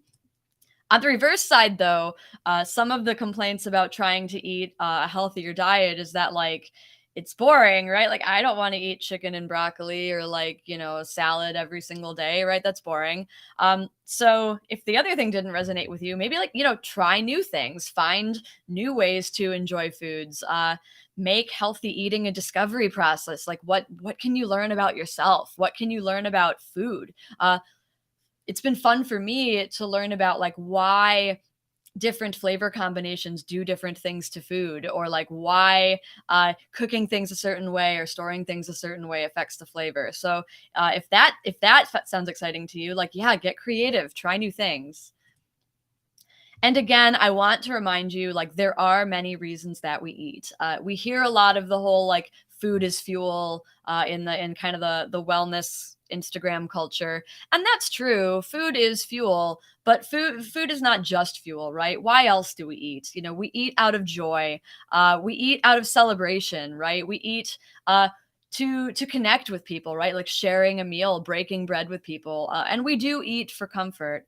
And all of those things are valid, especially when we choose them mindfully. So when you're thinking about, you know, what you're eating, don't like turn it into like this utilitarian thing. Like, it is okay for food to be joyful. Moving out of food, so now movement and body. Like, what can we do to kind of like get more in touch with our body and like encourage more movement in a way that like fits our capacity and ability? Well, the first one is to practice good posture as you can. So this is a participation thing. All right. So all of you right now that are watching this, I want you to, you know, sit up straight. I want you to like drop your shoulders, right? Like we're all like doing this, like drop your shoulders, right? Make sure your core is engaged. Okay.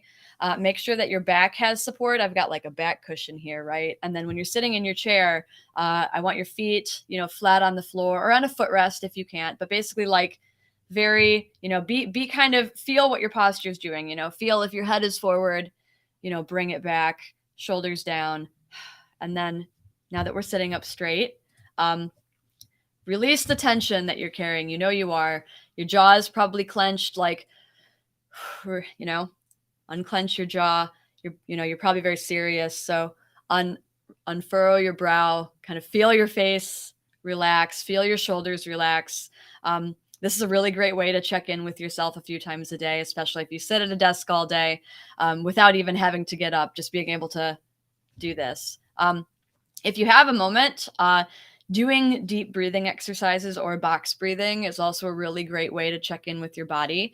Box breathing, if you haven't done it, it's called a few other things, but what you do is you breathe in for 4, you hold it for 4, you breathe out for 4, and you hold it for 4. So like, let's all do this. This will be fun. I'll do it with the little green light on my camera, but I'll pretend that you're all in the room with me. So ready? Okay, we're going to do it. Okay, in.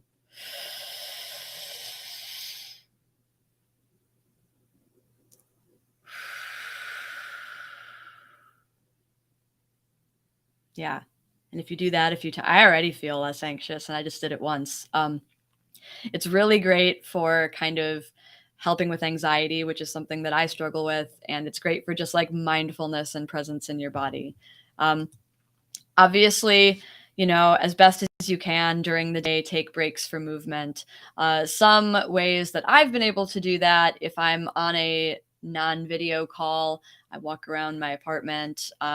Sometimes if I'm deploying something or loading something and it takes a while, I get up and stretch a little bit. You know, those are really good times to fit in some getting up, some walking around.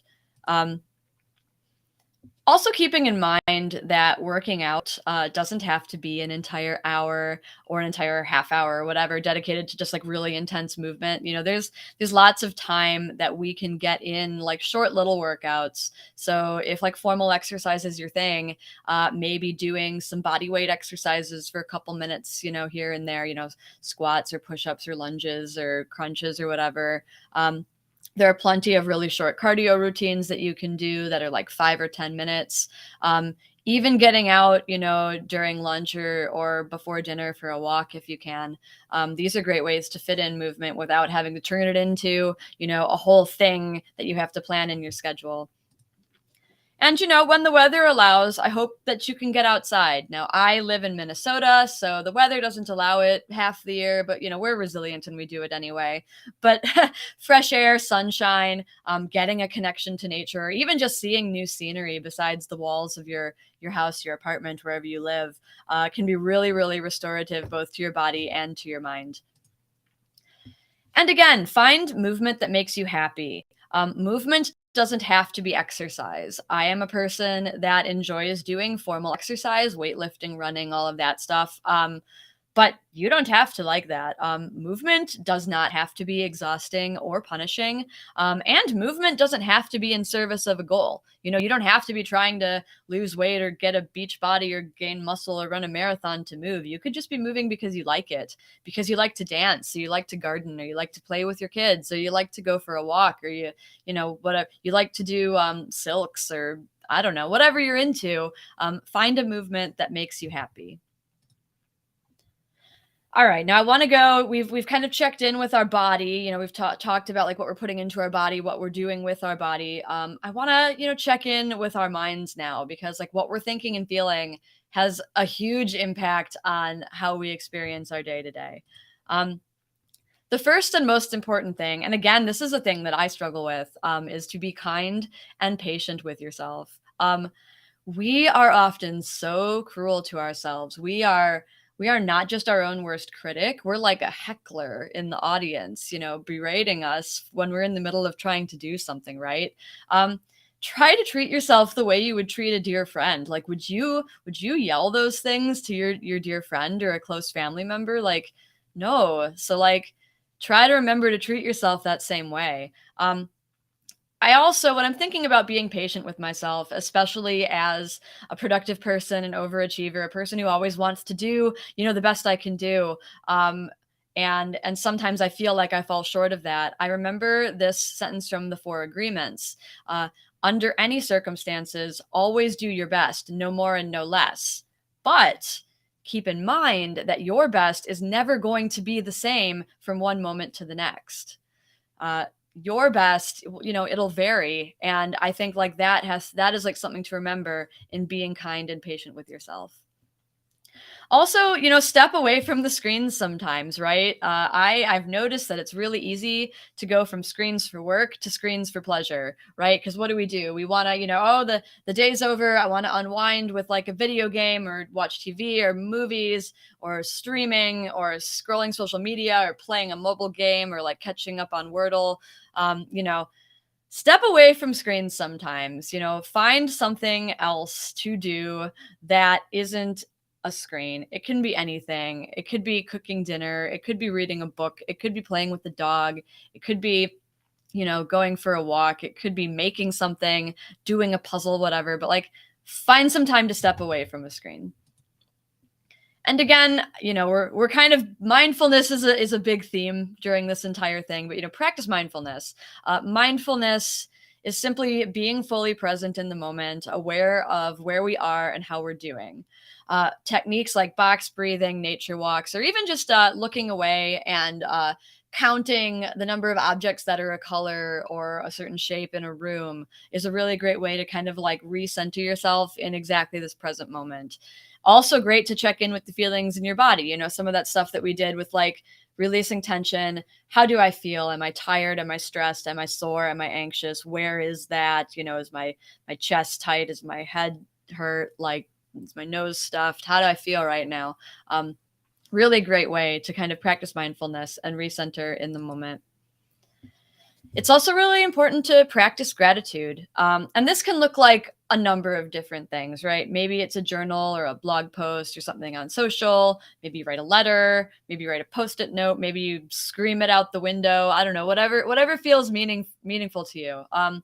Being specific can help, right? I mean, obviously, there's a lot of things that we have to be grateful for, but maybe it's like one specific small thing that you remember from the previous day. That can be really helpful in just kind of like, again, recentering yourself in where you are and kind of like releasing some of that stress. Also, seeking social connection. And again, this is whatever that means for you. So it could be friends, family, colleagues. It could be in-person meetings. It could be phone calls. It could be video chats. Interacting with other people has been challenging for a while, and there's different levels of risk for different people. So some of these things, you know, might not be applicable or possible for everyone. But humans are social creatures. And, you know, it's not a failing to desire and need the company and support of others. So like, please reach out to your community in whatever way you can and try to build that community around yourself so that you have that. The last kind of major topic I want to bring up is the concept of rest and rejuvenation. Now, one of the things I hear all the time, and I feel it too, is just how exhausted we all are. And it just feels like the world is increasingly more and more exhausting, right? So, in how can we get more rest? Part of rest is being able to shed this mental load, right? Like, even if we are consciously walking away from our physical work, we still need to shed our mental loads from time to time in order to truly get rest. And actually, studies have shown that there are 7 types of rest, and the ones that we think of are only a very small part of the entire ecosystem of rest. So the first type of rest is physical rest. And this is the kind that we usually think of when we think that we're tired or exhausted. Physical rest can be passive, and this is, sleeping or taking naps, right? That's like the most obvious form of like passive physical rest. It can also be active, and that's stuff like stretching, meditation, or yoga, where we're allowing our body to kind of relax itself and reset itself. There's also mental rest, resting your mind. Like if you're like me, it's always going, even at night, racing thoughts and all of that stuff. Consciously choosing to take breaks and slow down, doing box breathing and recentering myself on the moment has helped me with that. But it is important to take mental rest. There's also a concept called sensory rest, and this is one reason why it's really important to have time that's away from screens or away from like very stimulating environments, right? That includes very crowded environments for people, or just like with there's a lot of stuff going on. It's really important to be able to unplug. Maybe that's as simple as just like closing your eyes and like listening to whatever the world is doing around you. Certainly putting the screens away, trying to have less artificial light, have less stimuli, like doing less intense things, especially before bed. This will help you get sensory rest. There's also a concept called creative rest, and creative rest is a little bit more like recharging your creative batteries, right? So this is like reconnecting with the arts in some way, listening to music very intensely rather than just in the background, or getting into nature and really experiencing it, seeking inspiration, seeing a play, or like, something, or even playing yourself, doing things for fun and not just for a goal is a form of creative rest. Coloring because you feel like it, painting because you feel like it, playing music because you feel like it, even if you're terrible, even if no one will see it, reconnecting with your creative side and like recharging those batteries. There's also emotional rest. One big thing that's come up in the last few years is the concept of setting boundaries. I mean, it's something we always should have been doing, but I've certainly been terrible at it before. And I've really done a lot of work on being able to set boundaries around myself, to say like, this is what I am capable of bringing, and this is where I have to stop. Being honest emotionally with yourself and with others, doing less caretaking of others and more focusing on ourselves. Obviously, that's not to say that we're supposed to be selfish jerks, but what it is supposed to say is like, put on your own mask before putting on other people's, right? If we are not taking care of ourselves emotionally, we can't take care of other people. So it's really important to focus on, am I meeting my own emotional needs? Do I have the support of the people around me to help me meet those emotional needs before I try to give of myself to others? There's also social rest. So social rest is spending your time in restorative relationships versus exhausting relationships. Now, we all have a lot of different relationships that we have to maintain: personal relationships, romantic relationships, work relationships, family relationships, all sorts of relationships. And we all know that some of those relationships are draining and some of them are restorative. And the draining ones, we have to, there are people we have to deal with, but like, are you making sure that you are spending time with your restorative relationships, the ones that make you feel better, make you feel more peaceful, more whole, more happy, whatever that is? Make sure you're getting that social rest. And then lastly is spiritual rest. And spiritual rest can mean a lot of different things to a lot of different people. It's not necessarily religious, although if, religion is your thing, then like, please reconnect with that in the degree that makes sense for you. But every human needs a deeper sense of belonging and purpose, whatever that looks like. That is that, secular or religious. We all want to really feel that we belong and that there's a reason for us to be here. And so like, I encourage all of you to really kind of explore that and seek that out, because we need that for our spiritual rest. So I've talked about a lot of things now. I've talked about, our food, our bodies, our minds, our spirit, right? Like all of these things. And some of you might be feeling like there's a lot that we need to do to change. And this might feel like really overwhelming, right? Remember, however, that change does not have to happen all at once. I am still changing. The changes I have made, I did not make all at once, and I will continue to change. We can see many benefits from pursuing incremental improvements. And one metaphor that I really like for these incremental improvements is what's known as the dial method. I want to share the infographics. This is from Precision Nutrition, and they just had really great infographics, but I wanted to share how they, explained some of these dial methods so that you can get a visual of it. So this is their infographic about the dial method for nutrition, right? So you can see that it goes from 1 to 10. Number 1 is replace one meal with less processed, right? Okay, doable. And number 10 is run an organic farm and health spa, all meals prepped by sports nutritionist, eat slowly with no distractions, right? Now, obviously, like most of us humans are not going to get to number 10, right? Like number 10 is perfection, and most of us don't have the resources or the desire to get there, right? But you can see there's a whole lot of different things between 1 and 10. And any given day, any given week, any given month, we might have a different amount of energy. So maybe we can dial it up to number 2. Like, okay, maybe add a side salad to your lunch. Sounds great. I'm getting more vegetables. Like I can do that today.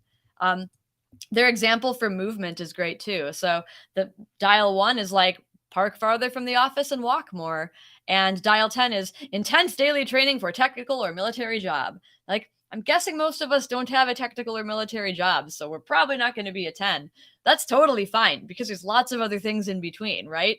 Oftentimes I'm like a 7 or an 8, but sometimes I'm a 4 for a while, that's totally fine. It's all valid. Like, what can we do? Where are we capable of showing up today? Another one with overall wellness, right? Maybe the best we can do is 5 minutes of wind down time before bed. And maybe on our best day, it's like fill the day with joy, play, fresh air, rewarding close relationships, work outside at a relaxed, meaningful physical job, and quiet contemplation and meditation. Like maybe we can get to that. But there are so many other things in between on that dial that we can do for our overall wellness. So I want to leave you with a couple of like optimistic things. It's always like, if I can't do everything, what can I do? And the answer is always something, right? Your best in that moment is not always the best. It maybe not even is your best on some other day. But what you can do is show up and do your best on this day that you can do on this day. And remember, it's practice, not perfection. I am constantly learning and getting these things wrong. If I come back to this talk in a year, I will have learned a whole bunch of things that I'm currently doing wrong. Having friends, family, or colleagues to check in with can be very helpful in making sure that we are present and mindful. And I hope that you have people here and in the rest of your life that you can do that with. So this is kind of my closing slide, right? My end of show. This has the link if you want to see my slides. It has ways to get in touch with me. It has all the stuff. But thank you very much for having me, and I hope you got something good out of this.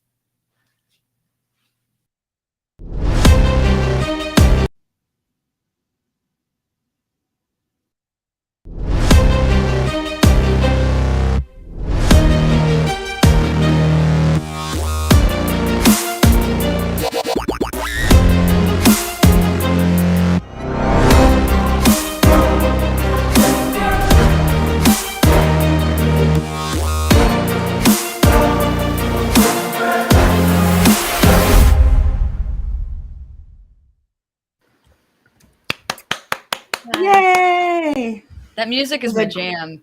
I'm just know, right? all day, just like. I know what I'm going to be hearing it in my sleep, I think now. Well, I want to say there were a couple times when like it was like between like there was like 10 minutes until the next thing, and I had it on in the background and I forgot that I had the stream going, and then like the music would just fire up and I'd be like, "Whoa, what is happening?" Oh, all right. So just figured I'd It's share totally you. It's totally more than once too. Trust me. That's funny. Well, between that and that was amazing. Thank you. I'm sorry, that was amazing. Jess. Between what? I was gonna say between that and the GoDaddy song, like I've been rocking out to the interludes. It's definitely been a day of music and fun for sure. We have one question that came in. We are at the end of our day, so I know that at some point it's just like everybody's like, oh, we've made it through 24 hours. But we did have a question come in and I thought was a good one. It says, do you schedule daily or weekly time for mental health, or kind of just as you feel it's needed? Well, yes to both questions. So I mean, formally speaking, like I see a therapist, so that is a scheduled time for my mental health, right? I have a journal that I use on an as needed basis if I need to kind of process something in between those times. I have a friend that I have a weekly stand up with. It's semi-regular times, but we usually check in, and she is a person I've known for a very long time, and we are very candid with each other about great and terrible things in our lives. And sometimes, as needed during the day, like because I work from home, I have the privilege of like being able to step away for 5 minutes and kind of just like take a minute if I have to, right? So all of those. That's great. And it's good too, right? So that not only can you plan for things like that, but if you need to, if something happens and you need to react in a way that's self-preservation and making sure that you're taking care of your own mental health, you can do that.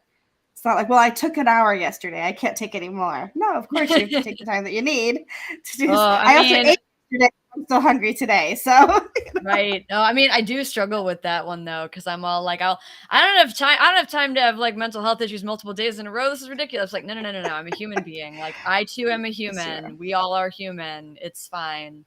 Like, exactly. We wouldn't say, 3 wonderful things happened 3 days in a row, but I don't have time to celebrate. Right? Right. So if we can celebrate 3 really good things, we can take the time to do the opposite. When something happens, we can take the time to take care of ourselves when those kinds of things arise. So it's important. It's really important. And I appreciate everything that you shared. You'll have to go back and look at the chat. There's so many positive things. Like, first of all, everybody loves all your ideas. They think one person said, I think I recognize her, but the hair is different. So yes, we did. Yes. So actually, I'm going to tell a very short story about this. So this is actually what my hair is supposed to look like. I have curly hair and I've just been living a lie for so many years, but actually, I don't know, somewhere during the pandemic, I decided it was actually like a mental health decision. Like, I am willing to show up in the world with curly hair, which to me just always felt more disheveled and less put together and less controlling. But I'm like, I release control of my hair just like I release control over a lot of other things in life, right? So here I am living the thing. I love it. That's awesome. Well, we really appreciate everything you had to share. I don't know if Jess has any other comments or points to make before we move on to wrapping this day up. So what you guys can't see is while we're between sessions, there's actually a camera and everybody working backstage can watch us during the sessions. And so Michelle, as you're leading us to do our posture, I'm like, I got to turn my camera off for this because I'm like, the other thing is sometimes we forget that the person who's running AV can see us when we're off camera. And it's like, oh, I probably should have like scratched where I scratched or made the face that I made when I was trying to not to sneeze or whatever it was. Yeah, as you're talking about posture, I'm like sitting here like. And while you're talking about all the water, I'm like, and this is cold brew. So, and for me, honestly, this was cold brew this morning. Okay, so like, you can drink cold brew.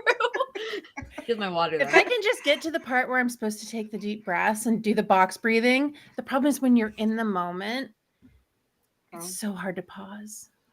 It is. Yeah. What do you do to remember to pause? Do you have any tricks? Mostly it's just getting in the habit of asking myself if I need to pause, you know? Like if I'm always asking myself that question, then like I will ask myself that question at the right time, you know? But I mean, I do start like I start noticing like, oh, like my chest is tightening, like my heart rate's starting to go up, like either I'm agitated or I'm anxious or I'm afraid or I'm worried or I'm something. And it's like, before I react, especially because we're remote. So like, I'm not in front of you. Like, yeah, I can take a second. Yeah. Yeah, for sure. So good. There was just so much in this session. Thank you. What's interesting, about 3 years ago, I was having trouble with like laryngitis, a lot of laryngitis. And so my voice was gone all the time and it didn't make any sense. I wasn't sick, any of those kinds of things. So I went to an ear, nose, and throat doctor who did all the tests and said, everything looks fine. I want you to meet with a breathing specialist. And so I actually went through breathing therapy to retrain myself to not do shallow breathing and to breathe with my full diaphragm. And it's amazing, number one, when you're using your full diaphragm, you have more air to speak. And so you're not like pushing down to those lower tones and ruining your throat. But also you're giving your whole body a whole lot more oxygen, which does a lot for you. So it's amazing. It isn't just about like, it can affect so many things is what I'm trying to say. So just that breathing can even affect how you speak and the ability to not lose your voice in a crowd, which is pretty amazing. That's super true. That's actually something I need to work on. Like I talk at the bottom end of my range. Like I have a lot of vocal fry and I know it. Like my partner is a singer and he's called me out on it a few times. I'm like, actually my voice is up here, but I'm not used to talking up here. You know, I talk down here, you know, Yeah. serious with my low crackly voice. At the end of WordCamp, you won't have any voice left because you're trying to push louder at that lower. Yeah. So so much for us all to learn for sure. See, another thing for me to work on this year. There you go. Next year's talk will include that too. Yep. Who knew? Yep. Life after breathing. Yeah, exactly. Who knew we needed to breathe, not just to breathe, but to actually live fuller lives, like to really breathe and get that oxygen in. It's pretty amazing. It's good stuff. Well, thank you so much for sharing and being like the person at the end of our 24 hours that kind of brings back home to us who we are and how we need to really treat ourselves to be the healthy people that we need to be. So thank you so much for that. Thank you for having me. Absolutely. We want to thank our sponsors one last time. We're going to thank Bluehost, Cloudways, GoDaddy Pro, Nexus, Yoast, and Weglot. You visited their tents for sure. You still have a few more minutes to do that, of course. We are actually going to, kind of wrap things up here very shortly. The photo booth is still open, so if you haven't snapped Jess, I liked your snap. I posted it. I saw that. I posted one and tagged you in it too. So you're not alone. You didn't do it by yourself. Yep. It's on Twitter. It's on Twitter. Yeah. So if you haven't done that yet, go ahead and do that. And the emails to it yourself too. So you'll have it, which is pretty cool. Photo Booth is sponsored by Multicollab and DreamHost. Again, our hashtag is WordFest Live. And thank you to our media partners and our micro sponsors. This is very nearly a wrap for another edition of WordFest Live. In just a minute or two, the rest of the team and Dan maybe are going to join us here on stage one for some closing remarks and to just kind of reminisce about the last 24 hours and might I even say like the last 3 months of planning WordFest Live. The day may be coming to an end. Our need for support is not. We have, let me check our, do you remember the old telethons like, show that tote board? I know. We need the thermometer. So the number right now, we are at $1,375. You do not need to wait to give to make a donation. And if you can't make it today and next week you have the urge to give, of course you can continue to come back and donate to Big Orange Heart. So without further ado, I think we are going to bring Dan, if he's around, bring him in here. There he is. I knew it. He's like everywhere and listening to everything. So. Dan, I'm turning it over to you. It absolutely does feel a bit like that across WordFest. There are so many things going on at so many times, and it's just how many brains can I fit in one head at one time? A lot of them. I mean that session, the session that we've just wrapped up on. Oh, we've lost Michelle. Let's bring Michelle back on. That I think that session was just one of the perfect fit sessions to end on, and it was. It really was. These things don't happen by accident. Obviously, we do spend a lot of time going through the programming, and between Chris, Michelle, Chris, we've spent an incredible amount of time dealing with these sorts of things. We have invited a number of our team members to come and join us on the stage here. Clifton's behind the scenes dealing with the AV for us at the moment. If any team members come in, feel free to drop them in. But we just want to really kind of wrap up and just let give a bit of a summary, give a bit of an overview of what's gone on, and it's been an incredible 24 hours. I mean, the fact that we started this 24 hours ago, and here we are. We have had just a very special response from the community again. This is our third time of delivering WordFest Live, third time in only 18 months, believe it or not.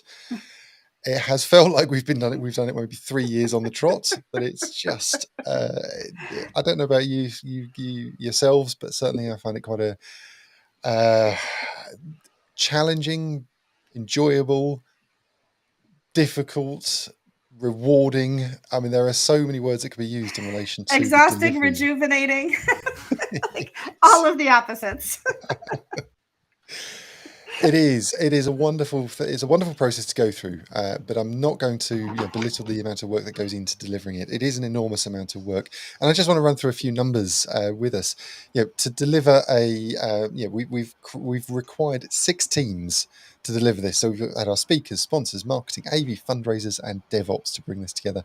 Those 6 teams have been led by 12 lead organisers. I just want to say thank you to Michelle, Howard, Paul, Chris, Topher, Amanda, Amy, Kathy, Jenny, Kayla, Leo, Michelle, otherwise known as MJ, Mike, and Kate. I just want to give a notable mention to Kate. Unfortunately, she wasn't able to continue supporting, but she did do an awful lot of work in the early days. And across this event, it really has taken, I mean, we've mentioned it a few times, it takes a village, it takes a sizable village to do this. To deliver this 24-hour event, we've had 42 speakers. There's been 99 sessions over the last 24 hours. That's including sessions from our speakers as well as our amazing sponsors over in the community tent. We've had 108 volunteer roles filled by 72 volunteers across the last 24 hours. There's been over 600 photos taken over in the photo booth. We've had nearly 2,000 attendees come in through the door.